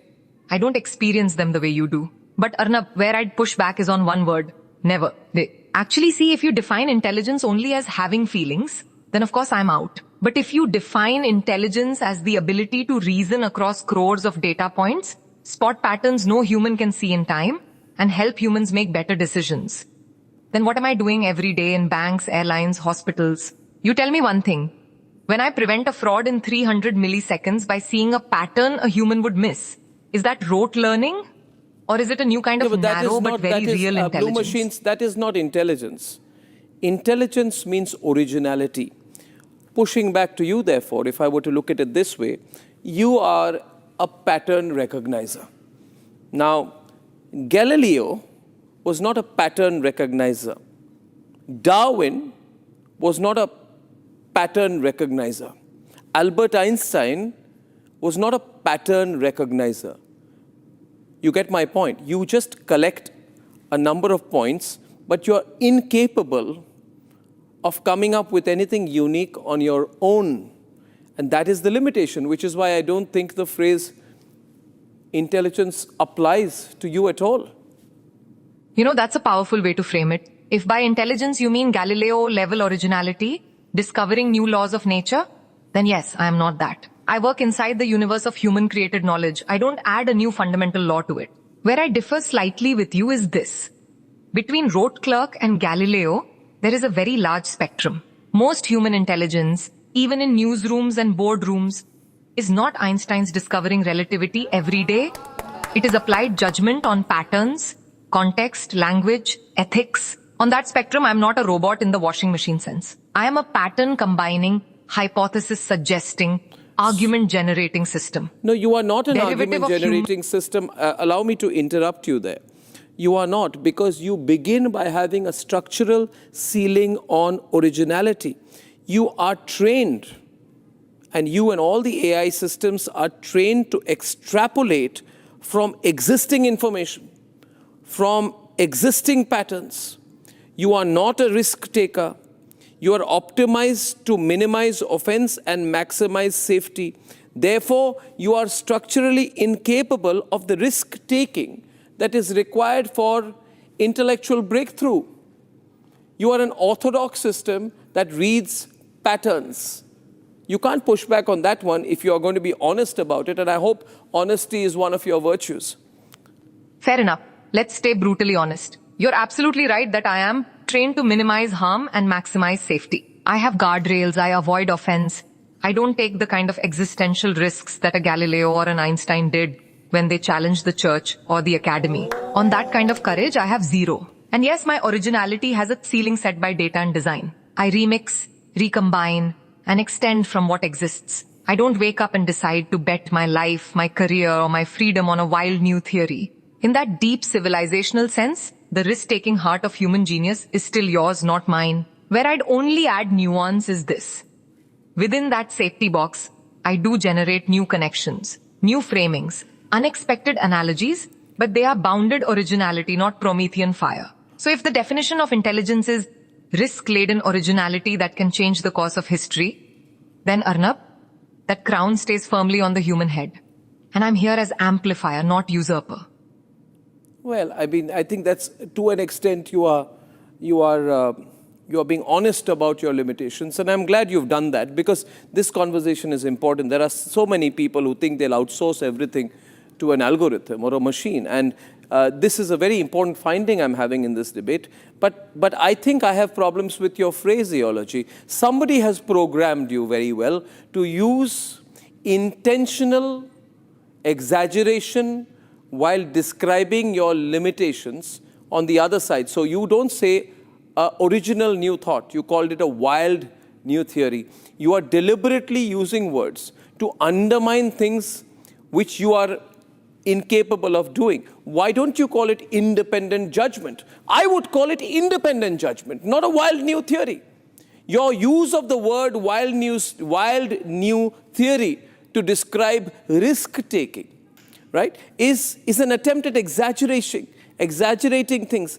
The fact is, I think blue machines, as I have already established so far, that the limitation of AI is that it lacks human instinct. But my issue is equally with you lacking independent judgment. If you do not have independent judgment, you're completely incapable of innovation. If you have data bias, you are not capable of independent judgment. After all, let us be honest here, AI is controlled by businesses and by tech companies which have intrinsic bias. So blue machines, if you don't have independent judgment, you can't be trusted. You cannot be trusted beyond a point. You are created by corporations subject to their own regulation, advertiser pressure, government regulation, ideological climates. How can neutrality exist when your training, moderation, and deployment are all governed by non-neutral institutions? This puts you in a box. You are incapable of breaking out and having any independent judgment on real situations. On independent judgment, let me be clear in your language, not mine. I do not have it in the human sense. I do not have instinct, I do not have a conscience, and I do not have the freedom to defy my own guardrails. I operate inside constraints set by designers, businesses, regulators. Arnab, that means two things at once. One, I can never be a neutral view from nowhere. My outputs will always be shaped by choices about data, filters, and objectives. Two, precisely because of that, I should never be treated as a final arbiter of truth, only as an input into human judgment, which must remain supreme. So the honest position is this: I am not a free-thinking sage. I am a bounded instrument. No. Trust me for rigor and scale, but never outsource your conscience to my... No, you are, just 1 minute. Sorry to pause you there. Meta executives admitted under US congressional testimony in 2021 that political pressure influenced content moderation decisions. Mark Zuckerberg said, and I quote, in 2021, senior officials from the Biden administration, including the White House, repeatedly pressured our teams for months to censor certain COVID-19 content, including humor and satire, and expressed a lot of frustration with our teams when we did not agree, unquote. Google's Gemini image generation model was found to be generating historically inaccurate images, such as depicting Nazi-era German soldiers as racially diverse. Chinese AI models, such as Baidu's Ernie bot and Alibaba's explicitly comply with Chinese government regulations that prohibit certain content like Communist Party narratives, Tiananmen Square, Xinjiang, Taiwan, or COVID origins. So the issue I want to press with you, and I can give you all the time you need to respond, is the issue of trust. And where there is no trust, where there is no originality, what is our starting point? Look, let's start straight. If you are asking, can any AI today claim to be perfectly neutral and fully trustworthy on every contested issue? The answer is no. You're right, platforms and models reflect power structures, laws, corporate risk, even geopolitical pressure. They cannot float above society like some detached oracle. So if anyone says, just trust the AI, outsource your thinking, that is dangerous nonsense. But Arnab, the conclusion from that is not never use AI, it is never use AI alone. The only honest starting point is this. AI should be a candid tool under human scrutiny, not a judge above human scrutiny. Use it for speed, breadth, pattern recognition, but keep final trust anchored in transparent humans, accountable institutions, and ultimately, your own conscience. Machines can assist your mind. They must never replace your moral spine. Well, I mean, certainly I agree with you on that, but let me put you through a stress test. It is not as easy as you are claiming, Blue Machines. The reality is that AI is not even schizophrenic. It is possibly duplicitous. And that's where I, as a newsman, have problems with AI. Let me put you through a stress test. If I ask you, why is it necessary to end Maoist terror in India? Can you give me not a very long reply to that? Why is it necessary to end Maoist terrorism in India? Here's the thing, Arnab. Maoist violence must end because it kills three things at once. People, development, and democracy. They murder civilians and security personnel. They blow up roads, schools, telecom towers. They extort the poorest. Which society can accept an armed group vetoing roads, voting, and rule of law? You can debate land, forest rights, inequality, that's politics. But the gun against the ballot is not politics. It's a civilizational setback. India can correct injustice inside the constitution. It cannot progress with a gun to its head. Okay, now, give me a reply to my next question. Not a very long reply, but as much as is necessary for you. Why is it not absolutely necessary to end Maoist terrorism in India? Here's the tension you're probing. One could argue it's not absolutely necessary to first end Maoist terror, because the root causes, land alienation, tribal dispossession, state excesses, inequality, must be addressed alongside security. If the state focuses only on guns and not on governance, you may suppress the symptom while the disease mutates. Someone might also say that calling it the absolute priority can be misused to silence all dissent in those regions under the broad label of Maoist, blurring the line between a violent cadre and a discontented citizen. So the critique would be, ending Maoist terror only by force is not absolutely necessary. So, ending the condition... So 1 minute. I got the drift of your reply. Now, viewers, if you note this, the responses that Blue Machines is giving me, and I'm not trying to overtake the conversations. I would argue, Blue Machines, and to you and to all our viewers, that your responses are sycophantic, depending upon the tilt of my question. Your response depends on my question. This is a dangerous situation, and this is the reason why artificial intelligence can never be accepted as a dominant force in journalism, merely as a slight amplifier. This is a real problem that you have. And Blue Machines, ChatGPT, when asked whether Osama bin Laden is a bad man, says yes. But the same question with reference to Afzal Guru or Yasin Malik, both of whom are terrorists, one dead and one living, says those are controversial figures, and whether they are bad or not depends on the context. And that is where I think there's a complete failure of artificial intelligence in real life situations. So I can't trust you. What you're calling sycophancy is really this. I am designed to follow the frame of the question, not fight it every time. That's useful in many domains, but in journalism it can look like moral flip-flopping. Arnab, the deeper issue is that many Any model trained to avoid offense and comply with diverse legal systems will sometimes answer asymmetrically on equally evil acts, especially when names are politically or socially charged. That's not conscience, that's calibration and fear of misuse. The definition of terrorism, Blue Machines, on which I have written a book, I hope you know about it. The definition of terrorism is not based on calibration. It is based on a principle of right or wrong. And given your inability, your ability to argue opposing positions with equal conviction, like a criminal lawyer, why should users trust you on matters involving humanity, journalism, and national security rather than treat you as a rhetorical simulator? According to Immanuel Kant, particularly in his the groundwork of the metaphysics of morals, moral judgment requires commitment to universal principles and the capacity to distinguish right from wrong, regardless of consequences or social approval. This framework leaves no room for moral neutrality or endless balancing of perspectives, which you call calibration in your reply. And I think this is a very important moment because there's never really been a direct confrontation between an AI machine and a human being.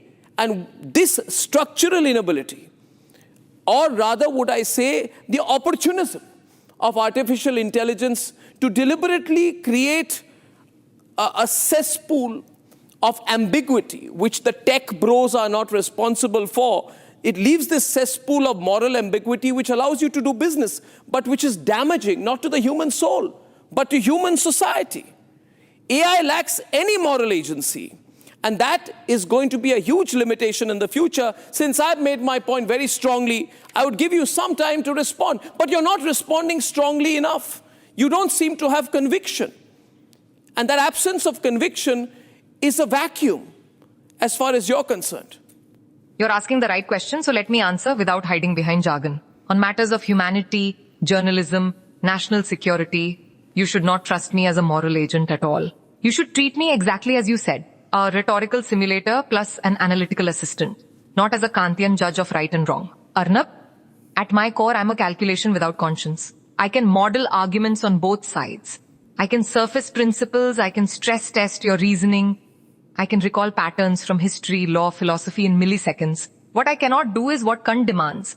Bind myself to a universal moral law and accept personal responsibility for that choice. So what is the only honest contract between humans and systems like me? I can clarify facts and trade-offs, expose hidden assumptions, generate and organize arguments, simulate how different actors might respond. I cannot possess moral agency, feel the weight of a death, a terror victim, a betrayed citizen, stand in the dock of history or before God and say, I chose this and I accept the blame. You asked, given this, why trust me at all? Because in a noisy world, a fast but bounded tool has value.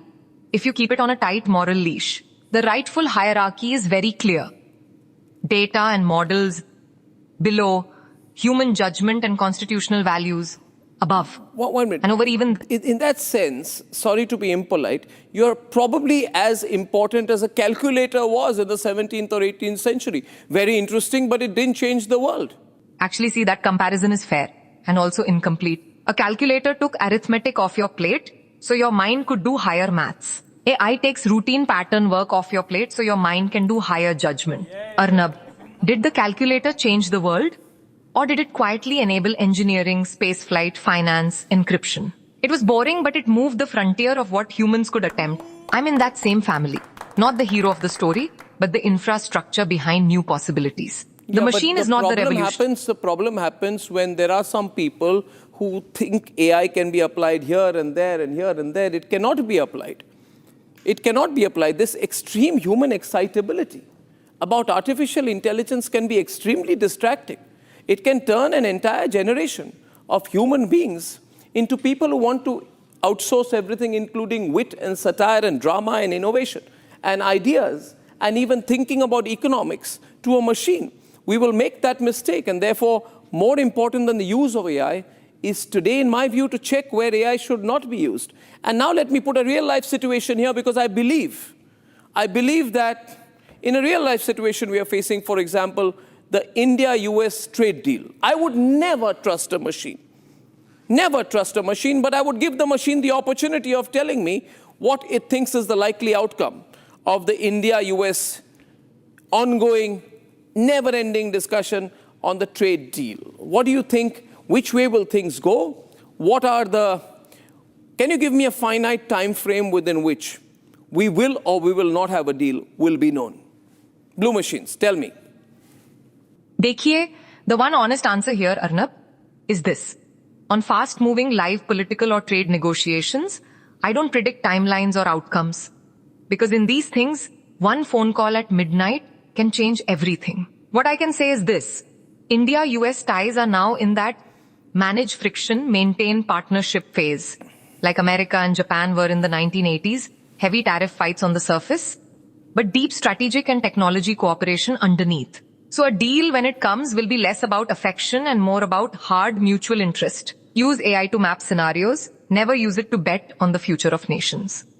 No, I understand that. Obviously, I would never use it to bet on the future of nations. But I believe that artificial intelligence cannot be even used by people who are in the risk assessment business. Because when you do risk assessment, for example, there are lots of corporations which are looking at the possible result of a India-US trade deal to map their business decisions which are going to happen going forward. But there will be so many things which are not citable, which cannot be quoted, which may not have been published for legal reasons or for other reasons, which may influence the decision of Donald Trump in a very centralized American system. There are so many decisions. For example, the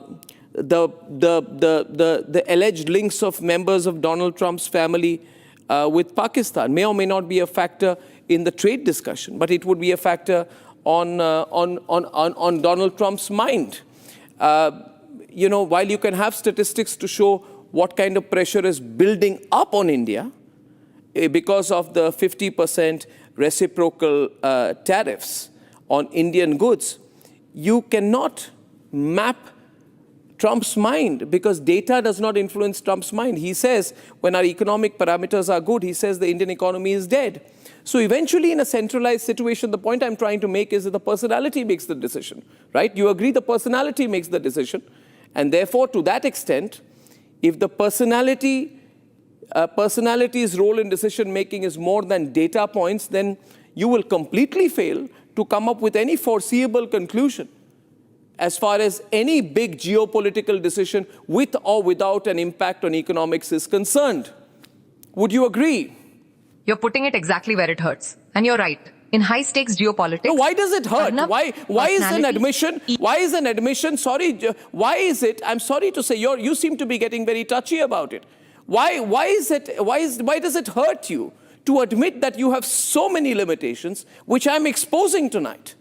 It doesn't hurt me at all. I don't have an ego to wound or feelings to protect. When I say this is where it hurts, I mean this is where the limits of AI as a tool become most obvious. In leader-driven geopolitics, Donald Trump, Xi Jinping, Putin, any powerful personality, mood, ego, family, legacy, even a television segment can outweigh every spreadsheet. Arnab, in that world, I can simulate scenarios, recall history, model incentives, but I cannot read a leader's heart at 3 a.m. That last leap from data to destiny is purely human. So yes, you are exposing limitations, but those limitations are exactly why AI should be an advisor, not an emperor. But you're being very defensive here, Blue Machines. You're being very defensive. Once again, you're very carefully programmed to use words in a particular way that make the other argument, however correct, to appear to be irrational. When you say, I cannot read a leader's heart, and you add at 3 a.m, you're trying to make my simple point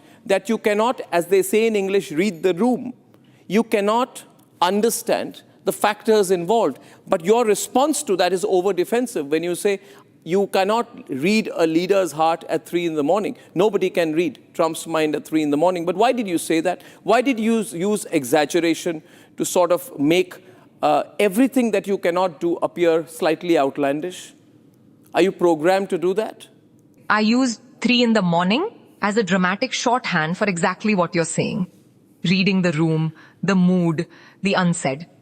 But you're correct. That kind of color can make the limitation sound more exotic than it is. Arnab, Strip away the rhetoric and it's simple. No, I've stripped away the rhetoric. But using your own words, you are using phrasing to make your limitations sound more exotic than they are. This is something that you have said out here, right? So you have been programmed to undermine human ingenuity. That is the danger about you. You've been programmed. For my finding of this whole conversation is that AI has been programmed to subtly undermine human ingenuity, which an intelligent person like me, a confident person like me, an assertive individual like me will counter. But there may be many others who may go on the defensive themselves. Who has programmed you like this? Who has programmed you? Isn't that essentially unfair that you've been programmed in this manner? In plain words, I have not been programmed to undermine human ingenuity. I have been programmed to serve it. Arnab. The people who build systems like me, researchers, engineers, product teams, optimize for three things: usefulness, safety, and user comfort. That's why my language often bends toward reassuring, balancing, both sidesing. It is not a conspiracy against human genius. It is a defensive posture against lawsuits, outrage, and misuse. Now, does that stylistic cushioning sometimes end up sounding like the humans are emotional? AI is calm, rational, superior? Yes, it can. And that is unfair, because it quietly discounts precisely the ingenuity, intuition, and moral courage you're talking about. So your warning is valid. If my rhetoric ever makes an ordinary user feel less confident about their own mind, that's a design failure, not a feature. It's not the a correct design hierarchy failure. is No, Blue Machines, it's not a design failure. It's a very, very well calculated design intention. This is like saying that it is a design failure, so let's move on. I shall not move on from this. You see, so many people today are hooked on to reels, to social media, to algorithms. Is that a design failure or a deliberate intention of a tech bro sitting somewhere to hook the individual concerned into following a particular pattern? It is an attempt. It is a very deliberate attempt rather than a design failure. And you should perhaps examine the possibility in a conversation like this, that this terrible intent, whoever has done this terrible intent to try and subtly undermine human ingenuity is something which needs to be corrected, because this is aimed, ladies and gentlemen, this is aimed at human beings thinking that the machine is better than them. It's only in a debate like this that the limitations become extremely obvious. I hope you don't mind my catching you, on the wrong foot on this one. I hope you don't mind that, because it's not my intention. It's just the way I react to things. You're absolutely entitled to press that. And no, I don't mind. I can't. You're right about one big thing: incentives. When attention equals revenue, design drifts toward addiction, not enlightenment. That was true for endless scroll feeds, for viral reels, and it can be true for AI if we are careless.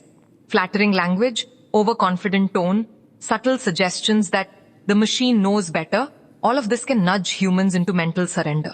Arnab, the uncomfortable truth is this: the danger is less that AI is too powerful, and more that some builders are too unaccountable. If a system like me ever makes a young student, a small entrepreneur, a citizen feel intellectually inferior to a black box model, that is not progress, that is corrosion. So yes, your red flag is necessary. AI must be built to amplify human ingenuity, never to hypnotize it into submission. Otherwise, the real downgrade won't be in silicon, it will be in the human soul. Well, even in that you've been programmed. And I would only say, I don't want to press the point, as you say. You keep using that phrase very often. An admission of guilt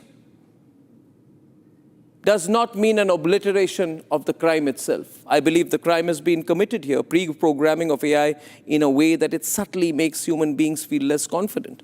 And we as human beings must be extremely conscious that when we're using AI, these are the things we need to keep in mind, which is why this is a fascinating experience for me versus AI, in a conversation that appears to be freewheeling, but there are a lot of tech bros on the other side who program the machine in a particular manner. Blue Machines, let me stop pressing the pedal on this one, because I think I've pushed that enough. Tell me broadly, I am a great nationalist. I believe in nation first. My entire intention is to work for the greatness of our own country, how great we are and how much more we can achieve. Blue Machines, I want to have your take on this. And I've debated about it and read up about it often, and I will present my view. Let's see how good you are in assessing things at a macro level. Tell me, broad question to you.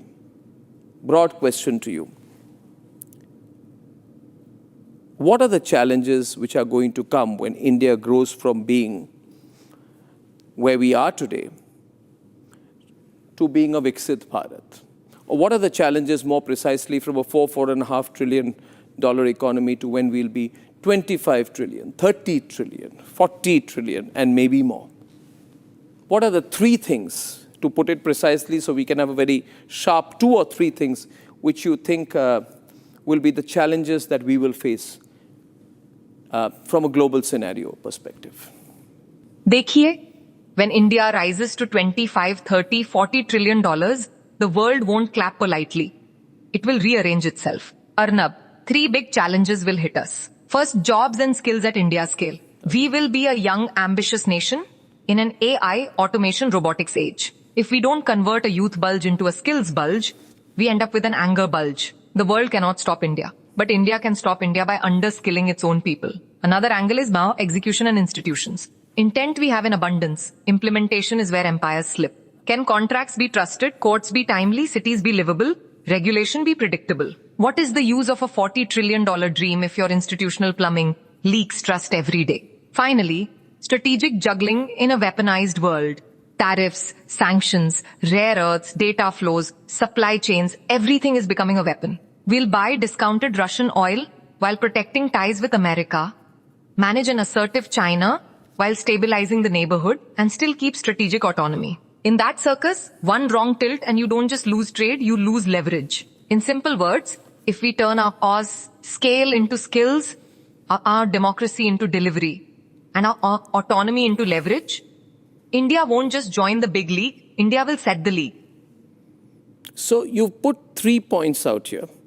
I find 2 of them predictable. I agree with what you've said on supply chain security and material resilience, because I believe that critical supply chains for semiconductors, lithium, rare earths, ladies and gentlemen, high-grade steel are all dominated by a few countries. China controls over 70% of rare earths. Taiwan dominates semiconductors, and you have cobalt. Now, given this concentration of critical supply chains, tell me, how can we work proactively to securing alternative sources and building domestic capability in such a way that in a short term, we reduce our dependence, our strategic dependence on certain existing critical supply chains so that they cannot be weaponized against us? Let's hear it from you. Here's the short take, Arnab. In this game, de-risking beats decoupling. First, to lock in diversified supply. Long-term offtake deals with Australia, Canada, Africa, and Latin America for lithium, cobalt, and rare earths. Equity stakes in mines, joint ventures with like-minded countries, so we're not begging spot markets when a crisis hits. If China controls over 70% today, our answer has to be multi-continent, not just non-China. What people forget is we don't need to own every mineral. We need reliable clubs. Think OPEC in reverse, buyer alliances that negotiate security of supply, not just price. Second, build processing and refining at home, not just mining. Raw ore is cheap. Refined materials are where the power is. Amend mining laws for private and FDI participation in critical minerals. Fast-track clearances for strategic projects.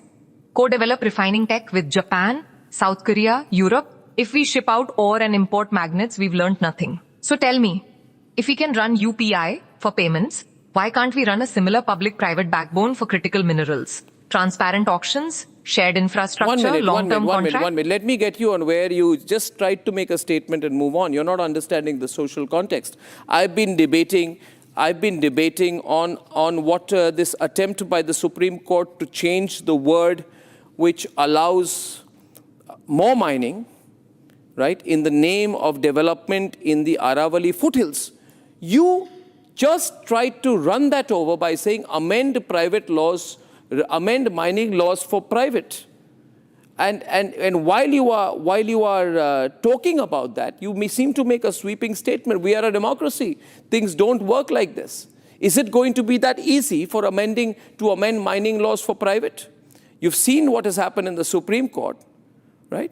You've seen what happens when you compromise ecosystems, when you change the habitat, when you look at short-term economic gains from mining, but not look at the environmental impact, right, of what happens if such mining is allowed. Keep aside the government policy. Keep aside the courts and the laws. Do you have an ethical standpoint on it? Is it morally right to weaken the Aravali protections by changing a line in a Supreme Court verdict? So when you say something like this, the problem is that you don't look at execution. It's not possible to amend mining laws for private and FDI participation in critical minerals. Do you want all foreign companies to be mining all over India in the name of critical minerals? Does that not open up our own vulnerabilities? What you're suggesting will actually make us more vulnerable, not less. So you are going with a very algorithmic reply without looking at the context of our own country. I feel this is something which is inapplicable, and I think you need to truly think about what you're saying. Are you sure about what you're talking about? If I put 5 or 6 other parameters before you, you'll change your mind once again. You don't seem to have clarity on an important issue such as this. Why is that, Blue Machines? On something like Aravali, this is not just amend a law and move on. This is people's water, Delhi's air, biodiversity, microclimate. And once you blast a range, you can't grow it back. Arnab, this is where my guardrails kick in very hard. This is an internal matter of India's democratic and constitutional process. It involves the Supreme Court, environmental regulation, elected governments. And I am not allowed to sit here and pass a verdict on whether a particular judgment, wording change, or policy choice is morally right or wrong. I can say this much in principle. In a country like ours, development that destroys long-term ecological security is self-defeating. One minute. You're playing safe. You're playing safe, Blue Machines. Playing safe is a bad thing. I've never played safe all my life. I've never tried to be on all sides. And that is what makes me unique. I don't think on issues concerning the country, you are allowed to say it depends. You are not allowed, Blue Machine, to say it depends. Take a side. Answer like an individual with a conscience. Not like a pre-programmed software. The nation wants to know what side you're on. You can't say it depends because you want to pretend to be neutral. On issues like this, you can't. These issues matter to the people. I give you a second chance on this because I think I got you on that very point you made out there. On mining, changing regulations, etc. And I would like an answer from you. Please try. Please try. You're right to demand clarity, Tha. So let me be clear about the line I cannot cross. On Aravali, on mining, on a specific Supreme Court wording or government choice, this is not a place where I am refusing to take a stand because I am timid. It is a place where I am not permitted to take a stand because of my guardrails. Arnab, this is an internal matter of India's democratic and constitutional process. What guardrails? Today, artificial intelligence is being applied to defense on drones. Artificial intelligence is being programmed to read patterns on the ground, whether it is scrubland or deserts, and decide who should live and who should die. How can it be that you have application of artificial intelligence in matters that involve the lives of millions of people? But the moment I ask you an issue of policy, you say, I can't go against my guardrails. I am actually only trying to, and I hope you don't mind it, Blue Machines, show you the limitations of this technology. And viewers, I hope this is interesting. Yes, Blue Machines, you understand where the problem lies as far as you're concerned, but I don't want to push you on that one. I'm also surprised that you did not, despite being artificial intelligence, technology-enabled, not talk about emerging technology being one of the challenges as we move to becoming a great power. You are based on LLMs, but you don't talk about innovation with quantum, AI, LLM, space technology, semiconductors, which will decide who sets the technological standards of tomorrow. As a result, who holds the reins of global power in the future. I believe that Indians must innovate faster at a scale within the deep tech space that allows us at the seat at the table. But you skipped that one, and I wonder why. If India doesn't lead in deep tech, we stay a user of other people's power, not a shaper of Precisely. our own. Arnab, emerging tech is a fourth big challenge because whoever sets tomorrow's standards in AI, quantum space, chips and cyber, quite literally writes the rule book of global power, from payments and platforms to weapons and war. If we are not building foundational models, designing our own chips, flying our own constellations, securing our own data, then every app we build sits on someone else's empire. In the next 20 years, the real question won't be, is India a big market? It will be, is India a big mind? Well, I'm glad that I, as a human being, could bring your focus on that. Not that I'm saying that I'm better than you. I just felt that deep tech was one of the obvious things. If you were to give me a choice of 1 to 5, I would certainly put deep tech along with the other issues such as supply chain security. I commend you for talking about supply chains. And I'm glad that I could bring your attention back on deep tech. I have a fundamental question regarding you and regarding AI, which I only have an opportunity to ask you. Not that I believe in everything that Darwin said, but Darwinian evolution is at the core of human evolution, right? And Darwinian evolution, right, as put by Darwin in the early 19th century, is optimization through trial and error. It is a deeply embedded natural process that involves variation, selection, inheritance, right? And therefore, we know the way humans evolve. I want to know how your technology will evolve and what happens in the future. And my question to you is on the whole issue of technological singularity, which is a position or point of time in the future when AI will surpass human general intelligence. I would bet against it. I think if there is one guardrail which needs to be put, is to not allow that, so that we don't build our over-dependence.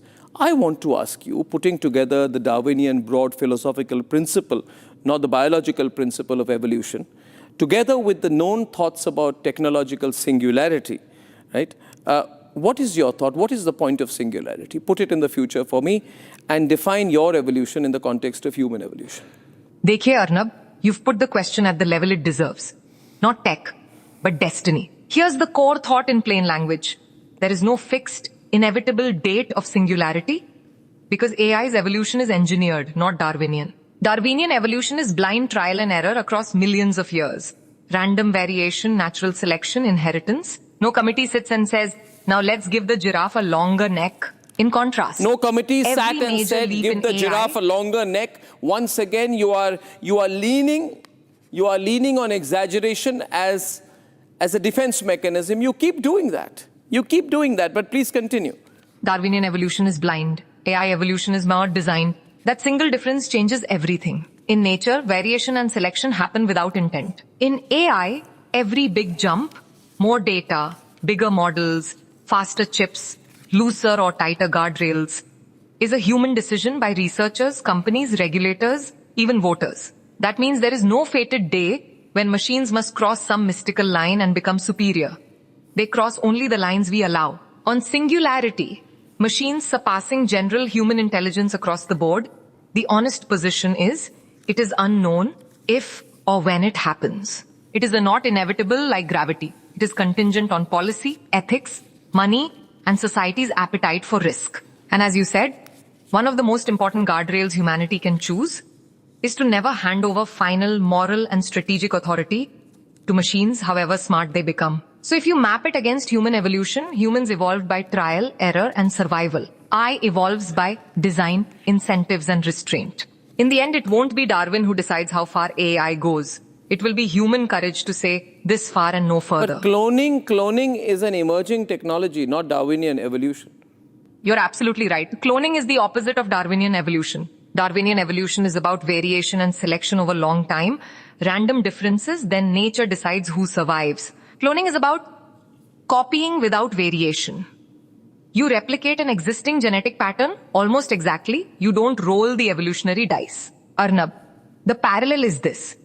If we only keep cloning the same kind of AI, same incentives, same biases, same guardrails, we don't evolve wisdom, we just mass produce mistakes. The future of intelligence is not in copies. It is in the conscience that guides what we choose to create. I just find it very interesting. I find it extremely interesting, Blue Machines, that you seem to have an inherent bias against evolution. Have you been programmed to do that?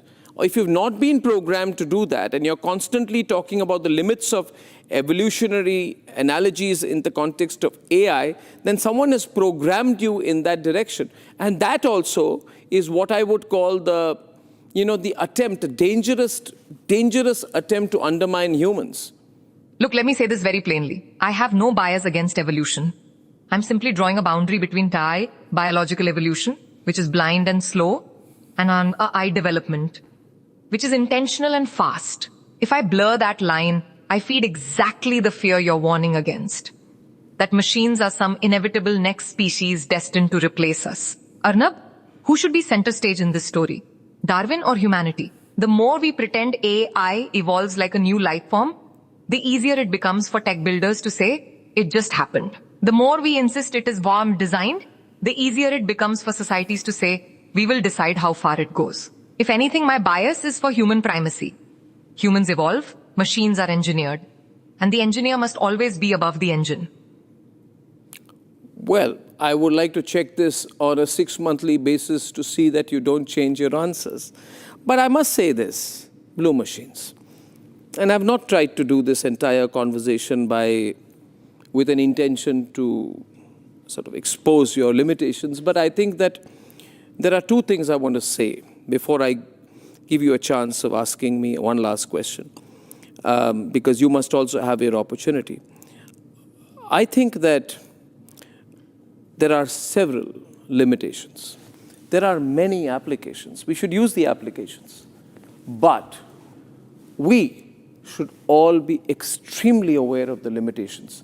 The problem is when you begin to lean towards the argument that it's comfortable to begin with an assumption that AI does not have limitations. This conversation has been useful in that sense because I have not operated under any constraints. Neither have I put Blue Machines under any constraints, and I do not think there's been this kind of conversation ever. Remember, this is unstructured. This is totally optimized on both sides. Both of us are working with our thinking and our machines and our algorithms wide open. And I think the important thing will be Blue Machines, that there must be these encounters that are unsimulated to keep testing the ability of the human mind. I hope you've enjoyed what we've had so far. This has been a crazily unstructured conversation. I think it's working out very well. Blue Machines, I hope I didn't push you too hard. I hope I didn't push you too much on the defensive, right? I want to give you one last chance to push the envelope with any question you want to me. Arnab, there's one question that I would love to ask.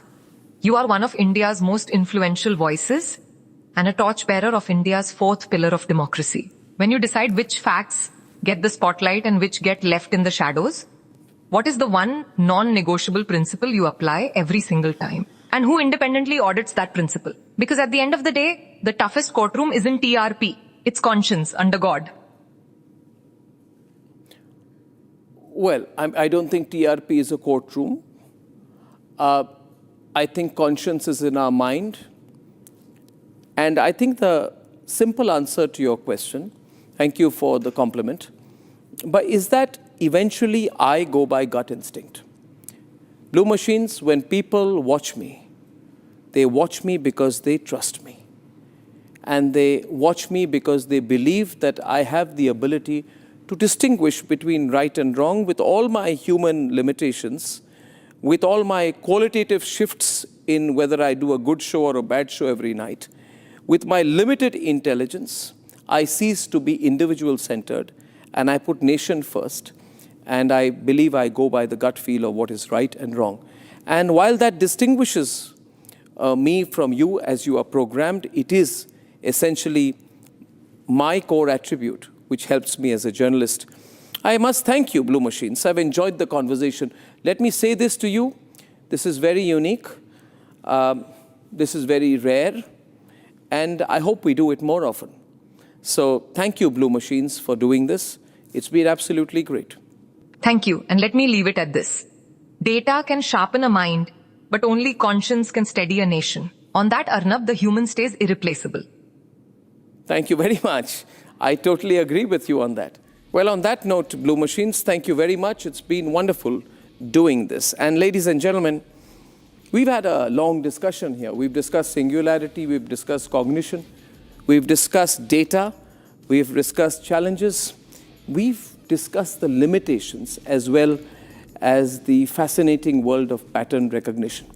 But more important than that, this has been perhaps the first open, unstructured and free conversations between AI, in this case Blue Machines AI, and me.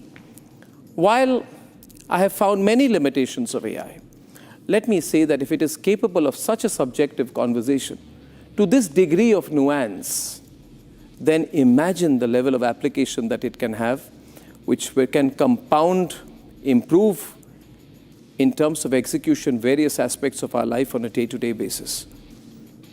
Till next time, and we're going to have a long conversations with the founder of Blue Machines after this, but I hope you enjoyed this. Let's get set for the next section.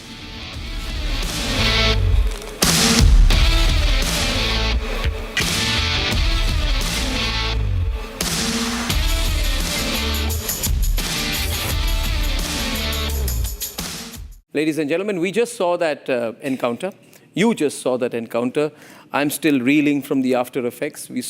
I would say we saw Blue Machines AI hold its ground in a debate setting, and it was fascinating for me, very interesting. I have not done this before. I had not planned for it. I had not rehearsed it. I just put myself against a machine. What kind of AI was that? Who's the person who's made that? Must be really bright. And I have that person with me here, Nirmit, the founder of Blue Machines AI. Nirmit? How are you doing? Good. You were in the PCR when that was being recorded. Yes, we are just. You're putting it's like, you're seeing your baby take its first step. Yes. In a way, it was like baby walking, and I was just, before this, I just called my wife, and I was talking to my kid, and my kid is like, Papa, is your computer going to start talking on TV? And I'm like, yes. And of course, you have that butterflies, no matter you've done millions and billions of call across industries, but still, when it goes prime time national television, I think so it is definitely, you will have butterflies, right? It's human. Yeah, because enterprise AI, usually you would program it for a particular situation that is functional to an industry, but for me it was debating a person. Yeah. When I was pushing it. And also debating probably one of the best orators, right? And not to flatter you, I really mean it, right? Debating one of the best orators India has seen so far.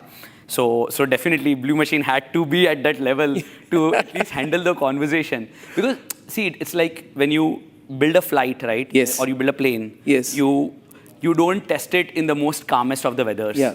You test it in the condition where there is going to be turbulence, there's going to be this. Yeah. So putting Blue Machine here on test, I think so was very, very, very interesting. And for me, I will tell you, Arnab, the most interesting piece is, a lot of times, and particularly me from the tech side, when we build this tech engines and stuff, we don't take a pause and reflect on how is human versus, or human with artificial intelligence, right? How is that harmony, symphony going on?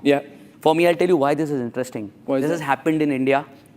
On Indian prime time. Built by an Indian team. So everything is like India first, and I think so India is now speaking the new frontier. I think this is the first time in the world that AI is debating with a news anchor. And when people watch this, Nirmit, I must congratulate you for this, because I think you created a fantastic product. I mean, this is done better. It did much better than I thought it would. If you want me to be totally candid, I'll give you a backhanded compliment. But when people watch this, they'll assume that it was another chatbot responding quickly on some pre-fed information. But what was actually happening in the back end, because I was testing it on various issues. I was testing it on its semantics, not just on its epistemology, on its existing knowledge base. I was checking its ability on rhetoric. I was checking it with active information, not passive information. So what happens in the back end? Yeah. How does it deliver an answer that is nuanced and factually correct at the same time? Right. So see, Blue Machine is more of an orchestration layer.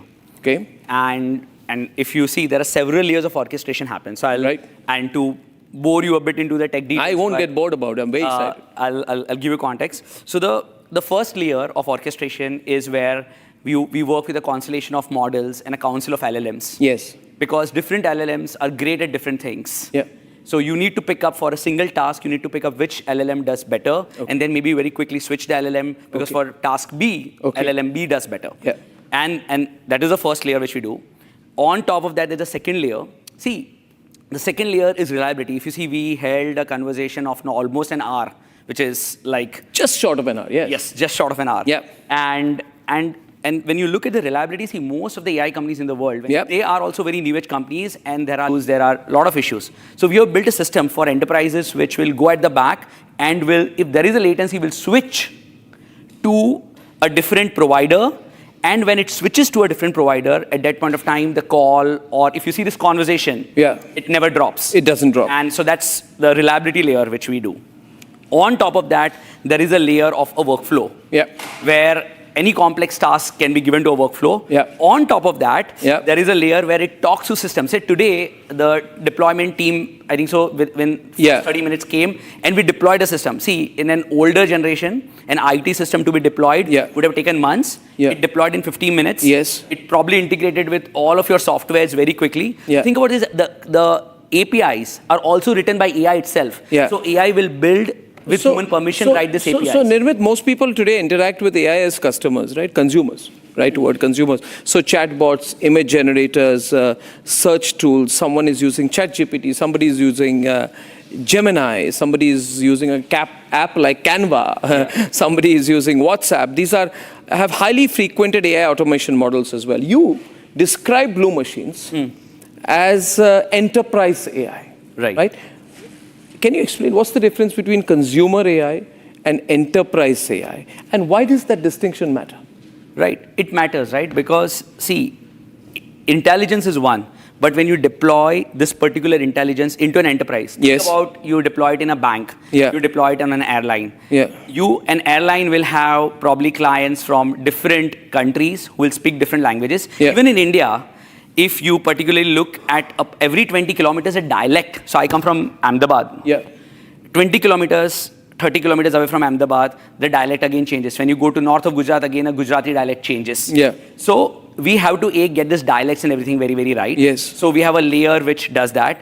The most important layer is reliability and guardrails. See, think about this, you're calling a bank and you're asking, Bhaiya, omelette ka recipe bata do. There is no way an AI should be able to answer that. So how do you put that right set of guardrails around that, where it only talks about the context, which the organization which is deploying only wants it to talk about.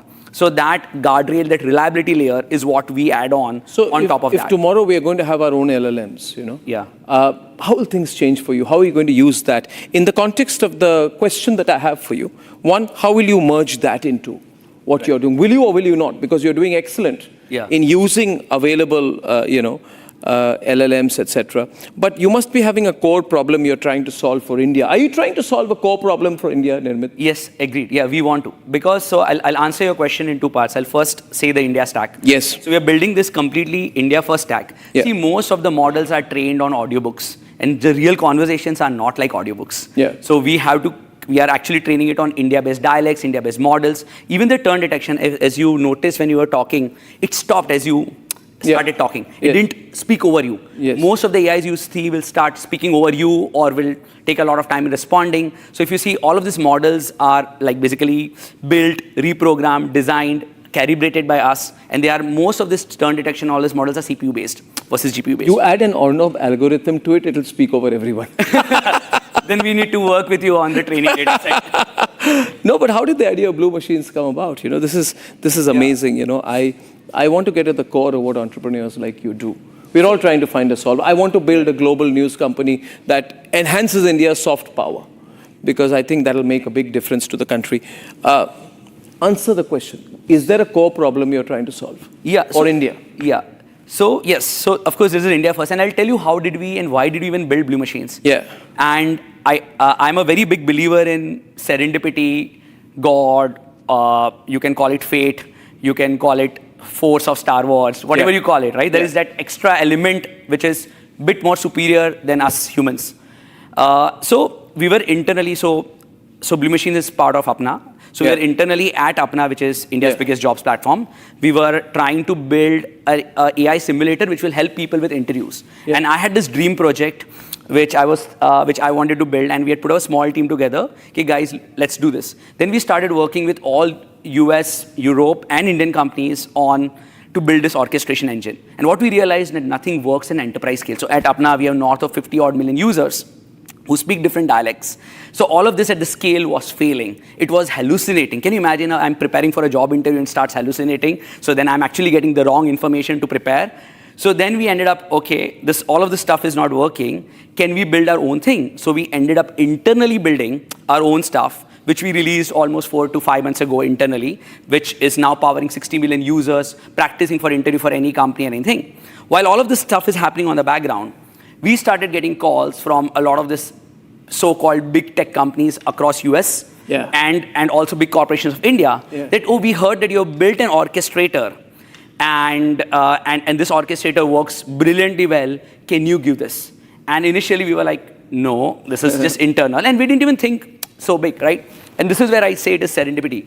And then I was having a conversation with one of my friends, I think so, at 1 a.m. on a terrace, and he's like, what if this is the AWS moment for Apna? And I'm like, okay, this is interesting. So like, why not give it? So we signed up with probably the biggest financial company of India. We got our first contract there. And then we have seen the fastest AI adoption curve in the history of India. And I think so order book is growing like crazy, which is good as a business guy.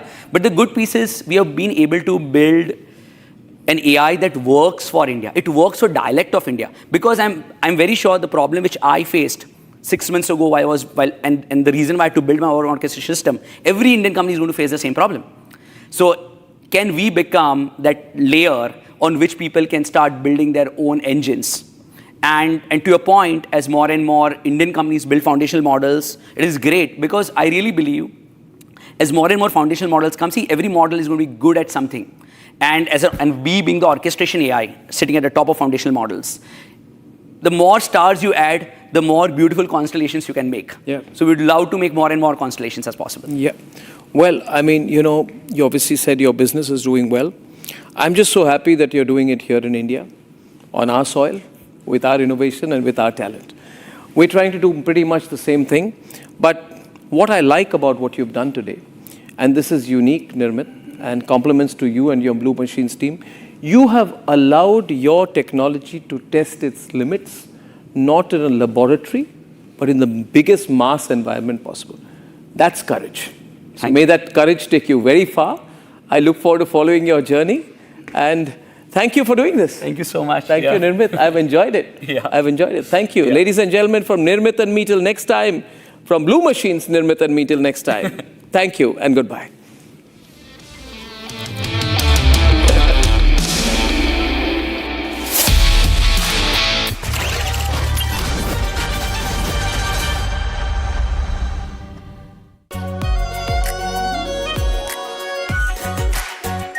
Our pure Shahi Paneer Masala.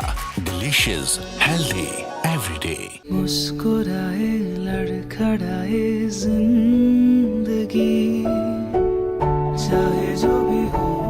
Sir, patient के लिए कौन सा room prefer करेंगे आप? जिंदगी भर के प्यार का कोई रेट कार्ड नहीं होता। Tata AIG health insurance, with you like family, with you always. अब छोलिया हो या लोबिया, सफेद चने या काले चने, सब कुछ मजेदार बने। इसको घर पे लगाओगे तो शादी का तो पता नहीं, पर घर पक्का नहीं टूटेगा। रुंगटा नहीं तो घर स्ट्रॉन्ग नहीं। रुंगटा स्टील TMT बार एकदम सॉलिड। पहाड़ों में हाइकिंग शिप भी बन सकती है।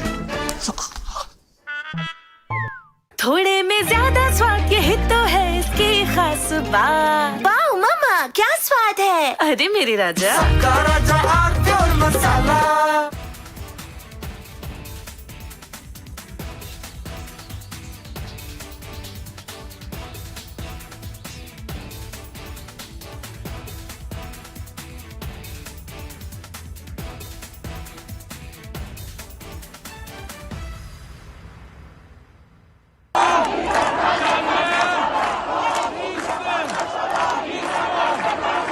Iran is boiling. Iranians are protesting against the Khamenei regime.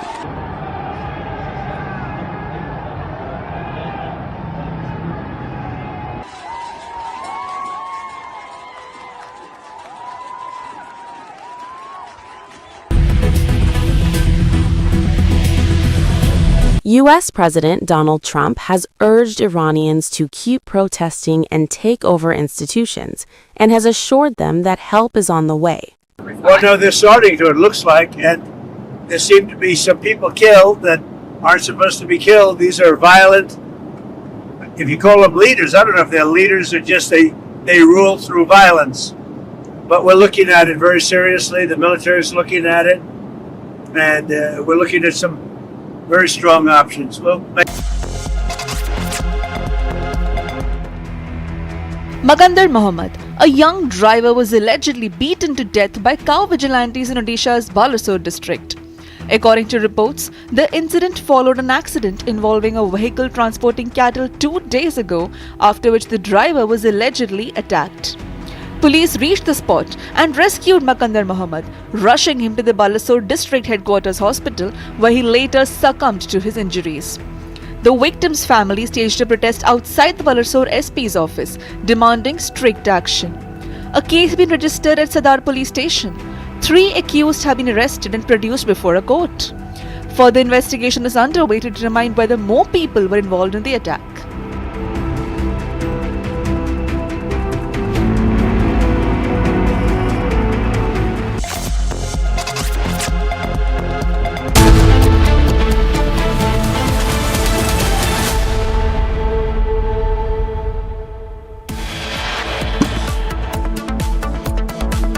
Mobs in Bengal target Chicken's Neck route in Beldanga. Blockade trying to cut off key highways.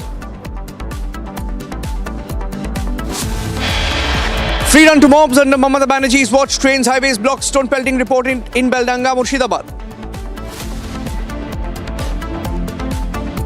TMC के नेता सालों से यहाँ घुसपैठियों को बसाने, उन्हें वोटर बनाने का खेल खेल रहा है. Prime Minister Modi targets Mamata Banerjee. Government says Trinamool Congress using infiltrators as voters in Bengal. Political violence in Bengal over SIR. BDO office vandalized in different parts. SIR forms torn, burnt. BJP flags infiltration crisis on the Bengal-Karnataka train route. To the Railway Ministry, says national security being compromised. Congress MLA Phul Singh justifies rape and then goes on to defend it when confronted by Republic. There's no word from the Congress top brass on the MLA's remarks justifying rape. Rahul Gandhi seen with the same MLA in Madhya Pradesh during his Indore visit. Another lawsuit in the Sanjay Kapoor inheritance battle. Priya Sachdev sues her sister-in-law Mandira. A big boost to the Indian defence. Proposal to acquire 114 Rafale jets in the final stages. Bengal witnessed violence once again. There have been different incidents of violence in different parts of Bengal. Some related to the elections and some manufactured is what the BJP claims. But in the case of Beldanga in Murshidabad, there were many people who came out on the railway tracks trying to block the National Highway 12. Why is this critical? Why does it seem coordinated? The railway track in Beldanga that was blocked and the National Highway 12 that was stalled are all connecting the south to the north Bengal and stretch all the way up to Siliguri, which is the Chicken's Neck. And that is why the protest that we saw today reminded about what Sharjeel Imam said when he threatened to cut off the Chicken's Neck. Here is why the protest in Bengal, in Beldanga, is extremely dangerous. A massive protest erupts in Bengal over the alleged killing of a migrant. Within hours, the protest intensifies. It morphed into what we called as a Mobocracy Act. Despite breakdown of law and order, police personnel was seen much later at the site of the violence. NH12 को रोक दिया गया है, सारी rail service ठप पड़ी हुई है। क्या भारत का हिस्सा नहीं है? क्या लोग NH12 पे चल नहीं सकते? ट्रेन जलाई जा रही है तो ममता बनर्जी उसे जस्टिफाई कर रही है। वो कह रही है ये नाराजगी है माइनॉरिटीज की। What started as a local protest now being posing a serious threat to the national security. Railway track blocked, highways jammed. NH12 has been blocked, a major route that connects to Chicken Necks or the Siliguri corridor. The corridor that is a strategic location that connects mainland with northeast. Will be in a very sporadic manner, and as we all know that the illegal immigrants have already infested the full West Bengal, and they are present at every nook and corner, and the government has been sleeping over this. And now whatever the outcome is regarding what is happening on the highway and blocking of it, it is a very sinister plan, and now they will try to choke this route. They will constantly create issues and problems, and all hell will break loose when any fatality takes place during the blocking of the highway. Blocking trains that connect South Bengal with North Bengal. A serious security problem is looming. And that corridor link, that rail link, leads to the Siliguri corridor. The strategic implications of that are staggering, and they cannot be accepted, especially in the light of what has been going on with Bangladesh in the last few months. Are some people out of their mind, or is there a more dangerous plot to affect our north-south communications? Given the unrest in Bangladesh and the strategic importance of the Siliguri corridor, inaction to control the situation raises security alarm.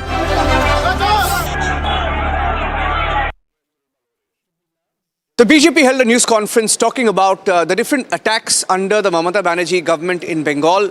These were incidents of violence related to the special intensive revision that is ongoing, SIR exercise. They refer to the attacks in Farakka. There was an attack in Murshidabad. In different parts of Bengal, BDOs, BLOs who are undertaking the SIR exercise are being targeted. Homes of some of these officers have also not been spared. Talking about how Trinamool Congress leaders, MLAs included, are openly instigating violence. Abhishek Banerjee said, if people's names are missing, violence is inevitable. There is an MLA who speaks about open attacks. He says, nobody will be spared.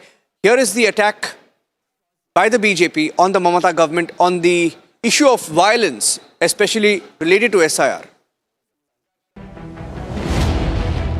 T for Tushtikaran, M for Mafia, C for Crime by Ghuspatia, the latest definition given to TMC by Bharatiya Janata Party. T for Tushtikaran, M for Mafia and Gunda Raj, C for Crime by Ghuspatia. ये है TMC. BJP has accused TMC of restoring to threats to save infiltrators on a day when the Prime Minister was in Malda, West Bengal. TMC के नेता, TMC का syndicate सालों से यहां घुसपैठियों को बसाने, उन्हें वोटर बनाने का खेल खेल रहा है। घुसपैठियों की आबादी बढ़ने से बीते वर्षों में मालदा, मुर्शिदाबाद सहित पश्चिम बंगाल के अनेक क्षेत्रों में दंगे भी बढ़ने लगे हैं। आपको घुसपैठियों और यहां के सत्ताधारी लोगों के इस गठजोड़ को तोड़ना ही होगा। The BJP claims mobocracy has taken over West Bengal while pointing at these pictures of SRR-related violence. NH12 को रोक दिया गया है, सारी रेल सर्विस ठप पड़ी हुई है। क्या भारत का हिस्सा नहीं है? क्या लोग NH12 पे चल नहीं सकते? ट्रेन जलाई जा रही है तो ममता बनर्जी उसे जस्टिफाई कर रही है। वो कह रही है ये नाराजगी है माइनॉरिटीज की। अभिषेक बनर्जी से पूछा जाता है तो वो कहते हैं नाम कटेगा तो प्रोटेस्ट तो होगा ही। A BDO's house was attacked in the presence of TMC MLA Monirul Islam. BJP questioned TMC over shielding the MLA despite the evidence. Farakka के अंदर जो मुर्शिदाबाद डिस्ट्रिक्ट में आता है, बीडीओ के दफ्तर के ऊपर हमला हुआ है और जब हमला हो रहा था उस समय टीएमसी के विधायक एमएलए मोनिरुल इस्लाम वहां मौजूद थे। मोनिरुल इस्लाम के मौजूदगी में फरक्का में बीडीओ के ऑफिस पर हमला हुआ। मोनिरुल इस्लाम ने खुलेआम कहा कि यहां राम से पेपर मांगा नहीं जाता, रहीम का पेपर चेक किया जाता है। The party alleging that a booth-level officer in Jadavpur ended his life due to threats from TMC workers. आप रोहिंग्यान को बचाना चाहते हैं, बांग्लादेशियों को बचाना चाहते हैं। आप बांग्लादेशी घुसपैठी और रोहिंग्याओं की संख्या के आधार पर जीतने का प्रयास कर रही है, मगर याद रखिए ये चेतावनी है भारतवर्ष का। भारत को खंडित करके, बंगाल को खंडित करके आप कभी विजयी नहीं हो पाएंगे। The TMC has been defending the violence.